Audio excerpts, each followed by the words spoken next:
Testing, testing. 1, 2, 3, 4, 5. Testing, testing. 1, 2, 3, 4, 5. This is a test of the commentary circuit. 1, 2, 3, 4, 5, 6, 7, 8, 9, 10.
Пойдем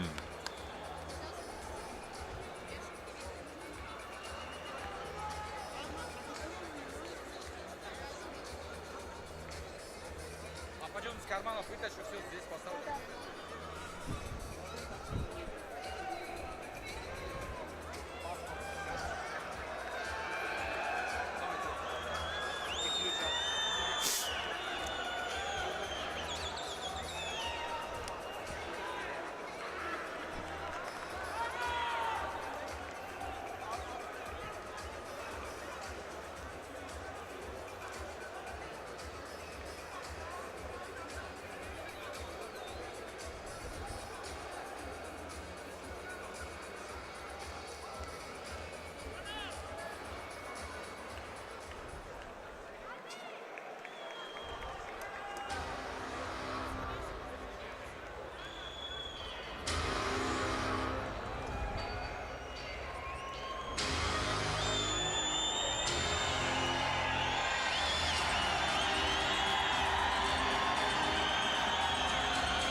Well, good evening, ladies and gentlemen, and a very warm welcome to Tajikistan, where you join us in the historic capital city of Dushanbe. And we are at the prestigious tennis courts and water sports complex. And what a night of professional boxing we have in store. A capacity crowd in attendance, star-studded boxers preparing to take part in 6 contests. Let's hand you over to our MC for the night, Vasily Pasicnik, to get the action underway.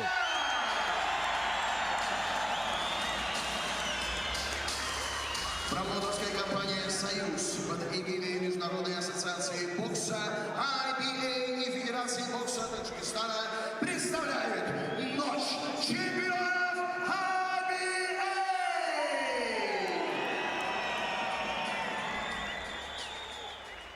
There is the great Roy Jones Jr., world champion from middleweight all the way through to heavyweight, being in attendance at the pre-fight festivities, and here he is on fight night, observing the talent that is on show and no doubt providing plenty of inspiration for the boxers who will be competing this evening as well. There is our 6th bout card. Action taking place in what are eliminators for the world title, Asian Continental Championships, and an IBA world title concluding the action in that battle between Sharabutdin ATAEV of Russia and Loren ALFONSO DOMINGUEZ, the man from Cuba who represents Azerbaijan. 6 bouts coming your way. The bout just prior to that between RAKHIMOV, the former IBF super featherweight champion of the world, facing off against the power punching Eduardo MEX from Mexico. RAKHIMOV looking to regain the title that he lost last time out against Joe Cordina in Cordina's backyard in Cardiff at the co-main event. And now we'll hand you back to Vasily Pasicnik to get us underway with our first contest.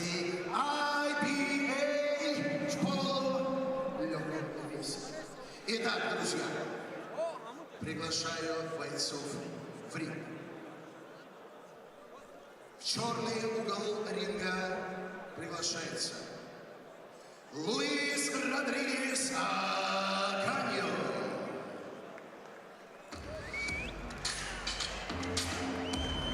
So our first contest of a scheduled 6th contest to take place this evening is in the 57-kilogram featherweight division, and making his way towards the boxing ring is Mexico's Luis Ocaña. Luis Rodriguez Ocaña, 22 years of age, born and resides in Mexico City. Got a 15-fight professional record and a perfect record.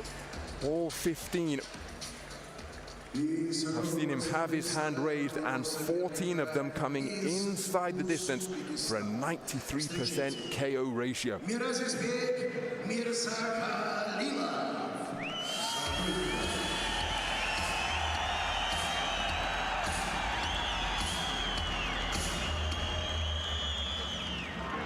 His opponent, fighting out of the gold corner, is Mirazizbek Mirzakhalilov from Kuva in Uzbekistan. He brings to the ring a 4-fight professional record, 4 fights, winning all 4 of them, 3 of them inside the distance. Made his professional debut in April of 2021, but an outstanding boxer from the 3-round format of IBA boxing.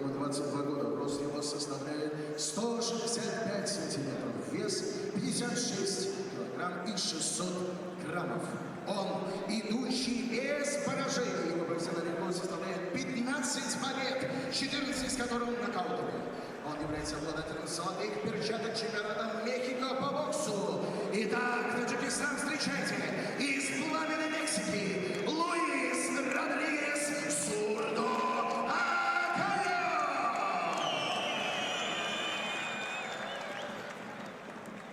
So Luis Rodriguez Akanya introduced to the crowd, looking to extend his perfect record. Рост его составляет 168 сантиметров, вес 56 килограмм и 800 граммов. Его профессиональный рекорд – 4 победы и ни одного поражения. Он чемпион азиатских игр 2018 года, 3-кратный чемпион Азии, чемпион мира 2019 года. Итак, дамы и господа, из солнечного Узбекистана Mirazizbek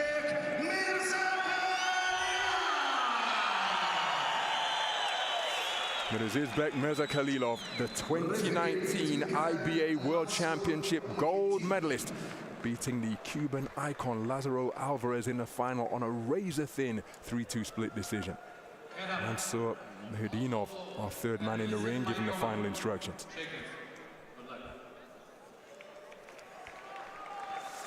So what a matchup we have in store. Mirazizbek Mirzakhalilov, the 28-year-old 2019 IBA World Championship gold medalist, facing off against the power puncher from Mexico, Luis Rodriguez Akanya. And now the 2 men answer the opening bell. It's Mirazizbek Mirzakhalilof, operating out of the orthodox stance, wearing the white trunks trimmed with gold. The man fighting out of the black corner and nearby, wearing the black trunks trimmed with gold, is the southpaw Luis Rodriguez Akanya, and it's Akanya looking for his backhand immediately. Mirazizbek Mirzakhalilof fighting outside of Uzbekistan for the first time, and he's immediately found the range with the right hand, got through with the left hand to follow it, and all of a sudden the legs of Akanya just a little bit stiff. He's trapped in the neutral corner just above our commentary position, trying to fight fire with fire. But Mirzakhalilof finding his range immediately and just putting Akanya on unsteady legs in the opening 40 seconds of this first round. Good left hook to the body landed by Mirzakhalilof. And now Akanya looking to unload that southpaw left and followed by a right hook around the corner out of that port-sided stance. Minute gone in the opening round. This an eliminator for the IBA world title. That's another cracking right handle again, landed by Mirazizbek Mirzakhalilof, who's finding his range very effectively. Akanya looking for hooks around the corner, but good defense is being shown. But how about that right hand work from Akanya, digging down to the body before turning it into an uppercut, which got in between the defenses of Mirzakhalilof, but he comes back. Left hook to the body, right hand to the head, followed by a straight right hand right down the pipe. Same shot once again, but now Akanya, after those uncertain moments in the opening stages of the first round, has seemingly found his footing and found his rhythm. There he takes a stiff right hand just a few moments ago. The action exclusively at center ring as we approach 2 minutes gone in this first round.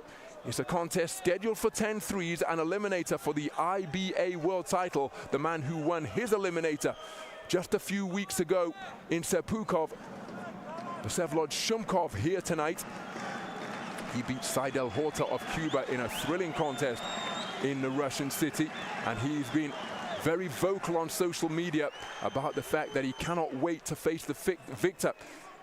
Doesn't particularly care as to who it is, as Akanya pinning Mirzakhalilof on the ropes, but Mirzakhalilof with his back skimming across the ropes fighting off the strands and keeping the Mexican southpaw at bay. Final 30 seconds of what has been a busy first round. Terrific right-hand work out of that southpaw stance once again, and a counter left hand from OCANA, catching Mirazizbek as he was looking to load up. Terrific combination punching from OCANA once again. Now being forced back by the presence and footwork of Mirzakhalilov.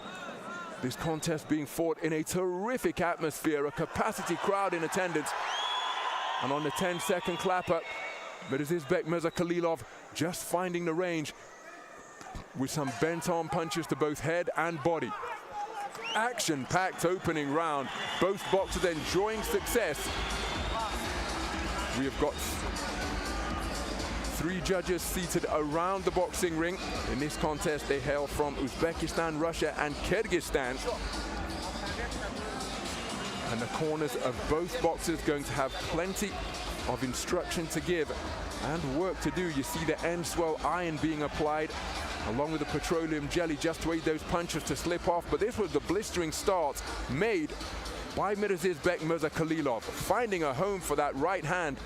And this was in a neutral corner just above our ringside commentary position here at the Dushanbe tennis courts and water sport complex. But then as the round got on, as the round went on, this man, Luis Rodriguez Ocaña, began to find his feet and was letting his punches go with more authority. Both men boxing out of their respective homelands for the first time tonight. But veterans often say a ring is a ring is a ring. As we move into the second round, it is going, remember it's a scheduled 10-round contest in this eliminator for the IBA world title. As Mirzakhalilov looking to box out of a crouch, trying a roundhouse right, which was just partially deflected by the glove of OCANA. Both men peering between high-held gloves. Nice defense with the left hand from Mirzakhalilov to ward off the right jab coming in his direction. There he parries it once again, as the boxers remaining exclusively on the logo at center ring, looking to range find with their straight shots now, rather than the bent arm punches that were in effect in the opening round. But there, as I say that, OCANA landing a roundhouse left out of the southpaw stance. But neither man particularly looking to set up their attacks with a jab. But then, just as I said that, OCANA was looking to almost blind his opponent with that lead right jab. Not necessarily looking to score with it, but he did get through with that lead right stick. So it's OCANA on the front foot. Nice counter right hand from Mirzakhalilov, who is content to operate on the perimeter of the boxing ring. See his back and his back foot touching the strands, and that allows OCANA to work away with that southpaw lead right hand. Right hand counter out of the orthodox stance from Mirzakhalilov. But through the previous 40 seconds or so, it was OCANA who was the busier boxer. Mirzakhalilov aware of that, looking to get his own punches away, but being outworked by these pecking, poking straights being fired out by the Mexican southpaw. Good work to the body, counter right hand upstairs from Mirzakhalilov. There he scores with the left hand, which landed around the bicep en route to the body. Terrific left hand dug in from Mirzakhalilov to the chest of OCANA. And it's OCANA remaining on the front foot, and after the second round started almost exclusively at center ring, nice stab jab to the body from OCANA. Mirzakhalilov comes back with a shot of his own, but he's countered by a southpaw left. And OCANA, the power puncher, remember, all but one of his victories on his perfect ledger, coming inside the distance. And it's another trade-off at mid-range, but it's first and third boxing from the man in black. And again, both men letting their hands go in furious fashion just above our commentary position, but always ensuring that he concludes the exchanges. Here's OCANA, good double left hand slung into the body from Mirzakhalilov, and a counter left hand out of the southpaw stance from OCANA just checks the chin of Mirzakhalilov. Closing seconds of this second round. And the man from Mexico really settling into his work. There's another jolting left hook followed by a straight left cross. And again, he's been the busier boxer. Pile driving left cross, backs up MIRZAKHALILOV to the ropes just above our commentary position. There's the same shot once again, followed by a southpaw right hook and a left hook around the corner to conclude the round. A round that was ended with a sporting touch of gloves. But for my money, Luis Rodriguez Ocaña, the far busier boxer in round number 2. Remember the 10-point must system in effect. Mirazizbek MIRZAKHALILOV having moments in round number 2, but for what it's worth, I feel that the man in the other corner, the black corner, Mexico's Luis Rodriguez Ocaña, was the far more active boxer. Some of the action from that second round. And the southpaw left of Ocaña was particularly accurate. Mirazizbek MIRZAKHALILOV showing his quality. But this man settled into a groove in the second round. Will he be able to keep that momentum going?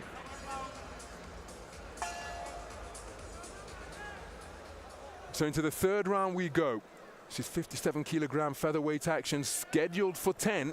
But the manner in which these boxers are going about their work here at the Dushanbe Tennis Courts and Water Sport Complex suggests, or it wouldn't surprise me if it ended earlier. MIRZAKHALILOV lands with a good right hand, and the right hand always such an effective antidote against the southpaw stance. Good left hook to the body, dug in by MIRZAKHALILOV, and there he drives a right hand into the solar plexus of Ocaña.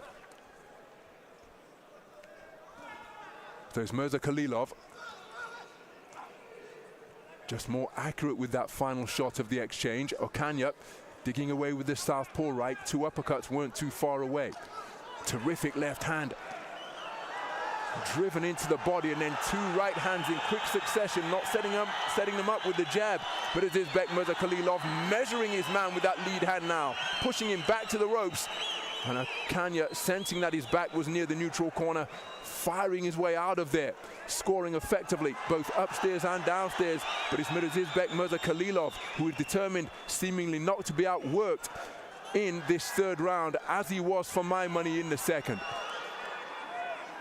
Onto the front foot now, backing up Mirazizbek MIRZAKHALILOV is Ocaña. Digging off the ropes once again is MIRZAKHALILOV. Just probing with that jab. The jab coming back in somewhat circular fashion from Ocaña. Taking a circuitous route back to the on-guard position. MIRZAKHALILOV seemingly content to invite pressure through this portion of the round. And Ocaña accommodating him in that regard, continuing to apply front foot pressure. Now spinning off the ropes to his right is MIRZAKHALILOV, and the 2 men at center ring. Precious few jabs being thrown by MIRZAKHALILOV, who is loading up with hooks and crosses. Nice defense with the left glove from MIRZAKHALILOV to ward off the body shot that was targeted, that was fired in by Ocaña. But it's Ocaña cutting off the ring now, effectively by moving to his left, forcing Mirazizbek MIRZAKHALILOV to his right, looking to walk him on to perhaps to that southpaw backhand. But terrifically picked right hand once again, no jab involved for Mirazizbek MIRZAKHALILOV. There he tried a left hook and then the right hand went over the top. Final 30 seconds of this third round. Ocaña looking for the southpaw left, but blocked effectively as Mirazizbek MIRZAKHALILOV managed to put his hands up to repel the shot. So presenting different postures in this round is Mirazizbek MIRZAKHALILOV. Willingly inviting pressure. There's the right hand lead once again, and that disrupted the boxing stance of Luis Rodriguez Ocaña. Terrific action in that third round, and a good response from the man from Uzbekistan after he was outworked for my money in round number 2. Came back terrifically, set his stall out, measured his man, giving him different looks, sometimes on the front foot, then inviting pressure by going onto the back foot, and he had particular success with the right hand lead. Didn't use the jab to set it up. And Ocaña was the boxer who was outworked in the course of the third stanza. Some of the action from that round. And again, this was a posture that Mirazizbek MIRZAKHALILOV willingly adopted. backing himself up towards the corners and the ropes, inviting pressure from the man from Mexico, but didn't panic when under fire and invariably got the better of the exchanges.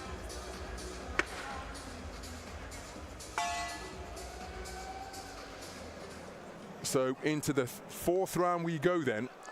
In addition to that IBA World Championship gold that he claimed in Yekaterinburg in 2019, Mirazizbek Mirzakhalilovs has proved himself to be a continental king as well, taking 2019 Asian Games gold at bantamweight at the edition in Bangkok, and 2019 Asian Championship gold and 2018 Asian Games gold at the edition in Jakarta in Indonesia.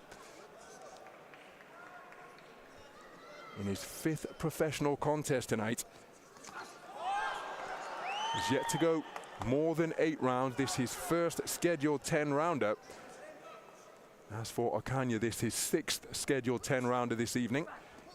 Completed the 10-round distance on just 1 occasion, and that was the only fight which has gone the distance for Ocaña, prevailing on a unanimous point decision in fight number 13 as Mirazizbek Mirzakhalilovs finding the range once again.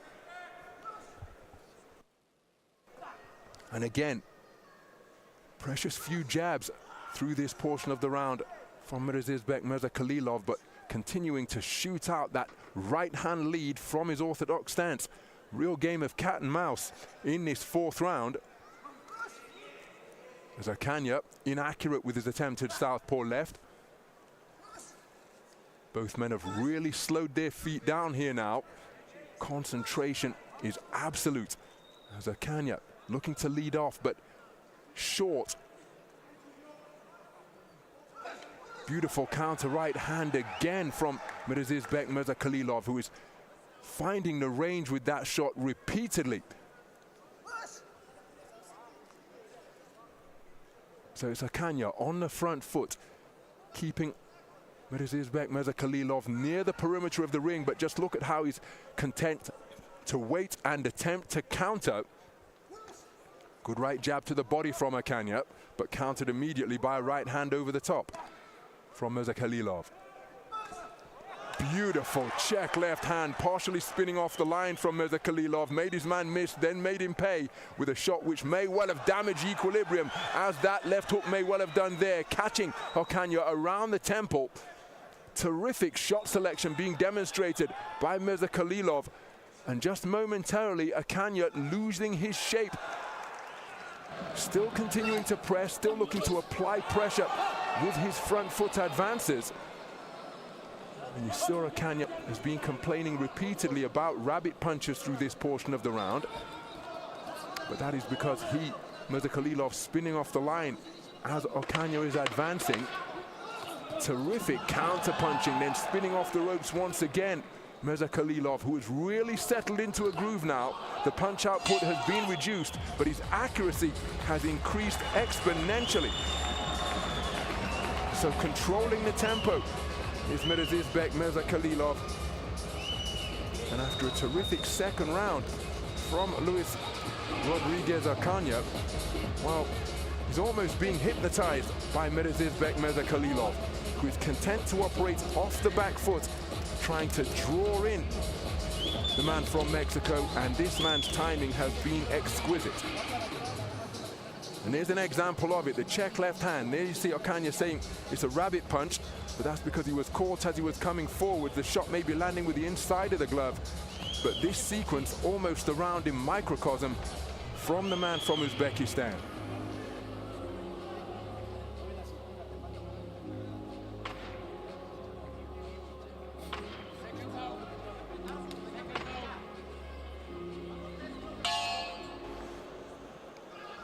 So into the 5th round then, can Luis Rodriguez Ocaña do something different? Because after a tremendous second round, you see he's complaining about a rabbit punch again, but he's just being touched up by singles by Mirazizbek Mirzakhalilovs. There Ocaña scores with a left hand to the body.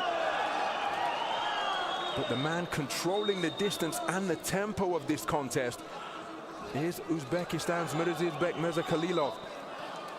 And that often, as Ocaña looks to get busy and quarrying away to the body, with MIRZAKHALILOV in the neutral corner. Left hand over the top, not too far away. And there's often tremendous debate as to how valuable experience in IBA style 3-round boxing, Olympic style boxing is. And this man has proved to be one of the very best exponents in the world of the format with the vest in over 3 3-minute rounds. And when you get to his type of level, what it can do is provide you with experience of facing off against every type of style, often during the course of a fortnight tournament. And we've got a cut. There is a cut to the eye of Luis Rodriguez Ocaña. He's making his way to the doctor in the neutral corner, who is sat right next to me. And that gesture from the referee, the latex-clad knuckle driven into an open palm, means that this injury to the left eye of Ocaña has been caused by a punch. So the doctor has treated it to her satisfaction. But what it means is that if this cut causes the contest to be stopped, then it will be RSCI for Mirazizbek MIRZAKHALILOV. His accurate shot selection opening up an eye injury to the left eye of Ocaña. And that will provide a real target now for the man from Uzbekistan. You see him targeting that injured optic with his right hand once again. So Luis Rodriguez Ocaña got his hands full with an opponent who has found his range and rhythm and timing. Oh, there's a cracking left hook out of the corner from MIRZAKHALILOV, but Ocaña continuing to press as he looks to keep his man pinned in this confined position. But just look at the patience and composure of MIRZAKHALILOV, digging away with the right hand twice just above our commentary position. That's the sound of the ring apron. That's how close we are ringside here on this IBA Champions Night of Boxing. As Ocaña looking to target the body of his opponent from Uzbekistan with his southpaw right hooks. But MIRZAKHALILOV completely unperturbed in the corner. There he takes a left hand over the top, but catapults off the ropes and lands with a right cross. Wicked left hand stung into the body by MIRZAKHALILOV beneath the right elbow of Ocaña, and there a right hand straight down the pipe. So after that good portion of pressure applied by Ocaña, MIRZAKHALILOV comfortable up there in the boxing ring now, dropping his hands before adopting a high-held glove defensive posture. But he is oozing comfortability and confidence up there in the ring, Mirazizbek MIRZAKHALILOV. Ocaña continuing to press, but that eye injury is beginning to leak once again. And what a left uppercut picked right on the bell, landed by Mirazizbek MIRZAKHALILOV. Wonderful accuracy from the 2019 IBA World Championship gold medalist, and his quality acquired during the course of that glittering IBA career coming to the fore here against the undefeated Luis Rodriguez Ocaña, who's continuing to compete. But Mirazizbek MIRZAKHALILOV completely comfortable up there in the boxing ring. It was a frenetic opening where it was MIRZAKHALILOV setting the tempo. There's evidence of that injured eye. He's in a bad position as well. Corner will be applying the adrenaline solution in a bid to staunch the bleeding. But given the position where that cut is, that could well flow directly into the eye and obscure the man from Mexico's vision. So 5 rounds completed, a potential 5 rounds to go on this IBA Champions Night of Boxing opener here in Dushanbe, Tajikistan. This an eliminator for the IBA World Featherweight title. Vsevolod Shumkov knows that he has booked his place in that championship bout already after prevailing over Seidel Horta in Sapukov on the IBA Champions Night of Action just a few weeks ago. And he stepped up onto the stage during yesterday's weigh-in at the Plov Palace, and now it's a front foot posture being adopted by Mirazizbek MIRZAKHALILOV, pinning Ocaña to the ropes just above our commentary position. And again, he looks so comfortable up there in the boxing ring. The onus is on Ocaña to make him uncomfortable and place some doubt into his mind, because at this type of tempo, well, Mirazizbek MIRZAKHALILOV looks as though he could box 15 rounds, 20 rounds if necessary. Wide-eyed and concentrated, watching every twitch from the torso of Luis Rodriguez Ocaña, and he's reading his man like a book. As Ocaña just looking to find a range. There's a southpaw left that wasn't too far away from Ocaña. And now, having begun the round on the front foot, Mirazizbek Mirzakhalilovich just content to increase the distance and trying to draw Luis Rodriguez Ocaña forwards once again. Beautiful left hook to the body, and then making his man miss with good footwork, just inching back incrementally. Mirazizbek Mirzakhalilovich employing the layback as well. The injured left eye sustained in round number 5, beginning to leak once again. And you can see Ocaña, well, he keeps that left hand up around that eye when in punching range. Doesn't want that injury to get any worse, because the injury was caused by a punch. And if the injury causes the bout to be stopped, well, he would be declared a TKO eye injury. Loser in the contest, and nearby Mirazizbek Mirzakhalilovich will go through to contest the IBA Professional World Championship. But again, Ocaña's got to try and do something different here. He enjoyed a terrific second round where he outworked his opponent and used that shot in particular, the southpaw left that he just scored with. Here he's looking for the southpaw left to the body of Mirazizbek Mirzakhalilovich. Nice defense with the gloves to parry those punches. And again, Luis Rodriguez Ocaña just looking to get busy. Plenty of motion and action, but inaccurate with the action before the referee intervened. And now it's Ocaña looking for right jabs on the 10-second clap, and Mirazizbek Mirzakhalilovich looks to get busy. So, distinct styles demonstrated during the course of that 6th round, particularly from Mirazizbek Mirzakhalilovich, who started the round on the front foot before adopting his back foot posture for the final half or thereabouts of round number 6.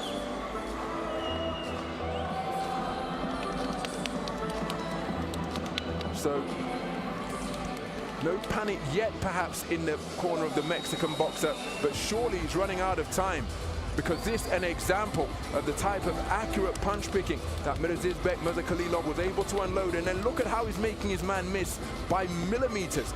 Terrific defensive work from Mirazizbek Mirzakhalilovich. Good head movement, swaying at the waist to weave away from punches.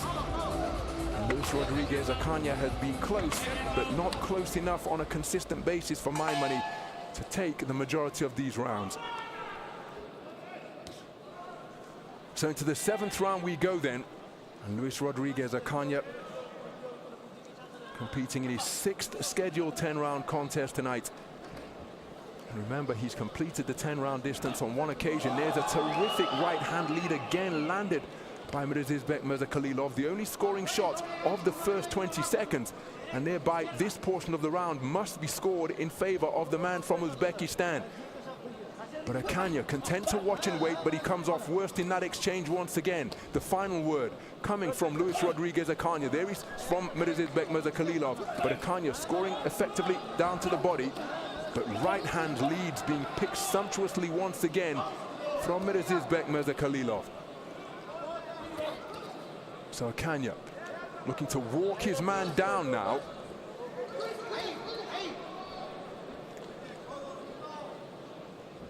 But again, just not enough work as he scores with a right jab to the body. There's a good 1-2 combination from Luis Rodriguez Ocaña. Right hook around the corner, caught Mirazizbek Mirzakhalilovich around the temple. Referee reminding Ocaña of his responsibility to keep his head up. But as we approach the halfway stage of this 7th round, Ocaña has surely got to go through the gears here. Remember, dealing with the adversity of a cut eye sustained in the 5th round, caused by a punch. But he's appearing pretty one-paced at the moment, and this a pace, for my money, that is being dictated and controlled by Mirazizbek Mirzakhalilovich. And we were mentioning before that cut was sustained by Luis Rodriguez Ocaña that one of the benefits of being an elite 3-round boxer in IBA World Championship boxing or continental events or the Olympic Games is that you get such experience as Mirazizbek Mirzakhalilovich piercing his man once again. Right hand brings a round of applause from the crowd, but it was blocked by the left glove of Akanya. But then good variety being demonstrated by Mirazizbek Mirzakhaliilov, who's on the front foot once again, but there's a counter left hand fired out by Akanya, which certainly got the attention of Mirazizbek Mirzakhaliilov.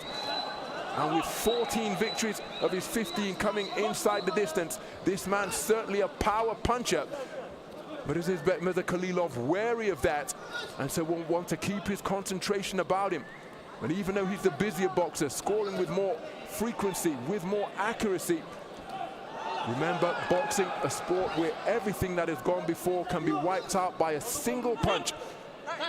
As the referee calling time once again, Mirazizbek Mirzakhaliilov being sent to the neutral corner, and the doctor, who is sat right next to me ringside, being called up to inspect the injured left eye once again. And once more, the referee indicating that the injury has been caused, or indeed worsened, by a punch. Doctor taking a close look at the injury, and she is happy for the contest to continue. 10-second clapper sounds in the closing stages of this 7th round. Eye-catching shot fired out of the neutral corner by Akanya. Out of his own corner. The best shot of the round by Akanya, but the greater volume of work, where he showcased good variety again, coming from the 2019 IBA World Championship gold medalist. You can see a second nick on the eyebrow of Luis Rodriguez Akanya. So his corner having to work overtime in this 60-second interval in a bid to patch their man up as best as they possibly can. He's got 3 rounds in which to turn around what, for my money, is a significant deficit on the cards. He certainly has the weaponry with which to do it, Luis Rodriguez Akanya, but he's got to find that punch. There is Roy Jones Jr., Val Barker Trophy winner in Seoul 1988, sat alongside members of the Tajikistan Boxing Federation. And let me tell you, the host country in the capital city of Dushanbe have been magnificent hosts, staging the pre-fight events and indeed the fight night itself.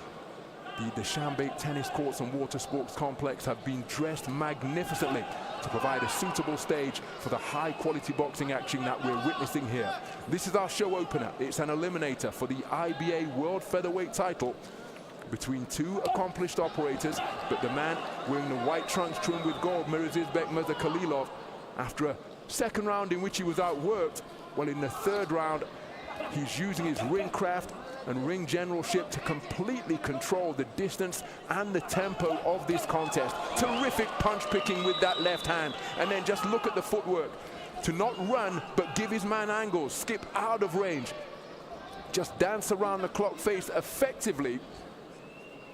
And Luis Rodriguez Akanya is having difficulty getting to grips with the ring generalship of the man from Uzbekistan, just on the edge of range. And look at how he's never a stationary target, dipping, bobbing, weaving, slipping, landing shots, skipping around the clock face once again to present a different angle to Akanya, who tries with a right jab to the body, brought the left foot through as he fired the southpaw left, but didn't find the range on either shot. And right now, these single phase attacks are easy for Mirazizbek Mirzakhaliilov to deal with. Approaching the halfway stage of this 8th round, and Akanya, well, he's still plenty competitive. He's still in there pitching, but again, no real guile or variety to his work. And look at the price he paid with that rapier-like right-hand counter from Mirazizbek Mirzakhaliilov, picking him off as he advanced. And again, so confident is Mirazizbek Mirzakhaliilov. He's got his hands around his pecs while in punching range. When the southpaw left came in, he just behaved as though he was answering a telephone, putting his right hand up to his ear to ward off the shot that came in from the southpaw backhand of the man from Mexico. So Akanya continuing to shape up well. There he scores with a good left cross to the body, but he's simply not busy enough for my money. And in a contest where the punch output isn't incredibly high, particularly for 57-kilogram featherweights, the accuracy and the ratio at which Mirazizbek Mirzakhaliilov is landing is surely seeing him pile up these rounds for the 3 judges from Uzbekistan, Russia and Kyrgyzstan. And it's on the front foot once again, Mirzakhaliilov changing the tempo, changing the presence that he's presenting to the man from Mexico, just momentarily, scored with a couple of right hands, and now he's content to play flat-footed stalker once again. But Akanya, his punch output slowing considerably here, and that presents the opportunity for Mirazizbek to continue to inch his way forwards and score liberally, particularly with that right hand. There he goes, looking for the same shot once again. Akanya firing off the ropes, but inaccurate with his attempted volley of punches. And if you spend any time in the ring, you will know that landing on nothing is far more fatiguing than landing on something. I think this man is in a really commanding position on the scorecards. Surely it's a case of bout management here now to avoid walking onto a single KO shot from a noted KO puncher in the form of Luis Rodriguez Ocaña. But he is appearing so cool up in the boxing ring that it is a joy to behold from ringside here at the Dushanbe Tennis Courts and Water Sports Complex.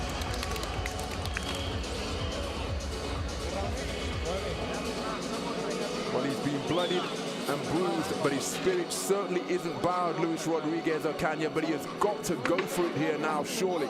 6 minutes remaining in a bid to turn around what must be a considerable deficit on the scorecards of the three judges. So into the 9th round we go then, this IBA final eliminator for the world title.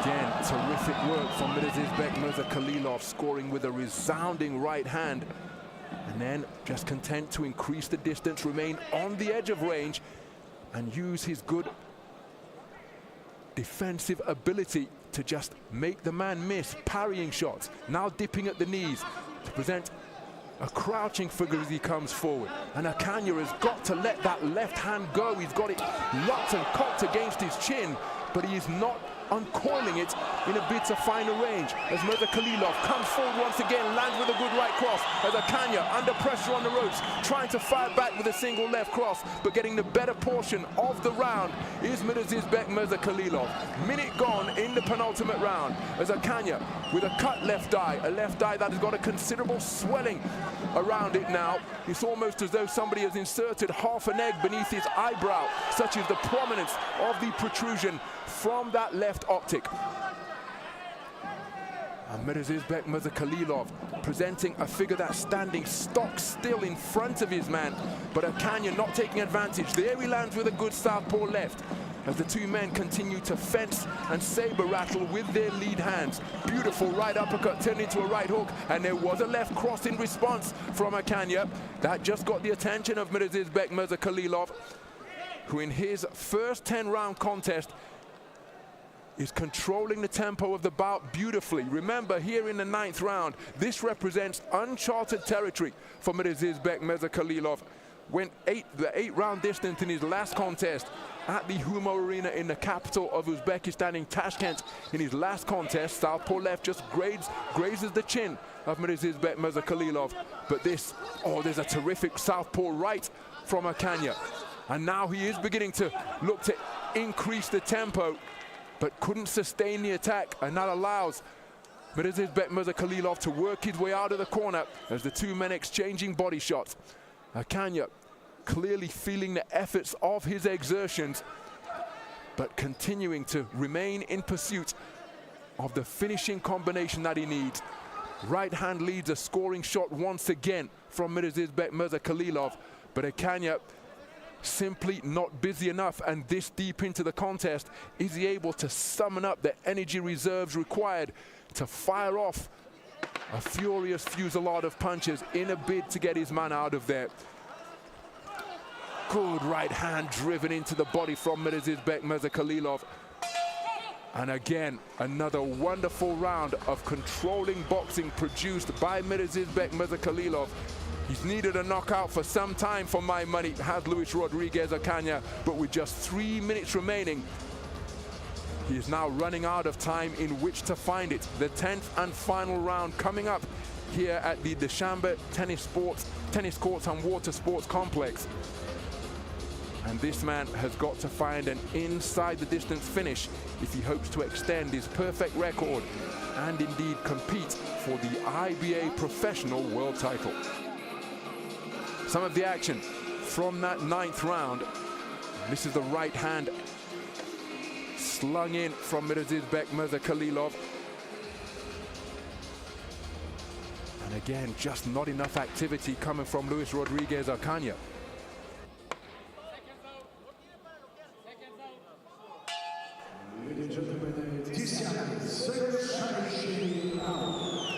So into the 10th and final round we go. And for my money, Mexico's Luis Rodriguez Ocaña from Mexico City, Distrito Federal in Mexico, needs a knockout here. Had a terrific second round, but he's been outboxed, not comprehensively, but consistently by Mirazizbek MIRZAKHALILOV. Certainly continues to shape up nicely, does Ocaña, but he has not been busy enough. And what he's failed to do is make Mirazizbek MIRZAKHALILOV uncomfortable for any sustained portion of the contest.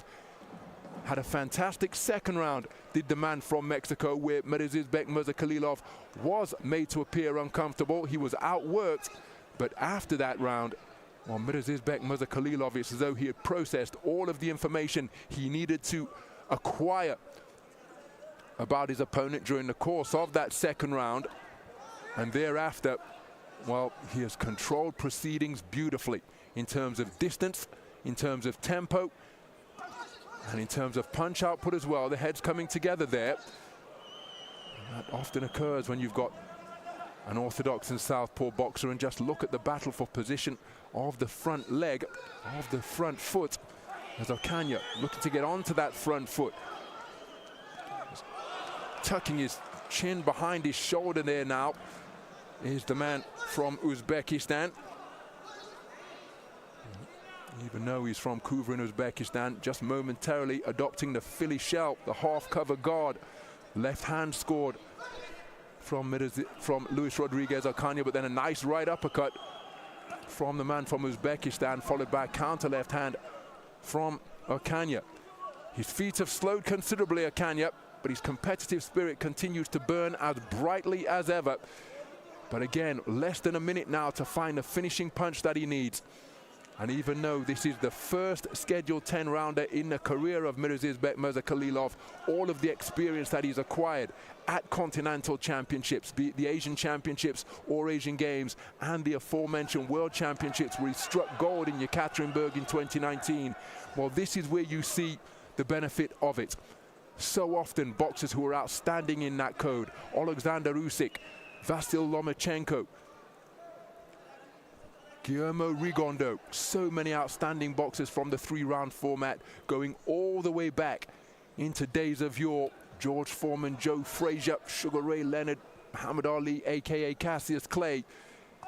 They bring that pedigree from the 3-round format, and it just makes for such a wonderful transition through to the longer duration of professional boxing. Mirazizbek MIRZAKHALILOV showboating now, adopting a spread eagle position on the ropes, just to underline and illustrate the dominance that he demonstrated all contest long. He knows that he has won the contest. For my money, it should be a commanding victory on the scorecards. Terrific performance from Mirazizbek MIRZAKHALILOV. After a difficult second round where Luis Rodriguez Ocaña outworked him, outpointed him, out-hustled him. Well, that was as good as it got for my money for Luis Rodriguez Ocaña, because thereafter his attacks began to be read by Mirazizbek MIRZAKHALILOV. He sustained a cut eye in the 5th round. That hampered his efforts. I don't think it dampened his competitive spirit or his enthusiasm, but then fatigue began to drape all over him the deeper we got into the contest, and he found himself in that enviable position of needing a stoppage victory, but didn't have the energy seemingly to launch the furious volley of punches that he needed in a bid to make this man, Mirazizbek Mirzakhalilov, uncomfortable. And the man from Uzbekistan doing an outstanding job of controlling just about every facet of the fight game in that show opening contest. RMC Vasily Pasechnik up into the ring. The gloves of both boxers just being removed, but for my money, it'll be something of a formality. The three judges ringside: Alexander Hamidov from Russia, Mr. Sergei Zhurkin, and from Kyrgyzstan, Jamila Borkoeva. And the man who has just stepped into the ring, clad in black, taking up residence alongside Vasily Pasechnik, is Vsevolod Shumkov, the 2023 IBA World Championship bronze medalist. He will be the man coming out of the other corner to contest the World Championship final. There, the championship belt has been taken into the ring. Vsevolod Shumkov knows that he will be fighting for it, having won his eliminator in Sepukov, Russia, just a few weeks ago in the first IBA Champions Night action of 2024. And now we get the official decision from RMC. За этот ярчайший поединок в этом бою единогласным решением судей свою победу одержал и остается непобежденным боец из золотого угла.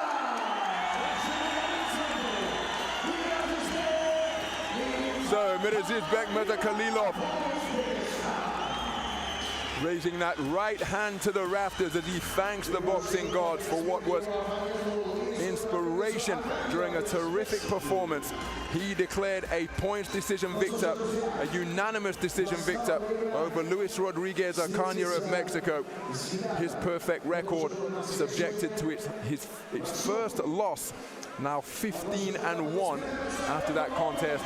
And now the face-off between the two boxers who will fight for that belt that is in the background, the IBA Professional World Championships, between two accomplished operators. Vsevolod Shumkov of Russia, the 2023 IBA World Championship bronze medalist, against the 2019 World Championship gold medalist. They'll fight over 10 3-minute rounds at 57 kilograms featherweight for that inaugural IBA World Featherweight title. And that is because Mirazizbek Mirzakhalilov produced an outstanding display.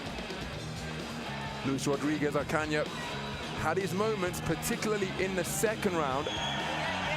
Mirazizbek Mirzakhalilov came out at a frenetic pace to begin the contest, just stiffening the legs of Ocaña momentarily.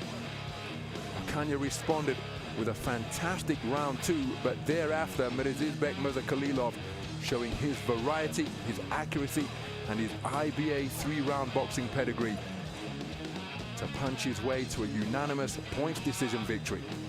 And it will be Mirazizbek Mirzakhalilov and Vsevolod Shumkov to face off for the IBA World Professional title in the 57-kilogram featherweight division. What a contest that promises to be.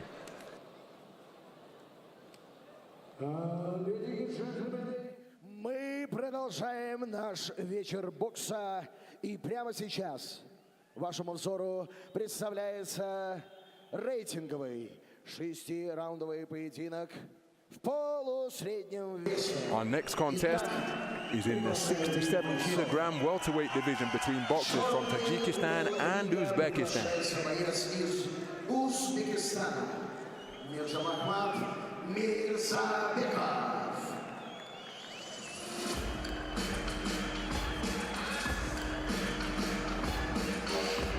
So approaching the boxing ring is Mirzakhalilov. This contest scheduled for 6 3-minute rounds, and this represents the longest contest in the career of Mirzakhalilov.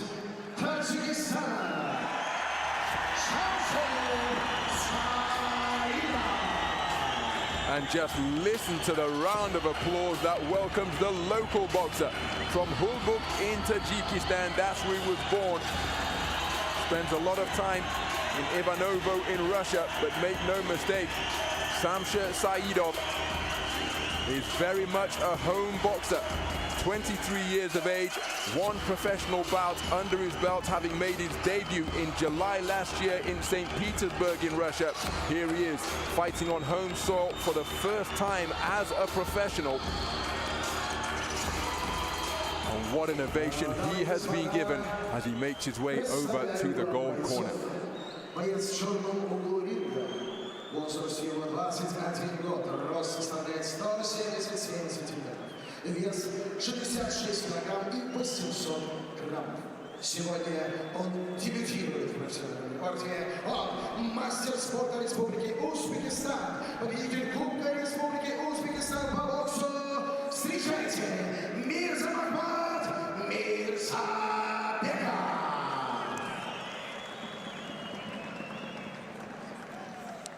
So Roy Jones Jr. looking on amongst members of the Tajikistan Boxing Federation ringside here.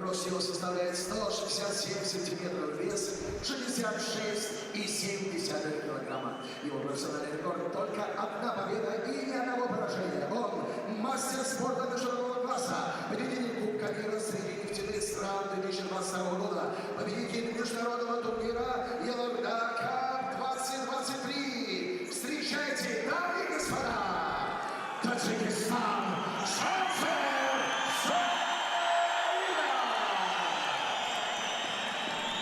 A rapturous round of applause from this capacity crowd, greeting the introduction of Shamsher SAIDOV.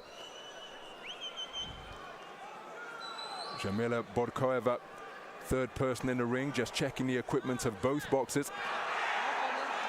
Now the final instructions, and just look at the contrast in physiques and indeed statures. So Shamsher SAIDOV, 23 years of age, a 10-centimeter discrepancy in height. Both boxers weighing in inside the 67-kilogram welterweight limit. What a contest we have in store here. And we are underway then. This is welterweight action scheduled for 6 3-minute rounds between boxers from Uzbekistan and Tajikistan. The taller figure wearing the black trunks trimmed with gold is Mirzakhalilov from Uzbekistan. This is his first contest scheduled for longer than the 3-round format of IBA boxing. In the vest, the more compact figure. Look at the size of his calves, reminiscent of Manny Pacquiao, and using those to trigger front foot assaults, dipping beneath the attacks of the longer boxer. Tremendous lower body strength in evidence from Shamsher SAIDOV. He making his second outing in the pro ranks after a successful professional debut where he won over the 4-round distance against a fellow debutant, Ali Tashuev, in St. Petersburg last year.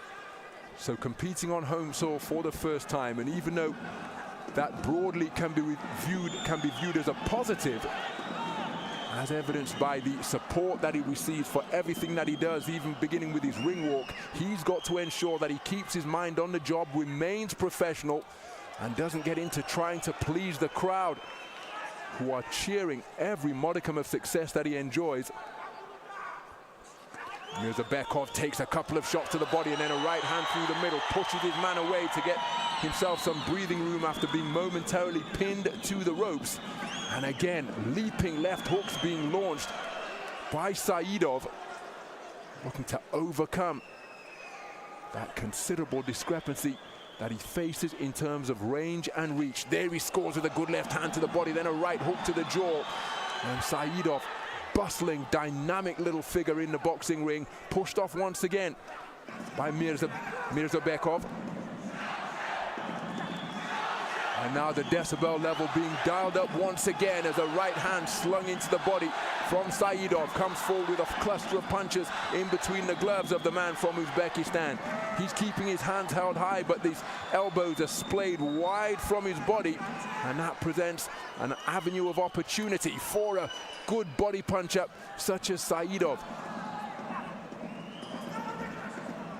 Oh, nice left uppercut on the inside out of the southpaw stance from Mirzabekov. Then a left hand to the body, slung in with the palm turned to the ring lights. But look at that right hand landed at mid-range from SAIDOV. Muscular boxers often concede height at their respective weight class. And Mirzabekov continuing to look to push off his man so he can employ his advantage with his greater range. But SAIDOV continuing to bob and weave and bustle his way forwards.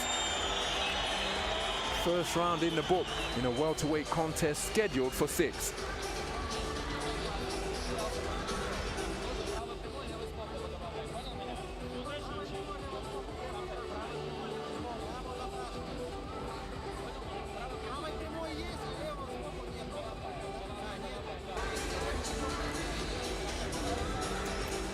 Some of the action then from that opening round, and there you see the contrast in statures and making a mockery of the greater range and reach during that portion of the round. Was Shamsher SAIDOV able to bustle his way into punching range and score effectively to both head and body, but Mirzabekov enjoying his moments of success as well and frequently pushed his man away to try and utilize his longer levers. So a bit of a tardy exit from the black corner. And now referee Jamila Borkova finally signals time in to get the second round underway in this welterweight contest scheduled for 6. We're ringside here at the Dushanbe Tennis Courts and Water Sport Complex.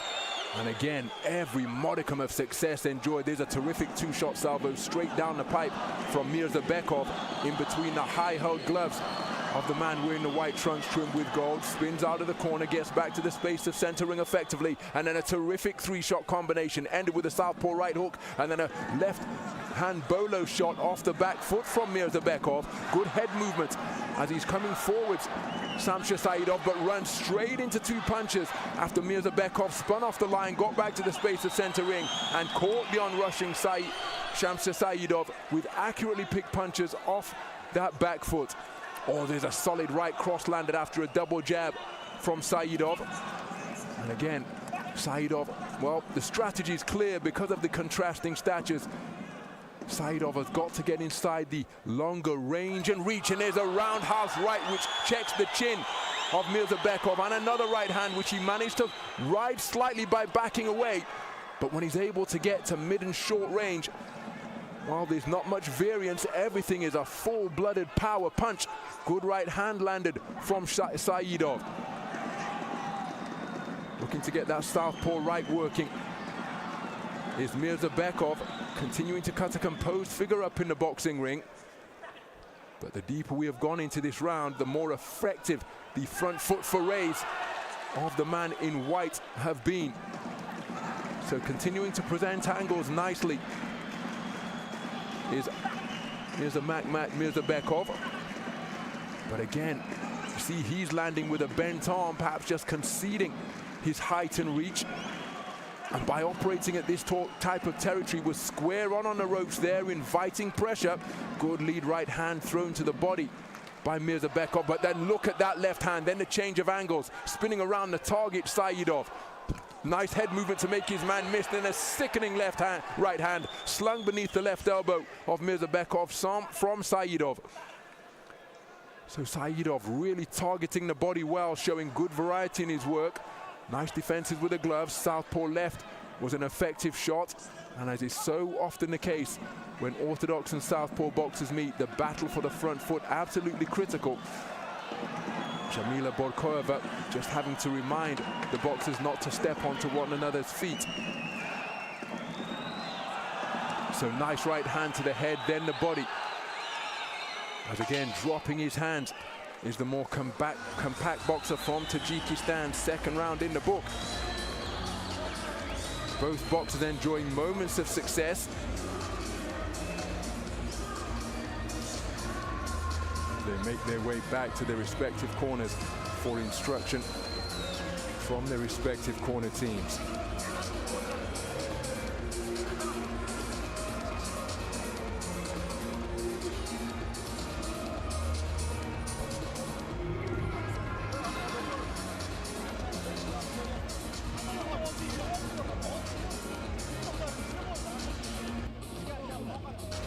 So some of the action from that second round.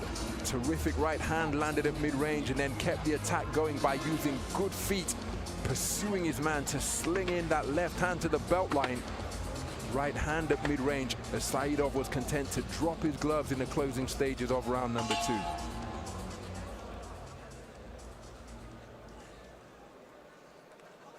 So into the third round then, once again it's the tardy exit from the corner of Mirzakhalilov. And immediately once the action resumes, Shamsher SAIDOV getting onto the front foot as he continues to score with that left hand to the body. There he got through with the right hand behind the left glove of the southpaw.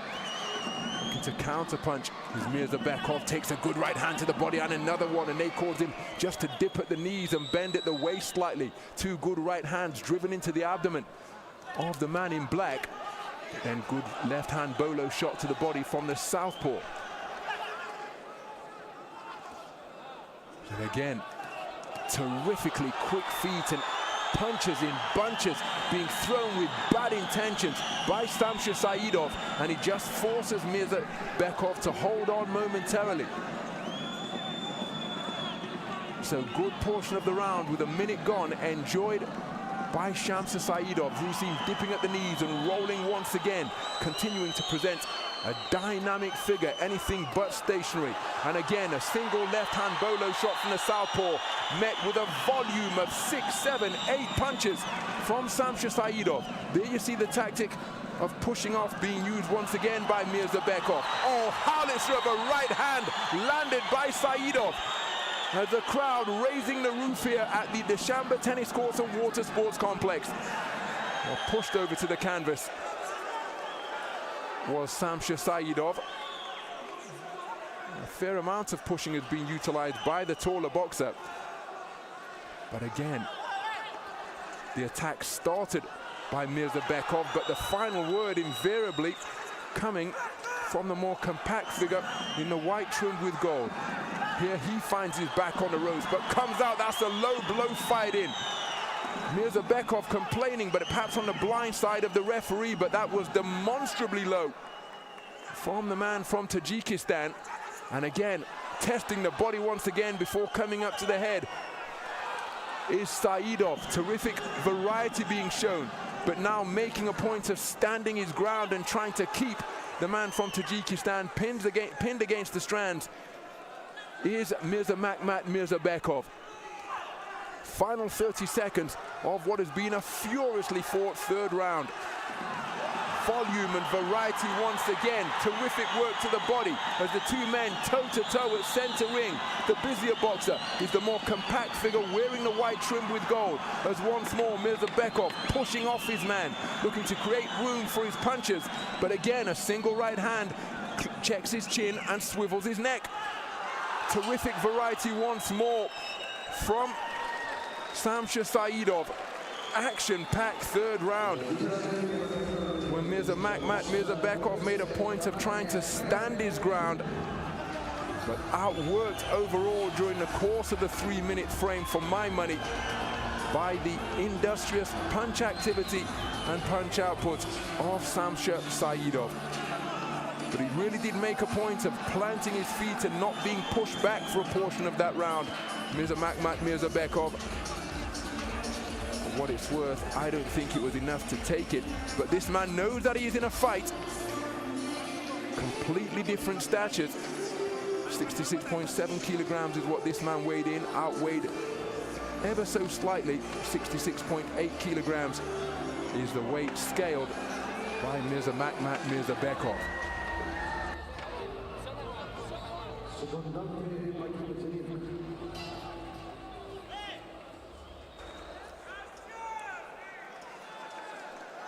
So 3 rounds completed, a potential 3 rounds to go. This is 67 kilogram welterweight action. So, so keen was he to re-enter the fray that Shamsher SAIDOV left his gold corner without his gum shield. Good refereeing from Jamila Bodko over there, spotting that immediately. Calling time and allowing the man from Tajikistan to return to his corner to retrieve his mouthpiece. And again, it's front foot pressure being applied by the more compact boxer as he's looking to walk his opponent down, quickening his feet compared to what he did in the third round. Heads came together momentarily. Good southpaw left landed by Mirzabekov. But continuing to remain on the chest of his opponent is Shamsher SAIDOV, bustling his way inside once again. Each man keen to show the referee that they're not holding, but the referee was content to allow them to work away.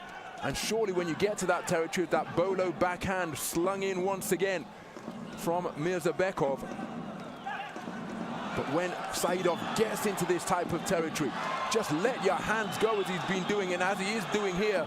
Don't wait for the referee, or don't show the referee that you're not holding. Just continue to work until you can work no more. Boxing coaches often say if you're close enough to call hold, you're close enough to hit, and that is certainly the trait that Shamsher SAIDOV is demonstrating through the halfway stage of this fourth round. Mirzabekov onto the front foot, but inaccurate with his attempted cluster of punches. Altogether more accurate from Shamsher SAIDOV. He now looking to walk his opponent down once more. Targeting the body once again, mixing it up to both head and body. Covering up behind effective defenses was Mirzabekov, but while he was covering up, he was being kept occupied and thereby couldn't score, but he did score with a left hand to the body and right hook to the chin. But who's having the final word during these trade-offs? Mirzabekov finding the range with a shot to both head and body, but ending the argument was a flurry of punches from Shamsher SAIDOV. 40 seconds to go in this fourth round. And again, surely this is where SAIDOV wants to be working away. Don't accept the clinch unless he was just taking a breather. This one being fought at a pretty intense pace. But given his compact stature and broad back muscularity, when he gets in to short range, that is where Shamsher SAIDOV wants to be letting his hands go non-stop, just as he's looking to do here. 10-second clapper sounds. Mirzabekov voluntarily retreating to his own corner, bobbing and weaving while under fire from Shamsher SAIDOV.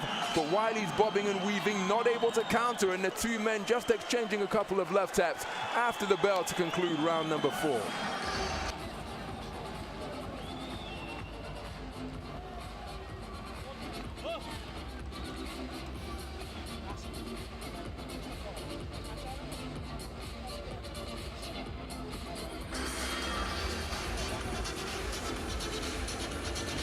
Well, he's certainly in the contest, is Mirzabekov, but I'm not convinced that he's doing enough to win the contest, because this bustling little figure from Tajikistan has been busier overall. And for my money, with 2 rounds remaining, that has got him ahead on the scorecards. But Mirzabekov certainly in it. How will both boxers be feeling? Remember, Shamsher SAIDOV went the 4-round distance on his professional debut. So as we go into the 5th round, this brand new uncharted territory for Shamsher SAIDOV. And of course, with it being the first contest in the professional ranks of Mirzabekov, round 4 represented unexplored territory, but he's continuing to show good energy levels, fast-footed movement, but again looking to employ the half-cover guard and shoulder roll right in the corner, but he couldn't evade that one, and a crunching right hand landed at mid-range, sends Mirzabekov to the canvas, but he's been ruled a slip. And I don't doubt that the feet between the orthodox and southpaw boxer may well have been tangled, but he was sent to the floor surely by a right hand to the chin while his back was pinned against the ropes. Good work to body and head from Shamsher SAIDOV, who senses that he's got the power to hurt his man now, and so he's continuing his pursuit. Good left hand behind the right elbow of Mirzabekov from Shamsher SAIDOV, then a right hand behind the left elbow of the southpaw from Uzbekistan. Mirzabekov trying to fire back, but he's inaccurate with his work, and the body continuing to be tattooed by the man from Tajikistan. as he hunts for the body once more. A soul-sapping body shot slung in right across the abdomen. A terrific work to the body once more. And MIRZAKHALILov being chopped down like a tree here at the Dushanbe tennis courts and water sports complex. Halfway through the penultimate round, and you see MIRZAKHALILov visibly fiddling with that belt line. And when you see a boxer do that, it's just to try and take the belt line of the shorts and the protective cup away from the abdomen so they can draw in more oxygen. And that often a surefire sign that the body shots are beginning to take their toll. And MIRZAKHALILov, well, he finds himself in the invidious position now, for my money, of either having to protect himself by using good foot movement, or stand, hold his ground and fire back. But I'm not sure he can punch while on the move, as he fiddles with his belt line and protective cup once again. And I think these body shots are really taking a toll.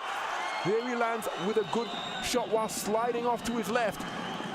But if I can sense that from my ringside commentary position, you can bet your bottom dollar that Shamsher, SAIDOV, the home fighter from Tajikistan, has got a sense of that up in the boxing ring as he chases his man across the rope square, ending with a left hook to the chin, and now looking to burrow away to the body once more. But good left hook out of the southpaw stance from MIRZAKHALILov, just reminding Shamsher SAIDOV that he is still in there with a live opponent whose competitive spirit continues to remain strong, despite the fact that his energy levels are being depleted rapidly by this unrelenting body attack that is being employed by Shamsher SAIDOV. A terrific fifth round produced by the man from Tajikistan, really working over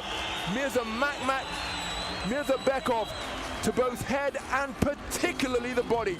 This 60-second interval hasn't come soon enough for the man from Uzbekistan. And how effectively will he be able to recover after he was subjected to a withering body attack from Shamsher SAIDOV during the course of that fifth round? Uppercuts and hooks. And this is where he had his man pinned to the ropes. Now that's a right hand and down he goes. That's a knockdown, isn't it? Either way, it's been ruled a slip by the referee, because maybe the feet did get tangled. But for my money, as I said during commentary, that chin checker of a right hand sending him to the canvas. But it was the body punching that was notable during the course of round number 5 from Shamsher SAIDOV.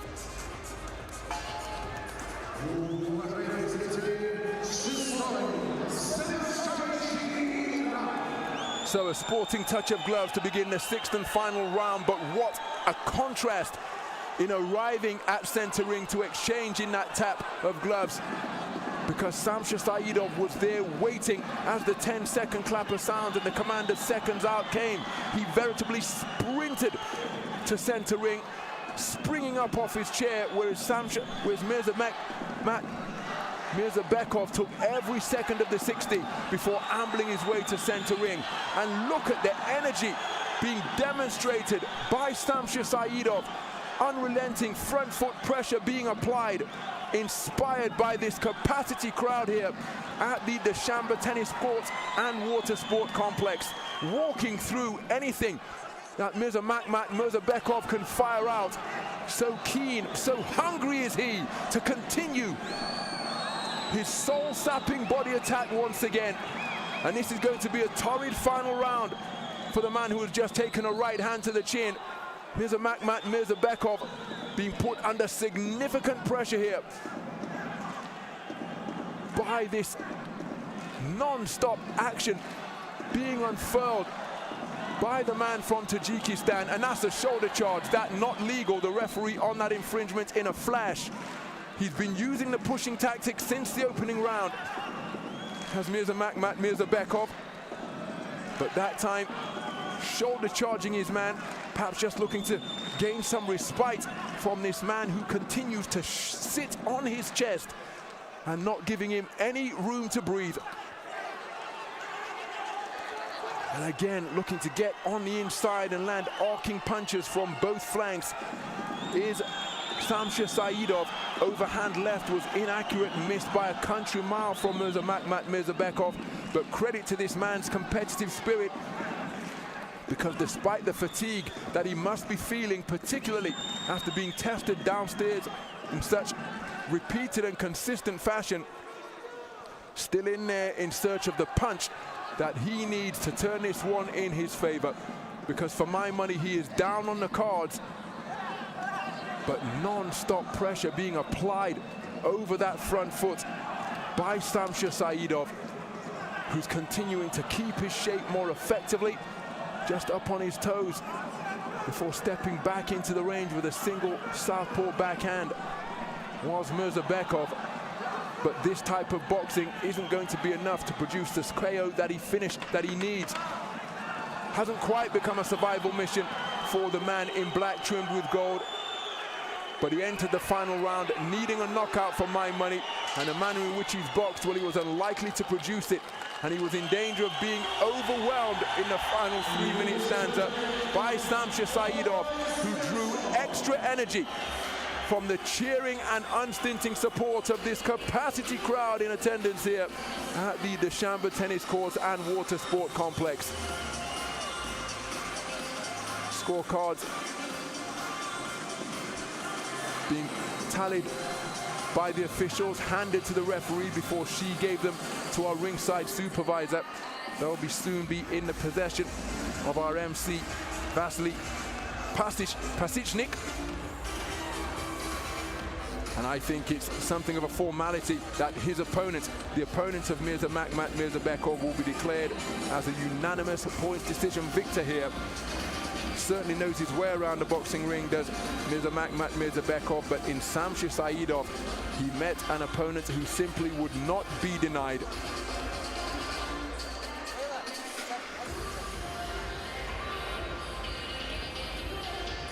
So he can no doubt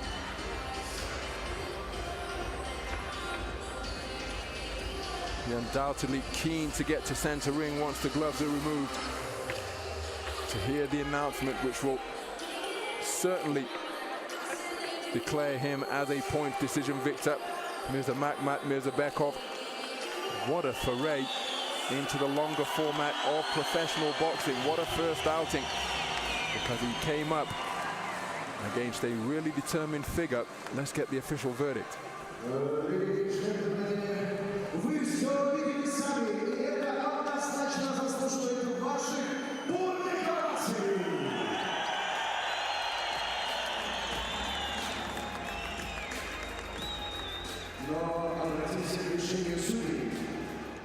В этом бою свою заслуженную победу одержал боец из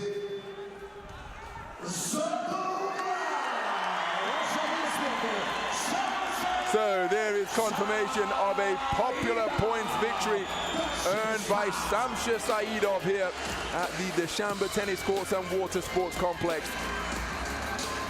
Roy Jones Jr. looking on approvingly, but Shamsher Saidov, compact little figure from right here in Tajikistan, using his punch output to outwork his opponent from Uzbekistan. And that is why flags are being fluttered by the fans in attendance here. Absolute elation all around after Shamsher Saidov produced an industrious outing over 6 3-minute rounds to outwork, out-hustle, and ultimately outpoint Mirzabekov of Uzbekistan. The contrasting stances and statures made for entertaining viewing and a competitive contest. But the deeper we got into the contest, the more compact figure was able to outscore and outwork his man with attacks such as that. That trip to the canvas, not ruled as a knockdown. But at the end of the 5th round, it appeared as though Mirzabekov was really feeling it to the body. Credit to him for making it through to the final bell. But it's a points decision victory for Shamsher Saidov, who improves to 2-0. Уважаемые любители бокса, мы продолжаем нашу ночь чемпионов. И прямо сейчас вашему вниманию представляется 6-раундовый рейтинговый поединок в полулегком весе. Итак, позвольте, я приглашу... Our next contest is between boxers from Tajikistan and Kazakhstan. Assylzhan, SERIKBAY. He's scheduled for 6 threes in the 57-kilogram featherweight division. And making his way to the boxing ring is Assylzhan SERIKBAY, making his professional debut in the longer format. This decorated amateur, 2022 National Championship bronze medalist at featherweight. And earlier this year, just last month, he took box sky gold at the multi-nations tournament in Hungary at 57 kilos. Приглашается в золотой угол из Таджикистана Акмал.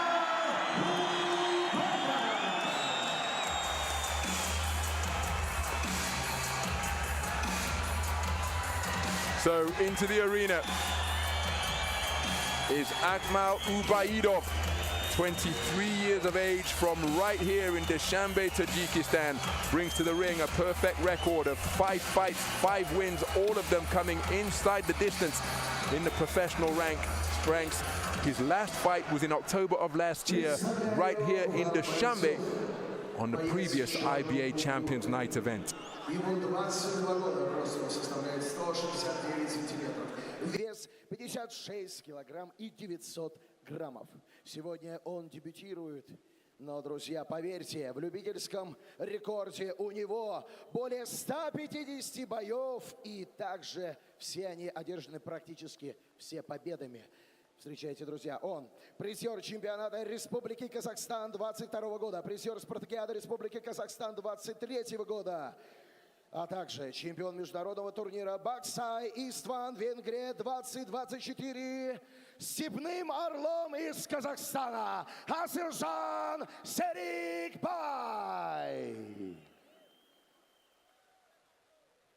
Боец в золотом углу ринга.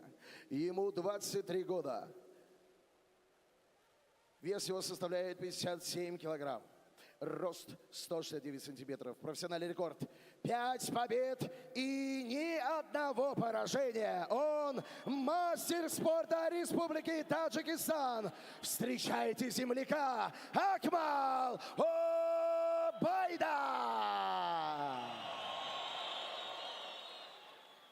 Ответственный за происходящее в ринге Александр Хамидов. So Alexander Khamidov of Uzbekistan just checking the equipment in this gold corner just to the left of our commentary position.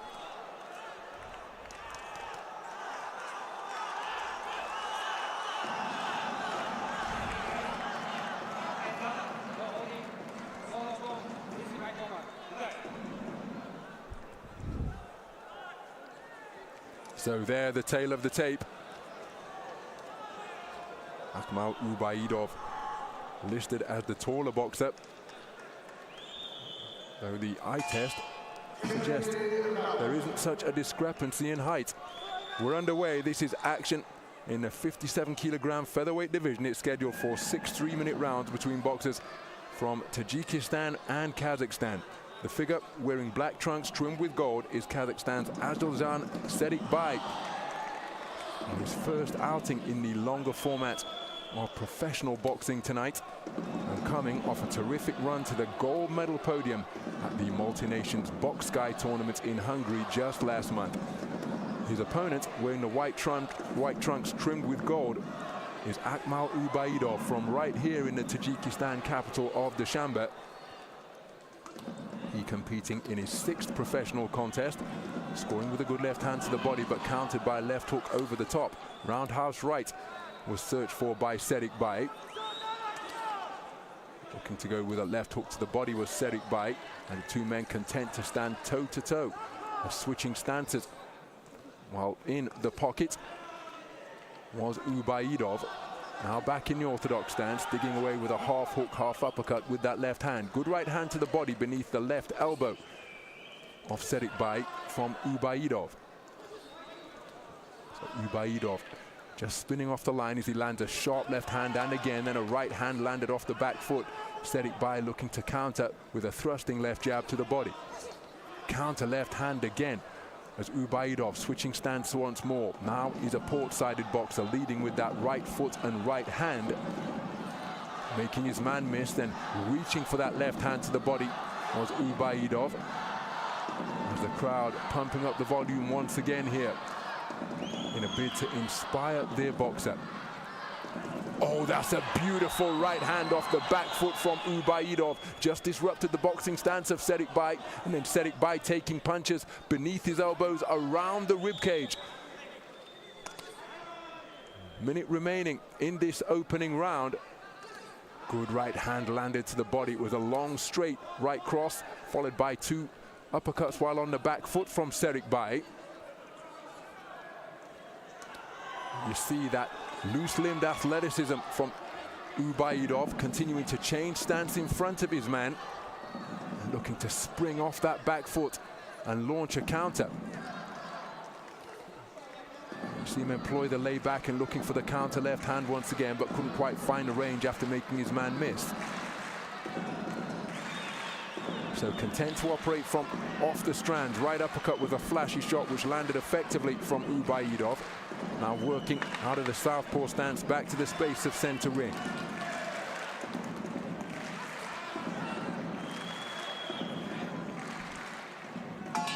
Good round of boxing to begin this 57-kilogram featherweight contest. Nice variety being demonstrated by Akmal UBAYDOV. Showing his ability to switch hit, often while in the pocket against Assylzhan SERIKBAY.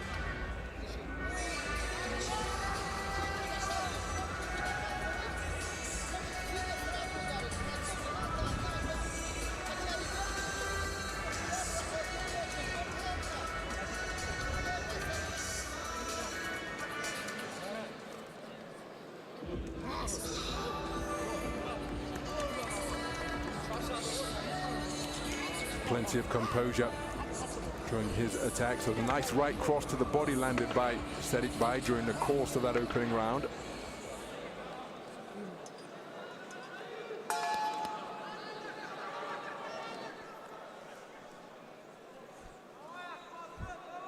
So into the second round we go then. So onto the front foot is the man from Kazakhstan, SERIKBAY, looking to walk his opponent down, pin him near the ropes on the far side of the ring, but up on his toes and moving laterally with good effect to both left and right before being entwined in a clinch is UBAYDOV. Oh, good left hand to the body from UBAYDOV out of that southpaw stance, but looking for the right hand to the body that served him so well in the opening round, repeatedly reaching for that shot is SERIKBAY. Oh, exchange of backhands while in the pocket. SERIKBAY having the final word before digging down with 2 punches to the body. And then a good portion of the round for the man from Kazakhstan. Scoring to the body with left hooks around the ribcage of the home boxer from Tajikistan. Strong portion of the round with a minute gone being produced by Assylzhan SERIKBAY of Kazakhstan. You see him looking for that right hand to the body once again.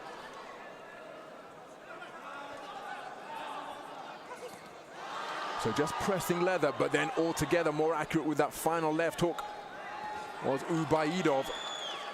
Brisk start to the round produced by SERIKBAY.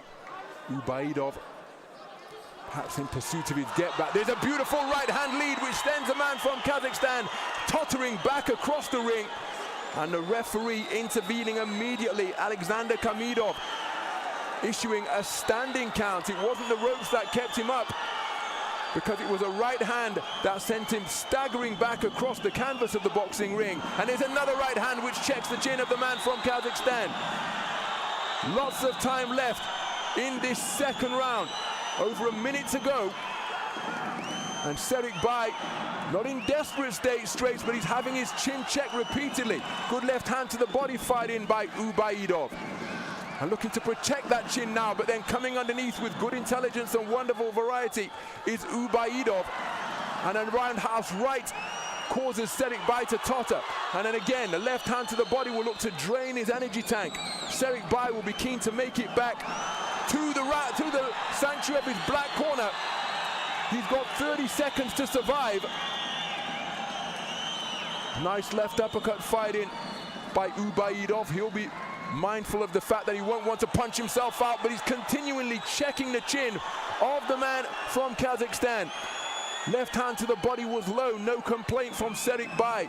And SERIKBAY, with 10 seconds remaining in this round, looks as though he's going to make it back to the sanctuary of his black corner. But what a brilliant round of boxing produced by Akmal UBAYDOV. And I'm not sure that the legs of the man from Kazakhstan have recovered. It's a long, slow walk back to that black corner by Assylzhan SERIKBAY. Akmal UBAYDOV with a terrific single shot while near the ropes, sending his opponent tottering backwards across the ring. And I'm not sure that he ever regained full control of his legs for the remainder of that round.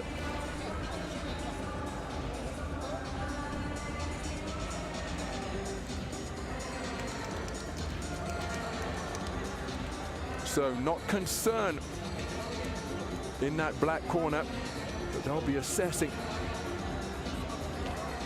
the condition of their boxer. So we take another look at the right hand off the ropes. There it was, beautifully disguised, and look at how it just completely discombobulated. Assylzhan SERIKBAY losing control of his coordination momentarily.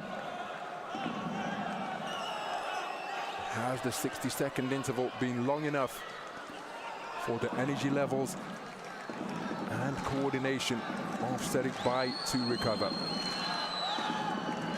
Akmal UBAYDOV made his professional debut in February of 2021 in Russia,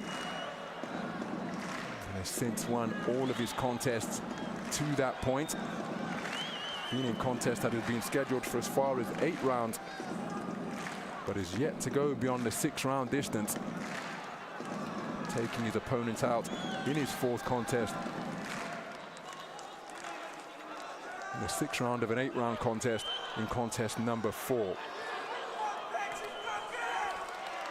So SERIKBAY, aware of the fact that he conceded a 10-8 round on the cards, with another roundhouse right, just caused his legs to stiffen, and in between his high-held gloves, accurate punches are being snaked by Akmal UBAYDOV. They're a good left hand to the body, just to keep SERIKBAY honest, so he can't just put on the earmuffs and protect his head, because good shot selection is being demonstrated by UBAYDOV. SERIKBAY comes forward, scores with that straight right cross to the body once again. Nice movement around his target from Akmal UBAYDOV. And again, SERIKBAY seemed to be intent on walking his man down to begin this 3rd round. Here he scores with a right hand to the body once again. But remember, it was in that type of position, with SERIKBAY being the aggressor, where he was countered by a sneaky right hand when UBAYDOV catapulted himself off the ropes and landed on the point of the man from Kazakhstan's chin.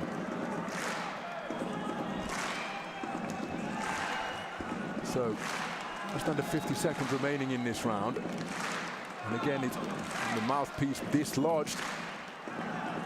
Looked like a chopping right hand, perhaps in time with an exhalation from UBAYDOV. Now you see the referee, Mr. Alexander Kamidov, telling UBAYDOV in no uncertain terms that is one time, because you see he's breathing through an open mouth here now. And veteran boxers sometimes use that as a tactic to buy themselves more time. Spit the mouthpiece out, has to be retrieved by the referee, taken back to the corner, rinsed and reinserted. And you saw when he went back to his corner that UBAYDOV just draped both hands over the top rope to take in big gulps of oxygen into his lungs. Put an awful lot into the closing stages of round number 2 after producing that 8 count with that stunning right hand. And there he has his chin checked by a right hand from SERIKBAY on the front foot. Responds with a good left hand to the body, but SERIKBAY digging away upstairs. And what a turnaround that is proving to be, because at the end of round number 2, it was SERIKBAY who cut a weary figure, as it was a slow walk back to his black corner. But in the final third of round number 3, it was Akmal UBAYDOV who appeared to be feeling the pace. Mouthpiece was dislodged, and all of a sudden, he slowed considerably. In the closing stages of that third round. So now, the question is,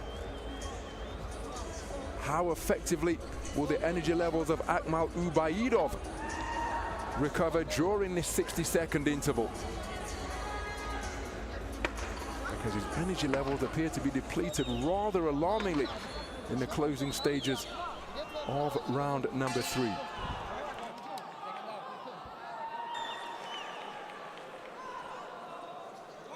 So 3 rounds completed, a potential 3 rounds to go, and on our from our commentary position here ringside, Akmal UBAYDOV takes a right hand which sends a shower of spray flying over the top rope here, moving with quick twitch defensive maneuvers once again, but he takes another right hand around the corner, trying to fight his way out of the corner. It looks as though he's taking some of the pop off his punches and is giving SERIKBAY volume. Southpaw stance once again, beautiful left uppercut, right hook, same combination tried once more out of that port-sided stance by UBAYDOV. Just being pinned to his own corner, SERIKBAY tucking up tightly, takes a left hand to the body. But Mr. Alexander Kamidov saying that it was a low blow, that bolo backhand. Well, he's cutting a dynamic figure through this portion of the round with just over a minute gone, is Akmal UBAYDOV. But again, this is the manner in which he started round number 3, and again he is breathing through a mouth that is wide open as he's bobbing and weaving and darting around the ring in athletic fashion. Can he keep this type of movement and punch output going? Because continuing his grim advance is Assylzhan SERIKBAY, and it was in the final minute of the third round that he enjoyed significant success. Flashy right uppercut tried while out of the orthodox stance from UBAYDOV.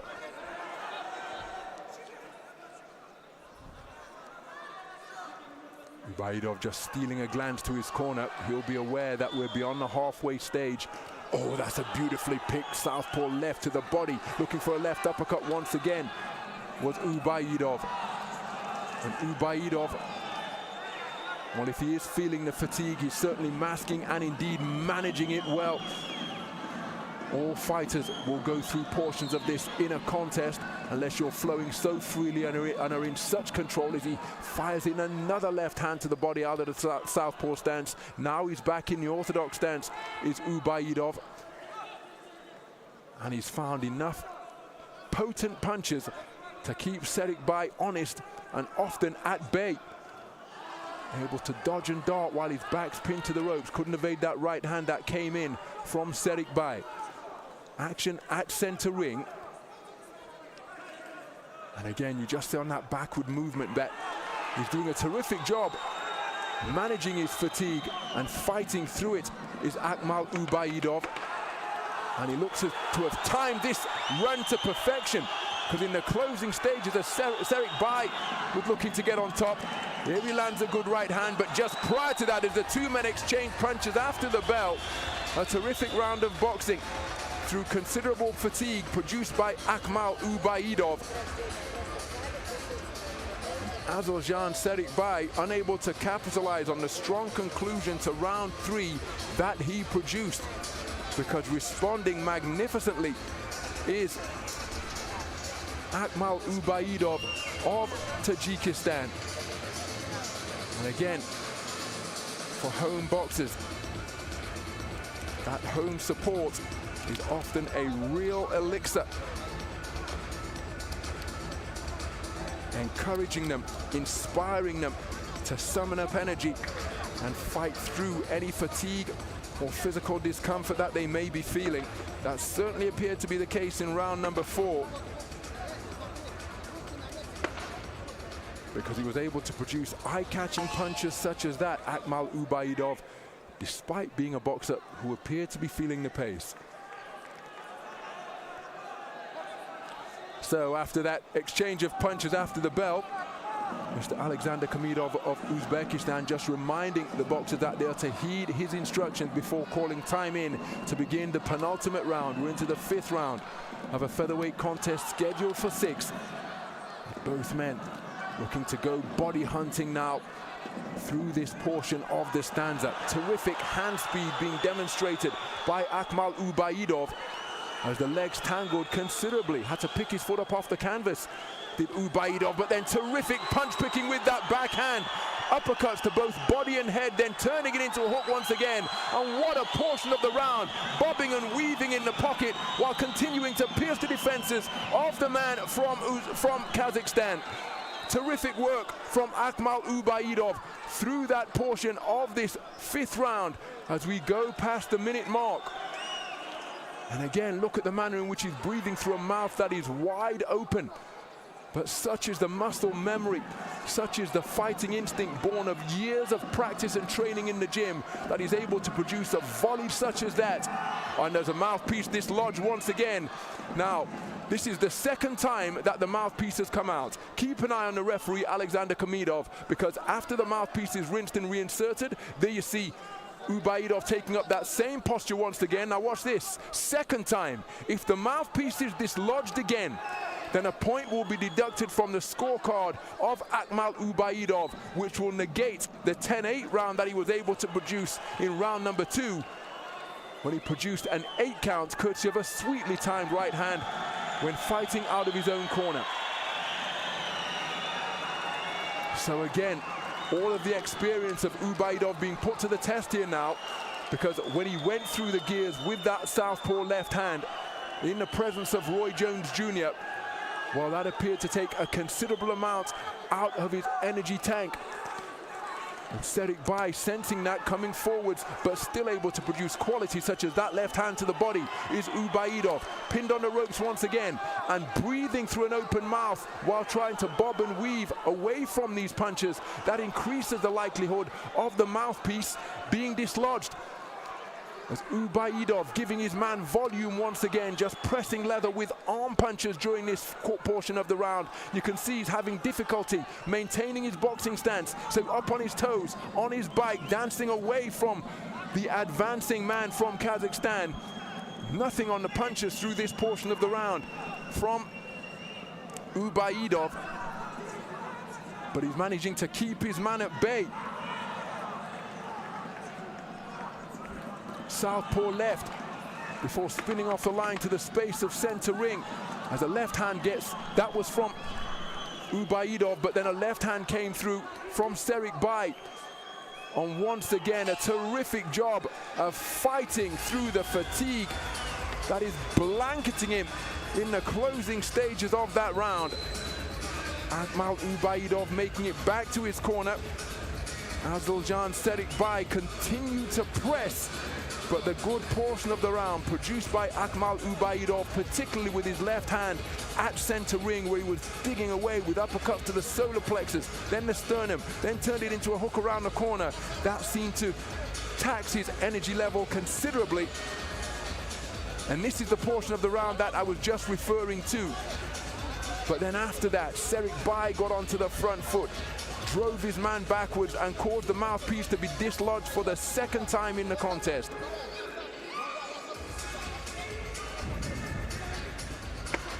And remember, Assylzhan SERIKBAY fighting for longer than 3 rounds for the 1st time tonight, and he's acquitting himself very well indeed. So into the final round we go in this 57-kilogram featherweight contest between boxers from Tajikistan and Kazakhstan. It has been a pulsating affair thus far. The flashy, variety, switch-hitting, eye-catching punches being produced by the man in the white trimmed with gold, but steady and stoic and determined is SERIKBAY. But it could be flash getting the better of his fundamentals, because what he makes a point of doing, Akmal UBAYDOV, is putting together a fusillade of punches such as we've just witnessed here. Eye-catching work, where it produces blistering hand speed, very little on the punches, but they're so accurate that they're able to get through the defenses. Now, if the pattern of previous rounds repeats itself, there will be a drop-off in punch output and an increase in the distance from UBAYDOV, and SERIKBAY will look to continue to walk his man down and take advantage of him while he takes a breather after the burst of activity, just as he did there with that right hand, which checked the chin of the man from Tajikistan. Terrific work once again from SERIKBAY. So UBAYDOV, spoken to about keeping his head up. There he goes through the motions, just pressing leather once more. Looking to keep SERIKBAY at bay, but SERIKBAY continuing to press. Dancing his way out of his own corner is UBAYDOV. But on him again, draping all over his man, is SERIKBAY, not giving UBAYDOV any respite, and UBAYDOV looking to hold on the blind side of the ref. Got his hands free to score with a nice left hand to the solar plexus of SERIKBAY. And the mouthpiece has come out once again. So this is something that we have been referring to throughout the contest. The burst of activity, then the drop off in pace, and now, just as it happened on 2 previous occasions, the mouthpiece dislodged. And look at the posture of UBAYDOV. So a point deduction because the mouthpiece dislodged on 3 separate occasions, and that often a sign of a fatiguing fighter looking to buy themselves time. So he's got real problems here as UBAYDOV. He's got a minute to negotiate, and again his fighting spirit comes to the fore as he catapults off the ropes, plants his feet into the canvas and accommodates SERIKBAY in a torrid exchange. Terrific heart being demonstrated by Akmal UBAYDOV, and he is going to need every ounce of support that these home fans can muster here, because SERIKBAY is continuing to press and take advantage from a man whose gas tank is depleting at an alarmingly rapid rate right before our very eyes here. The mouth wide open as he bids to take in every gulp of oxygen possible while trying to fight off a ferociously determined opponent. 10-second clapper has sounded, closing stages of the 6th and final round, and summoning up energy once again to let his hands go with greater volume is Akmal UBAYDOV. A terrifically spirited performance produced by both boxers, an incident-filled affair. Well, Akmal UBAYDOV produced a standing count in the 2nd round with a sweetly timed right hand as he catapulted himself off the ropes to catch Assylzhan SERIKBAY, sending him tottering backwards across the ring. But then in the 6th and final round, a point deduction taken away from Akmal UBAYDOV because his mouthpiece was dislodged for a 3rd time. Remember, it's the 10-point must system, so one boxer must score 10. A very close and competitive 2nd round. The volume, perhaps of Akmal UBAYDOV enough to take that final round, and it being seen as it is the 10-point must system, and he were to win the round hypothetically, his scorecard would read 10, because one boxer must score 10, -1. But did SERIKBAY do enough to take that final round? Overall, I think that Akmal UBAYDOV has done enough to take it, but an incredibly competitive affair, torrid 2-way action produced by both boxers. The flashy volume and variety, switch hitting skills demonstrated by Akmal UBAYDOV, but grim determination consistently demonstrated by Assylzhan SERIKBAY. The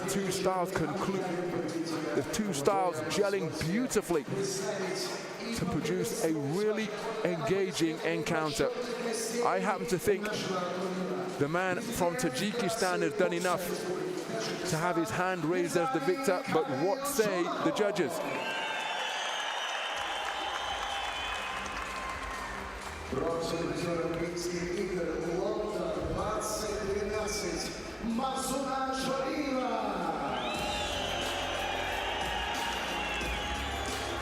A także zawodnicy olimpijskich iger Rio de Janeiro 2016 года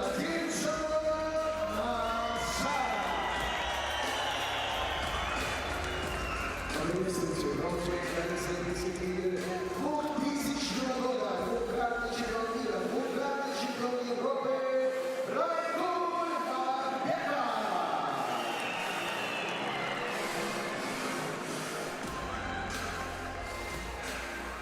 же, дамы и господа, мы готовы объявить победителя этого поединка.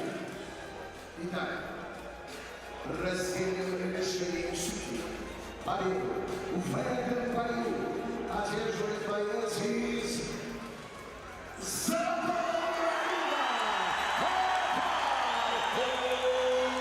So Akmal UBAYDOV declared a points decision victor over Assylzhan SERIKBAY at the conclusion of 6 pulsating incident-filled rounds here. But my goodness, didn't he demonstrate a champion's fighting heart, because he appeared to be feeling the pace considerably from around round number 3. But he was composed enough, had enough experience under his belt to mask the fatigue on occasion, to fight through it frequently. And even though he spat the mouthpiece on 3 occasions, resulting in a points deduction, the switch hitting skills of Akmal UBAYDOV enabling him to extend his perfect record. It now stands at 6 fights undefeated. First time he has heard the final bell, first time he has been taking the distance, and that is testament to the toughness of Assylzhan SERIKBAY of Kazakhstan, who in his professional debut tonight, his first contest, longer than 3 3-minute rounds, able to fight through the 8 count that he received in the second round and have considerable moments of success of his own. But overall, the greater success enjoyed by Akmal UBAYDOV, and that is how he has been able to extend his perfect record. And there was the moment of confirmation. Absolute delight for the home boxer.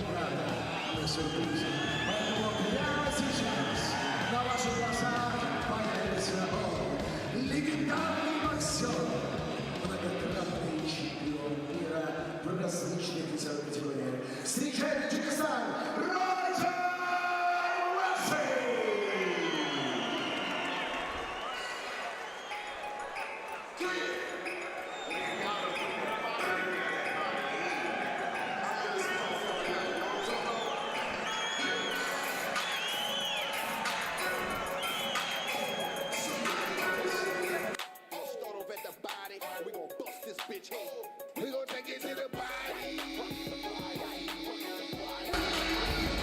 So the light show going into overdrive, because in just a few moments time we expect the appearance of Pensacola's finest, Roy Jones Jr.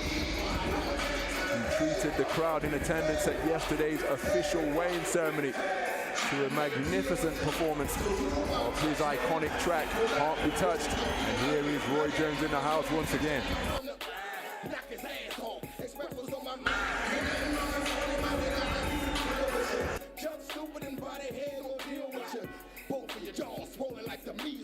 The only man can save you is Jesus. I say a prayer for you, boy, I dispose of you. I take you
Ladies and gentlemen,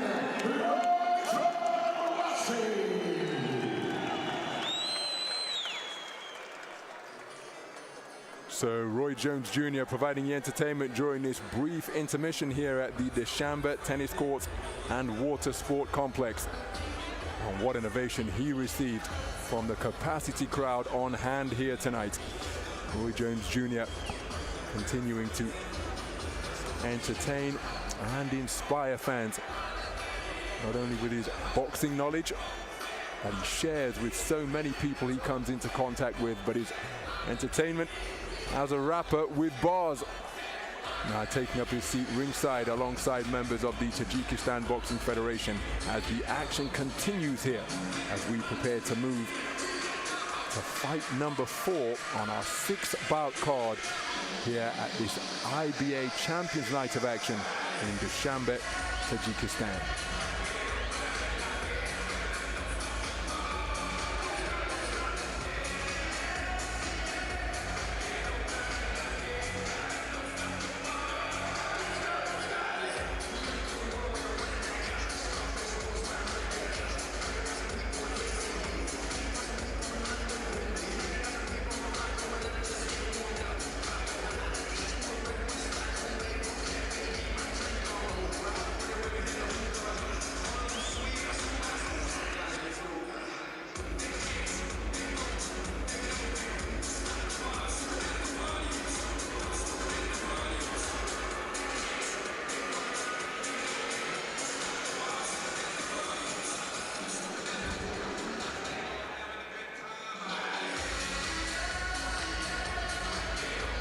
So that is the location of this IBA Champions Night of Action, the prestigious Dushanbe Tennis Courts and Water Sports Complex.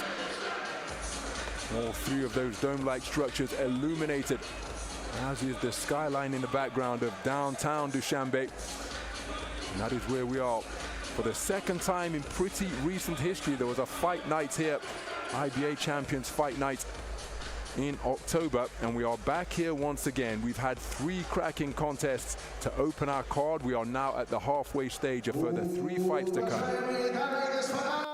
Добрый вечер, ассаламу алейкум, Таджикистан, Жебо, Имрушаби, боксовый профессионал. Миллионы телезрителей, Матч ТВ и любителей бокса по всему миру. Я приветствую вас здесь, во Дворце тенниса и водных видов спорта в Душанбе, Таджикистан!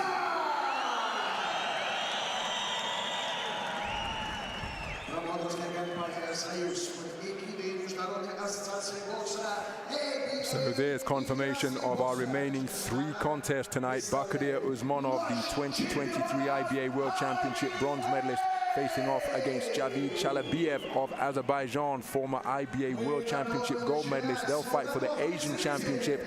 Then we have an eliminator, a final eliminator for the IBF Super Featherweight World title between RAKHIMOV from right here in Tajikistan and a power-punching Eduardo MEX. And then our action will conclude with a 10-round contest in the 86-kilogram division for the IBA professional world title at cruiserweight between the last 2 men to hold the IBA World Championship title over 3 rounds.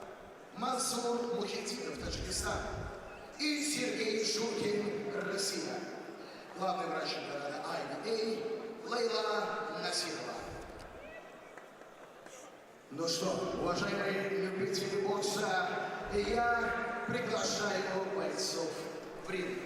8 раундов за титул чемпиона Азии по версии Международной ассоциации бокса IBA в легком весе. Итак, встречайте, из Азербайджана Javid Golden Boy Shalabiyев.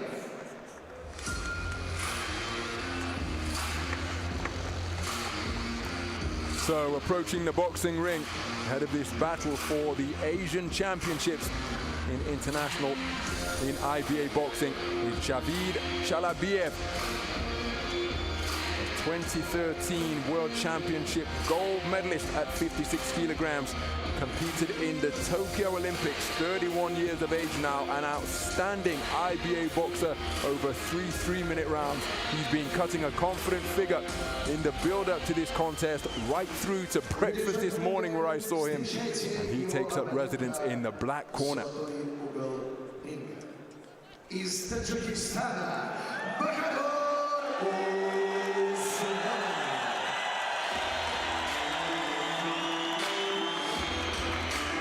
What a rapturous round of applause to greet the introduction of Bakhodur USMONOV. Born and raised right here in Dushanbe, Tajikistan, the 26-year-old comes to the ring with a perfect professional record of 7 fights, 7 wins, 3 of them inside the distance. And in IBA 3-round boxing, he took World Championship bronze at the Humo Arena in Tashkent, Uzbekistan last year. Представляю вам бойцов. Боец в черном углу ринга. Ему 31 год. Рост его составляет 174 сантиметра. Вес 63 килограмма ровно. Его профессиональный рекорд впечатляет. 46 боев, 21 из которых поражений. Чемпион мира 2013 года. Победитель исламских игр 2017 года. Друзья, многократный участник Олимпийских игр. Дамы и господа, встречайте из Азербайджана Javid, Golden Boy CHALABIYEV.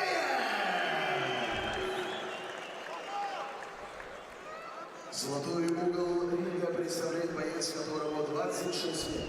Рост его 174 сантиметра, вес 63 килограмма и 300 граммов. Его профессиональный рекорд 7 побед, из которых 3 нокаута и ни одного поражения.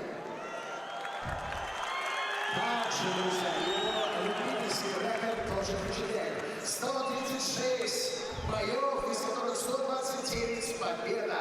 Он чемпион Азии 2015 года, призер чемпионата мира 2023 года. Дамы и господа, Таджикистан, Bakhodur.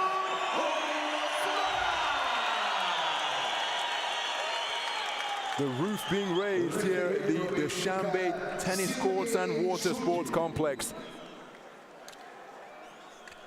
Terrific reception on the pre-fight introduction for Bakhodur USMONOV. So both boxers called to center ring.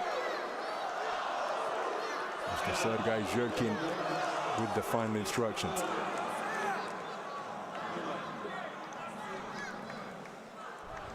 So there, a quick look at the tail of the tape ahead of this Asian Championship on this IBA Champions Night of Boxing. Both men an identical height. Javid CHALABIYEV, 5 years older. Both men have occupied podium positions at IBA World Championship Boxing over the 3-round format. Javid CHALABIYEV, the world champion, back in 2013 at 56 kilograms. And in the most recent edition, in Tashkent in Uzbekistan, Bakhodur USMONOV coming away with a world championship bronze. It's the first fight over the longer format for Javid CHALABIYEV in the professional ranks. Olympian in Rio and Tokyo. Did feature in what was previously known as APB, AIBA Professional Boxing, back in the day. A good right hand landed to the body, and then a left jab off the back foot from Bakhodur USMONOV.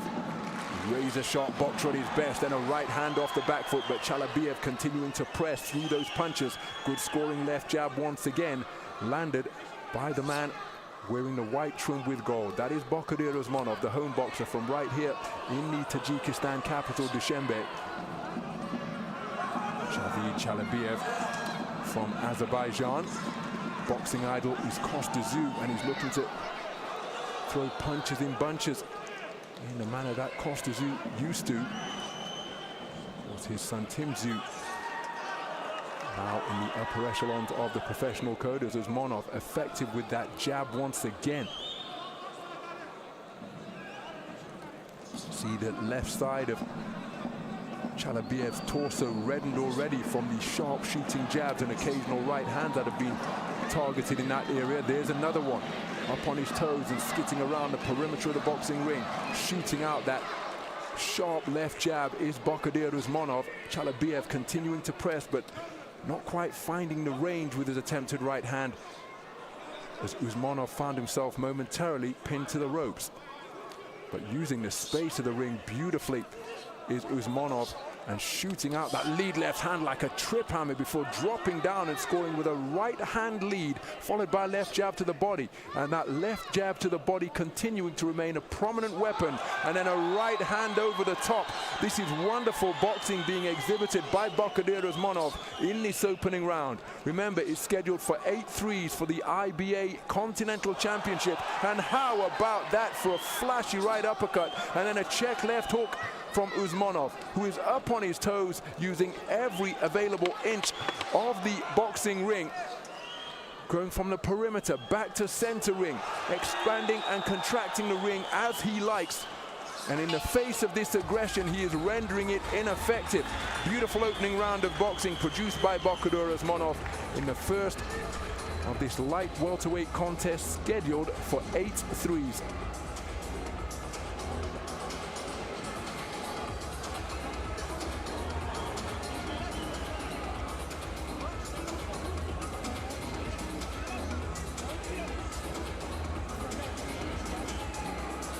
So I'm sure that the instructions over in that corner are more of the same, because it was a terrific display.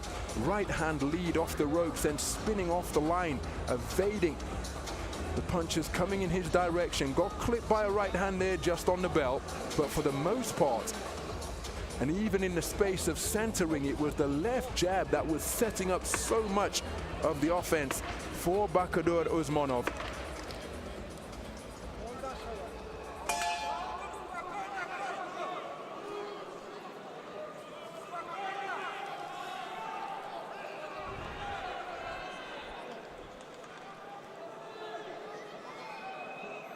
So a little bit of a late exit from the black corner.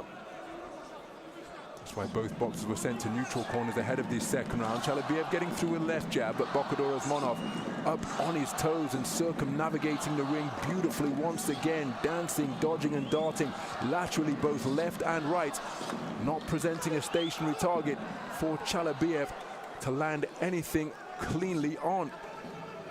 Look at the activity with that lead left hand from Bakhodur Usmonov. Head, then body, then turns it into a hook, followed by a right hand over the top. Then he gets back to that thrusting stab jab to the body once more. Continuing to tenderize the torso of the man from Azerbaijan, who continues to press.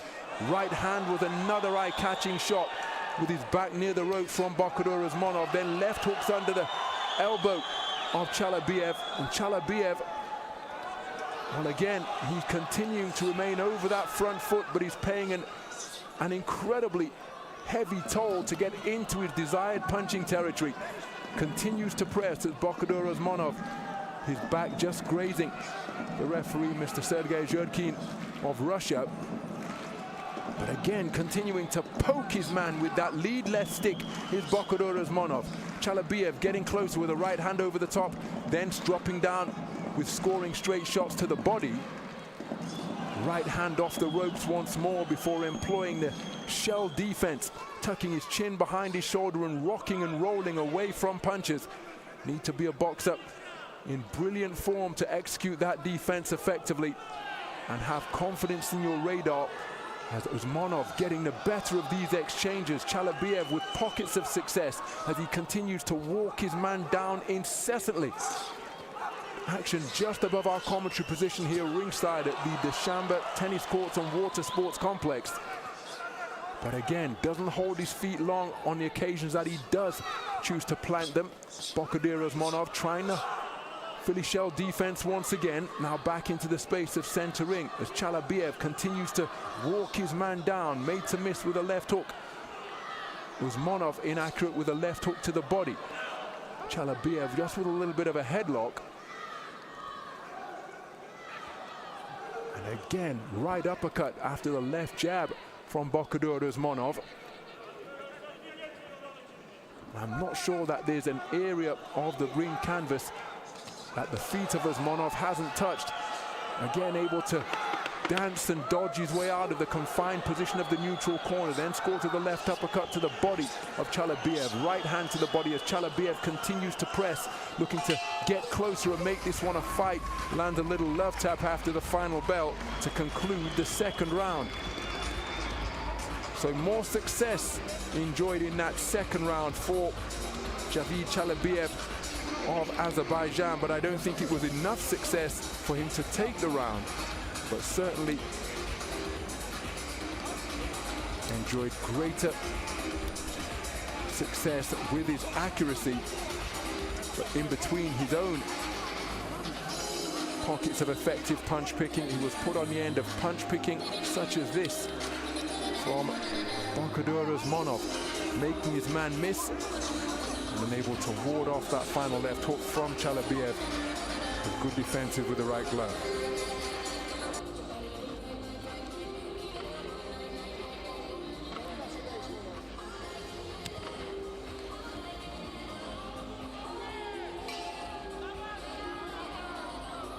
So into the third round of a light welterweight contest scheduled for 8 we go. This is the IBA Asian Championship that's on the line.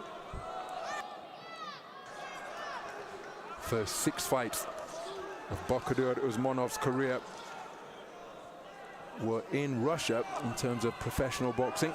His last 2 outings have been right here in his home city on IBA Champions Night events. And my goodness, he's using the energy and encouragement from the crowd terrifically. From the opening round, he found his range immediately. His rhythm and tempo were a joy to behold. And here you see the variety again, uppercuts, jabs, hooks, all being fired in off the back foot.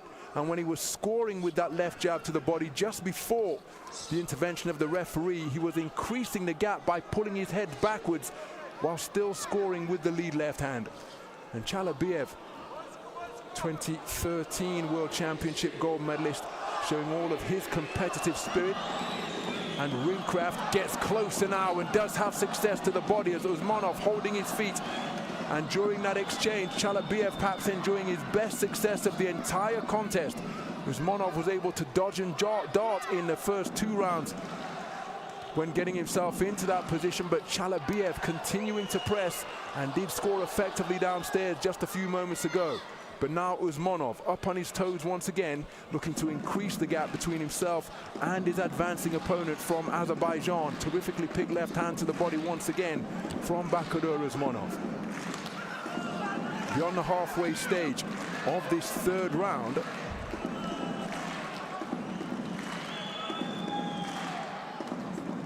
USMONOV in center ring, both men flat-footed, and it's the lead left hand that is just controlling the distance beautifully for USMONOV once again. CHALABIYEV letting his hands go, getting through with some punches during that cluster. USMONOV able to ward off the attacks with good defenses with his glove, but CHALABIYEV able to penetrate those attempted defenses once again. So USMONOV, genius ankles being demonstrated, able to change direction laterally both left and right in an instant. Look at that, how he jammed on the brakes and then scored beautifully downstairs to the body. But CHALABIYEV remained right in the pocket and was able to counter as 2 more body punches shoveled in by USMONOV, but CHALABIYEV remaining right on the man's chest and looking for his own successful offense. But USMONOV is doing a terrific job of scoring often without reply, because by the time CHALABIYEV sets his feet to launch the attack, USMONOV is no longer there.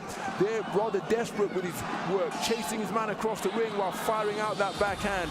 Terrific work from Bakhodur USMONOV again during the course of that third round. After CHALABIYEV enjoyed comparatively more success in the second, USMONOV getting the movement going once again and showing wonderful variety once more. But CHALABIYEV continuing to compete and remain right in the face of USMONOV.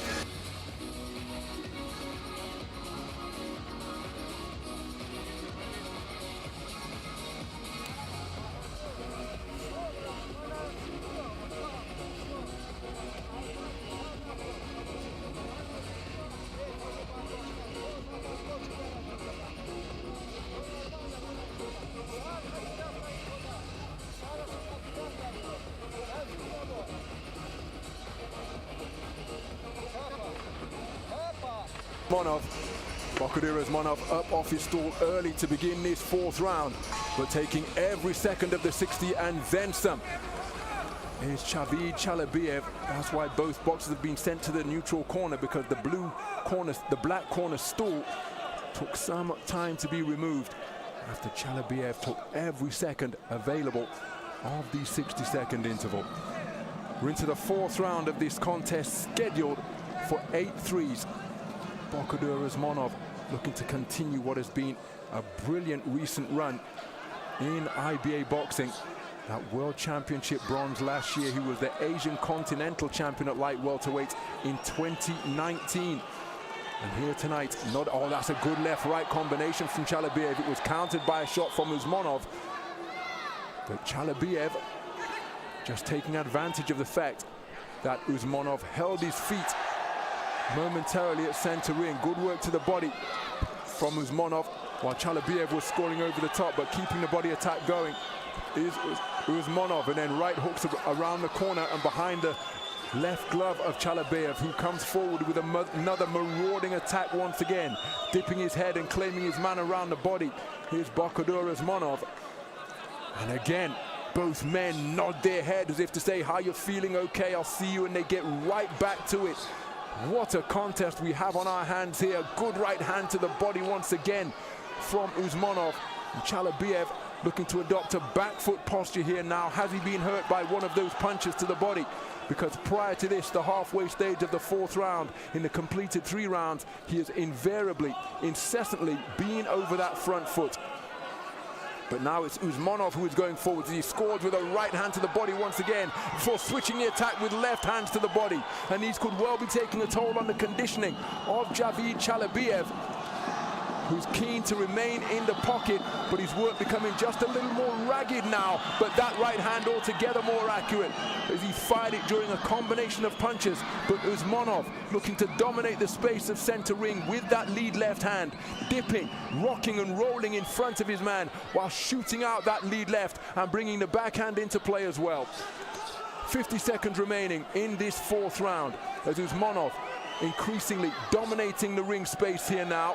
It was a right hand lead followed by CHALABIYEV. It was long, and that's why the two boxers wound up in a clinch. Both men weighing in comfortably inside the 63.5 kilogram light welterweight limit.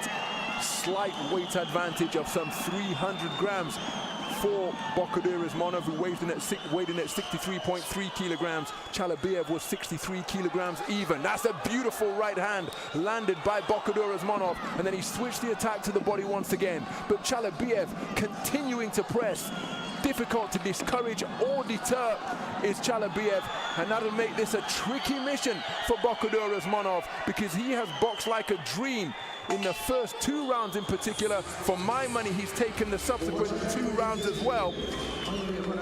But CHALABIYEV is there every second of the way, and that can sometimes put a little bit of doubt into the mind of a boxer who is controlling proceedings. I feel that's what Bakhodur USMONOV is doing. But Javid CHALABIYEV is in this contest every second of the way. I just don't think that he's doing enough to win the contest. But USMONOV, will his mind begin to play tricks on him here now? As everybody up on their feet, applauding what they are witnessing up in the boxing ring. Bakhodur USMONOV looking to claim this Asian Continental crown in front of his home fans, but he's facing off against a determined, prideful opponent in Javid CHALABIYEV of Azerbaijan.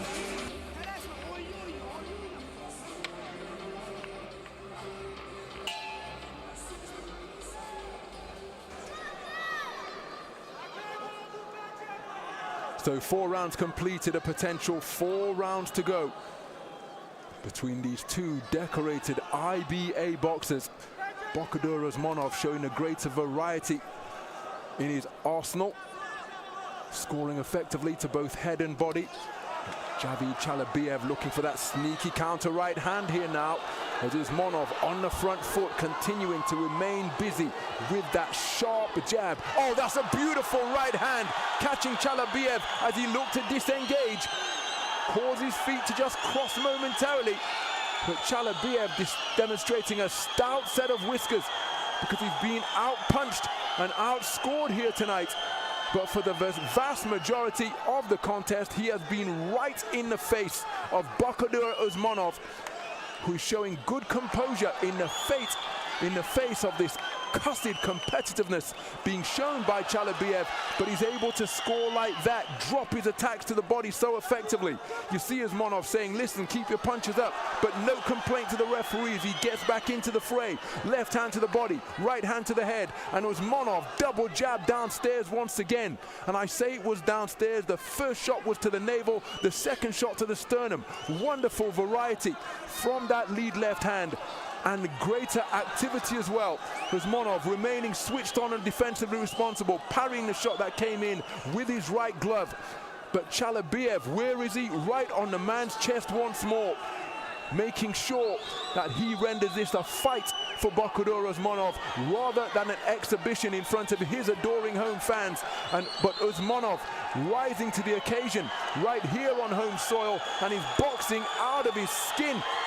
His left hand is consistent as a healthy heartbeat as he continues to snake it out and score both upstairs and downstairs. Wonderful variety on that lead left hand. But CHALABIYEV, after USMONOV's success, right back in the face of the 2023 World Championship bronze medalist. CHALABIYEV looking for the right hand over the top. Good left hand dug into the body from USMONOV a few moments ago. USMONOV just taking a breather beyond punching range, bobbing and weaving while on the ropes, shooting out a speculative lead left hand to the body, not necessarily accurate, but he's just keeping CHALABIYEV beyond range. But CHALABIYEV kept the attack going, made it a two-phase attack, and was able to score effectively. But USMONOV targeting his man and scoring with that left jab to the chin once again, then a left hand to the body. This is non-stop action deep into this battle for the Asian Championship belt on IBA Championship night.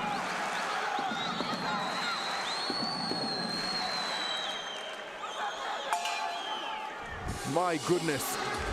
No quarter ass, none given between these two boxers. Again, I happen to think that it's the man from Tajikistan doing enough to take the round.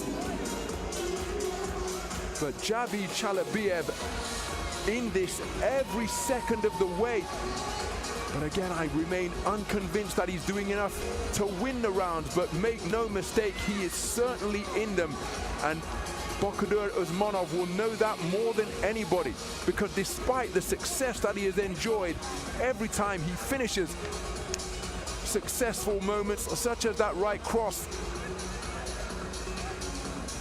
and then the left jab that followed it during the course of the round.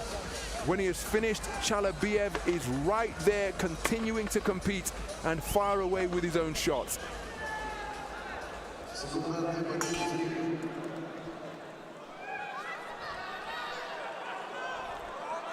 So we're into round number 6. And out to center ring. And just setting up his store behind that lead left hand is Bakhodur USMONOV. And again, look how busy he is with that lead hand. CHALABIYEV scoring with a right cross and a long looping left out of that orthodox stance. And again, as the spectators pound out a percussive rhythm on a drum here, the quality that is in evidence from these two boxers who've enjoyed podium success in IBA World Championship boxing is wonderful to behold. A good left hand slung into the body from USMONOV, but CHALABIYEV continuing to shoot out his own straight punches. But the better of that trade-off coming from the man from Tajikistan. Tucking up tightly is CHALABIYEV. There he scores with the right hand to the body, but it's USMONOV looking to have the final word. Turns the right hand underneath and continues to score effectively with shots that are being shoveled in downstairs. There's a right hand over the top from the man from Tajikistan, followed by body attack success. CHALABIYEV with a right hand over the top, forced to back up momentarily, but he is keen to remain in the pocket. You see how he spun off the line rather than concede ground to remain in the face of Bakhodur USMONOV. Scores with a good left hook during that combination attack. But USMONOV seemingly as fresh and sharp now as he was in the opening round some 6 rounds ago. But CHALABIYEV, again, continuing to pose that question, knocking on the door of Bakhodur USMONOV. As CHALABIYEV scores with a good left jab, then right hand to the body. But there's a right hand over the top in response from USMONOV, who's continuing to dance around his man and present different angles.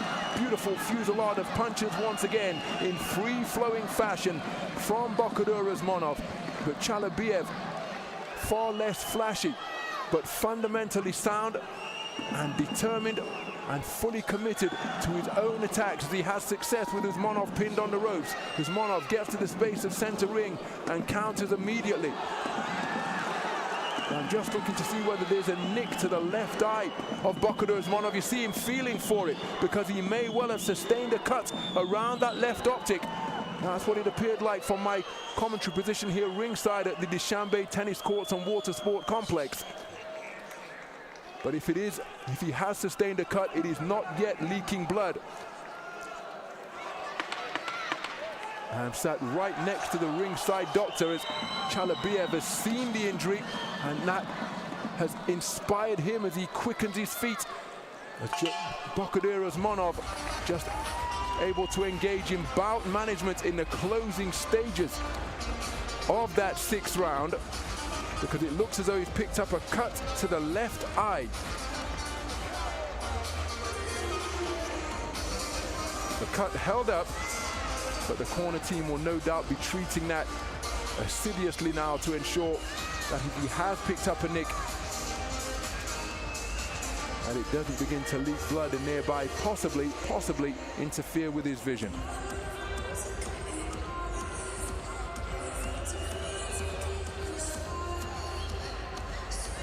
So CHALABIYEV, for my money, needs a stoppage here now.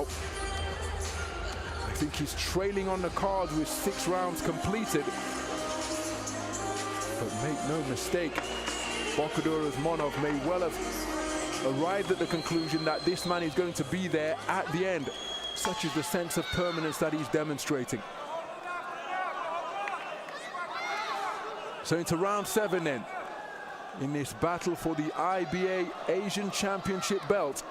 Bakhodur USMONOV, in his 2nd consecutive fight here in his home city, has used that shot, the lead jab, wonderfully from the opening bell. And it's not just a lead jab. Within that lead jab, there has been so much nuance and education and guile and variety, and it's kept CHALABIYEV guessing. You see CHALABIYEV just reduced to reaching for his single shot attacks during that previous portion of the round. But he needs a stoppage here, does CHALABIYEV. For the most part, he's been over the front foot. He's touched up by a check left hand once again, almost slapped with the inside of the glove, and then beautiful back foot boxing from Bakhodur USMONOV once more. Approaching a minute gone in this penultimate round. CHALABIYEV not attacking as incessantly as he has done in previous rounds, perhaps looking to draw USMONOV onto a shot. USMONOV has gone forward occasionally during the course of this contest. Truth be told, he's the man that has seemingly dictated the terms on which this contest is being fought. He decides when to stand still and hold his feet, resulting in these shape-shifting stare downs just beyond punching range. He's also decided when to go on the back foot and draw CHALABIYEV in. CHALABIYEV just looking to engage him in some verbal conversation. There he scores effectively to the body. As USMONOV scoring with the left hand. CHALABIYEV not disrespecting his opponent, but trying to get inside his mind, trying to get him perhaps to deviate from the game plan. But USMONOV is proving far too disciplined for that. He has boxed to order.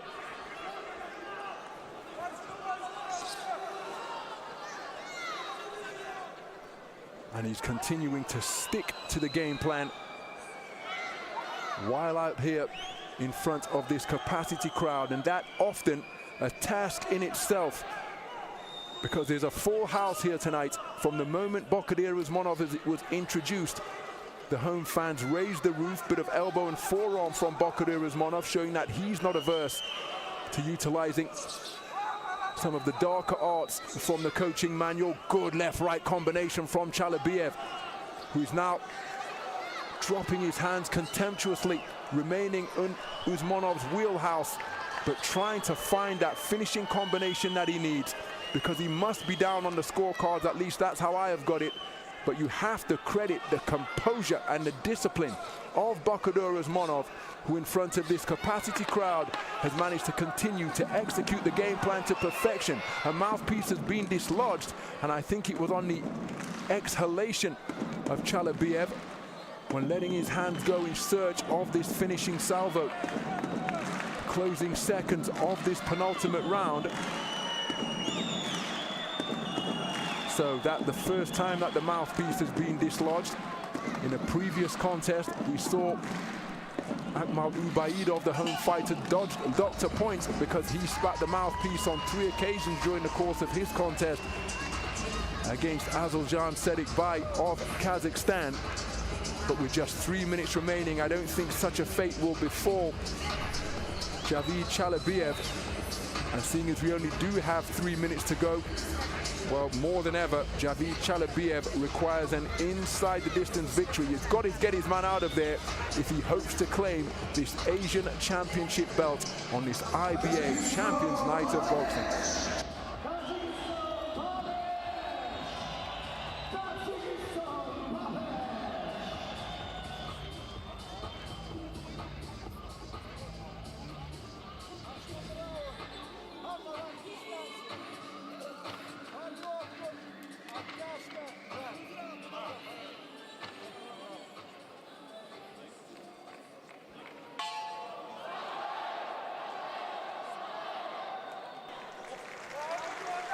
So a sporting touch of gloves between these two skillful, committed boxers. It has been an incredibly hard-fought affair. The man in the white trimmed with gold, Bakhodur USMONOV of Tajikistan, has contained his emotion and executed the game plan to perfection. And you can see Javid CHALABIYEV trying to distract his man desperately to get him to deviate from the strategy that is being laid out by the corner and carried out in almost punch-perfect fashion by Bakhodur USMONOV. But USMONOV is far too disciplined and switched on for that.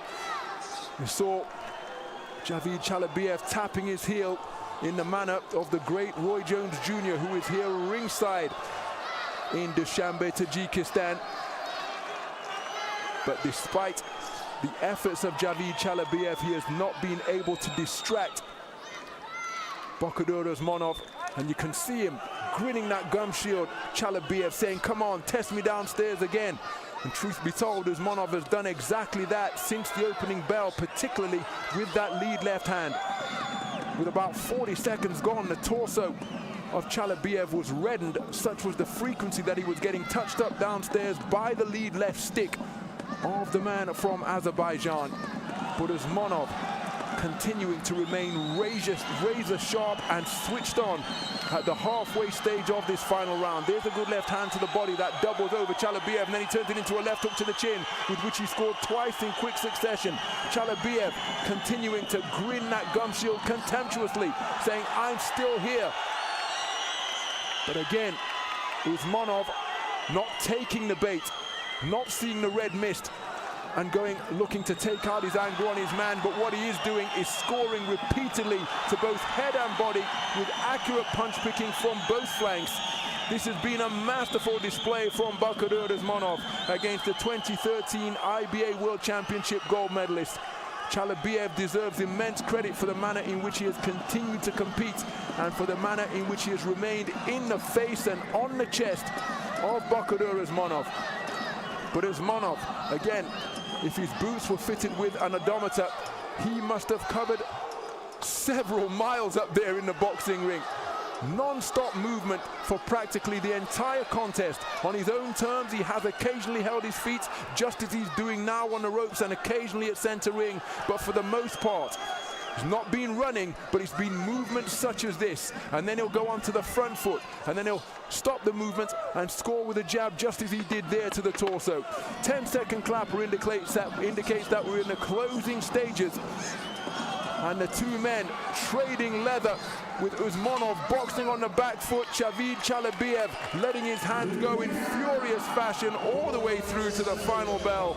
That concludes what has been a quite magnificent contest for their Asian Championship belt here on this IBA Champions Night of Boxing. But for my money, it is Bakhodur Usmonov who will be declared as the victor, and wonderful to see that sportsmanship between two men who know what it takes to occupy a rostrum at the IBA World Championships. Javid CHALABIYEV from Baku in Azerbaijan was the world champion back in 2013 at 56 kilograms, and just last year at the most recent edition, Bakhodur Usmonov claimed world championship gold, and I think tonight here on home soil he is about to add that Asian championship belt, because he produced a quite magnificent display over the course of 8 3-minute rounds. And I think he is about to be declared as the continental champion. But we have to give credit to the competitive spirit and sheer tough competitive cussedness of Javid CHALABIYEV, because for my money he was outscored considerably during the course of that contest, but he was always in the fight and always in the face of Bakhodur Usmonov. But I think it's Usmonov's greater variety and ringcraft, punch selection and control of proceedings that will be to see him declared as the victor here. We're just awaiting official confirmation from our MC, Vasily Pasishnik.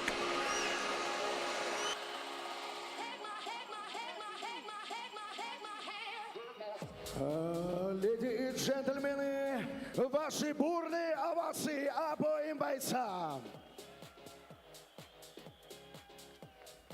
В этом ярчайшем поединке единогласным решением судей свою полноправную победу, а также чемпионский пояс чемпионата Азии по версии IBA забирает и побеждает боец Таджикистан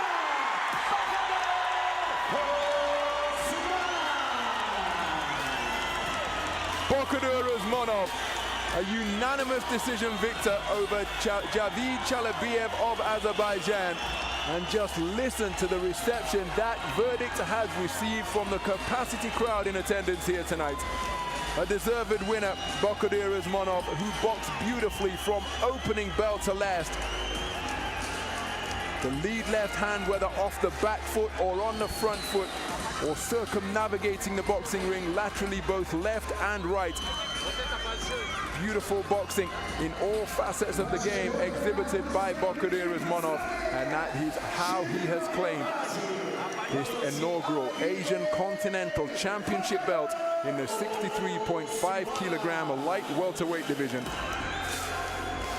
It continues and extends what has been a terrific recent run for Bakhodur Usmonov, adding to the 2023 World Championship bronze he won at the Humo Arena in Tashkent, Uzbekistan last year, and it's another IBA Asian Championship, adding to the 2019 Asian Continental crown that he claimed at light welterweight over 3 3-minute rounds. Wonderful sportsmanship between the boxers and the respective coaches during the course of that contest, but it was punch picking such as that saw Bakhodur Usmonov box his way to a unanimous point decision victory.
Уважаемые леди и джентльмены, мы продолжаем ночь бокса.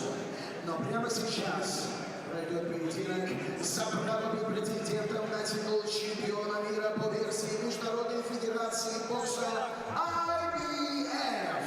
12 раундов, и мы с вами узнаем, кто же будет победителем.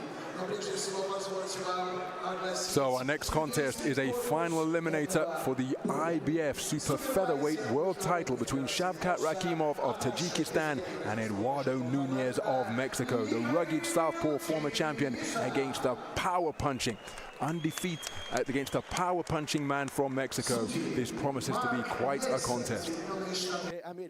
Mike Fitzgerald, Соединенные Штаты Америки. Матео Мантелла, Италия, и Адам Хайт, Австралия. Итак, с огромным удовольствием представляю вам бойцов.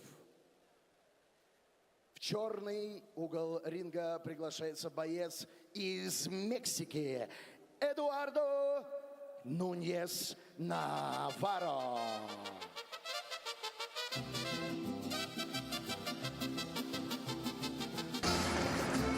So approaching the boxing ring is the formidable figure of Eduardo MEX from Mexico. Comes to the ring with a 27-fight professional record. 26 wins, just one solitary loss, and all 26 of his wins coming inside the distance. Since his sole loss in his 11th contest, he has rattled off 16 wins in a row. And in every contest at which he has prevailed, he has yet to hear the final bell.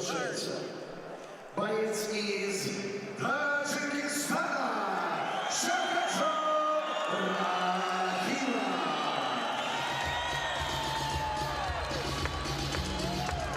His opponent is from right here in Tajikistan, and that is Shavkat RAKHIMOV, 29 years of age.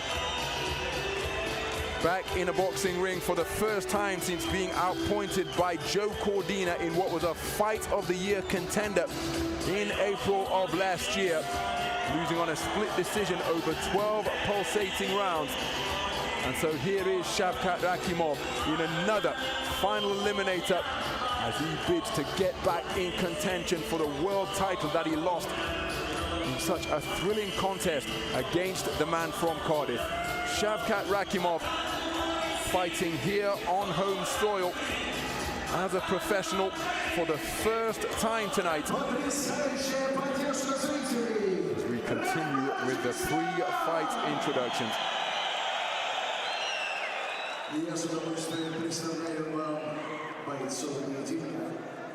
В черном углу ринга боец, которому 26 лет, рост его составляет 168 сантиметров, вес 58 килограмм и 800 граммов. Его профессиональный рекорд 26 побед, 26 из которых нокаутом и только одно поражение. Друзья, встречайте, вот он, неудержимый и опасный из Мексики, Эдуардо MEX.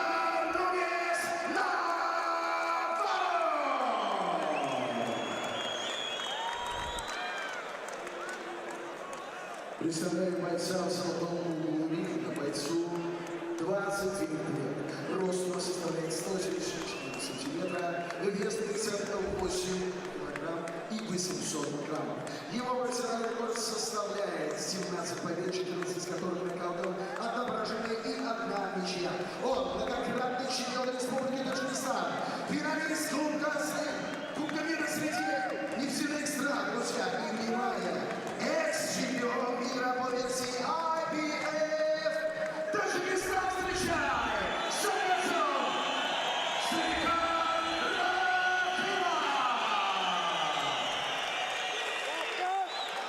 Рефери поединка НУНЕЗ.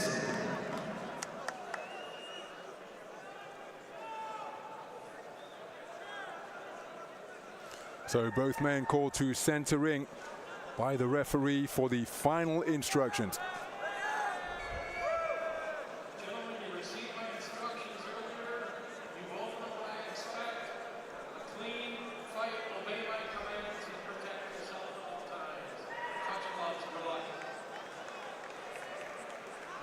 What a contest we have in store as we take a look at the tail of the tape. The former champion Shavkat Rakhimov, 3 years older, got a 6-centimeter advantage in height, and both men scaling an identical 58.9 kilograms, 58.8 kilograms. The super featherweight limit in kilos is 58.9 or 130 pounds in old money.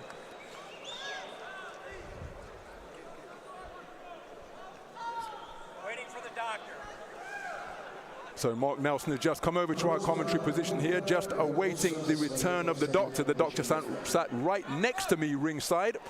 And so, of course, all protocol has to be observed.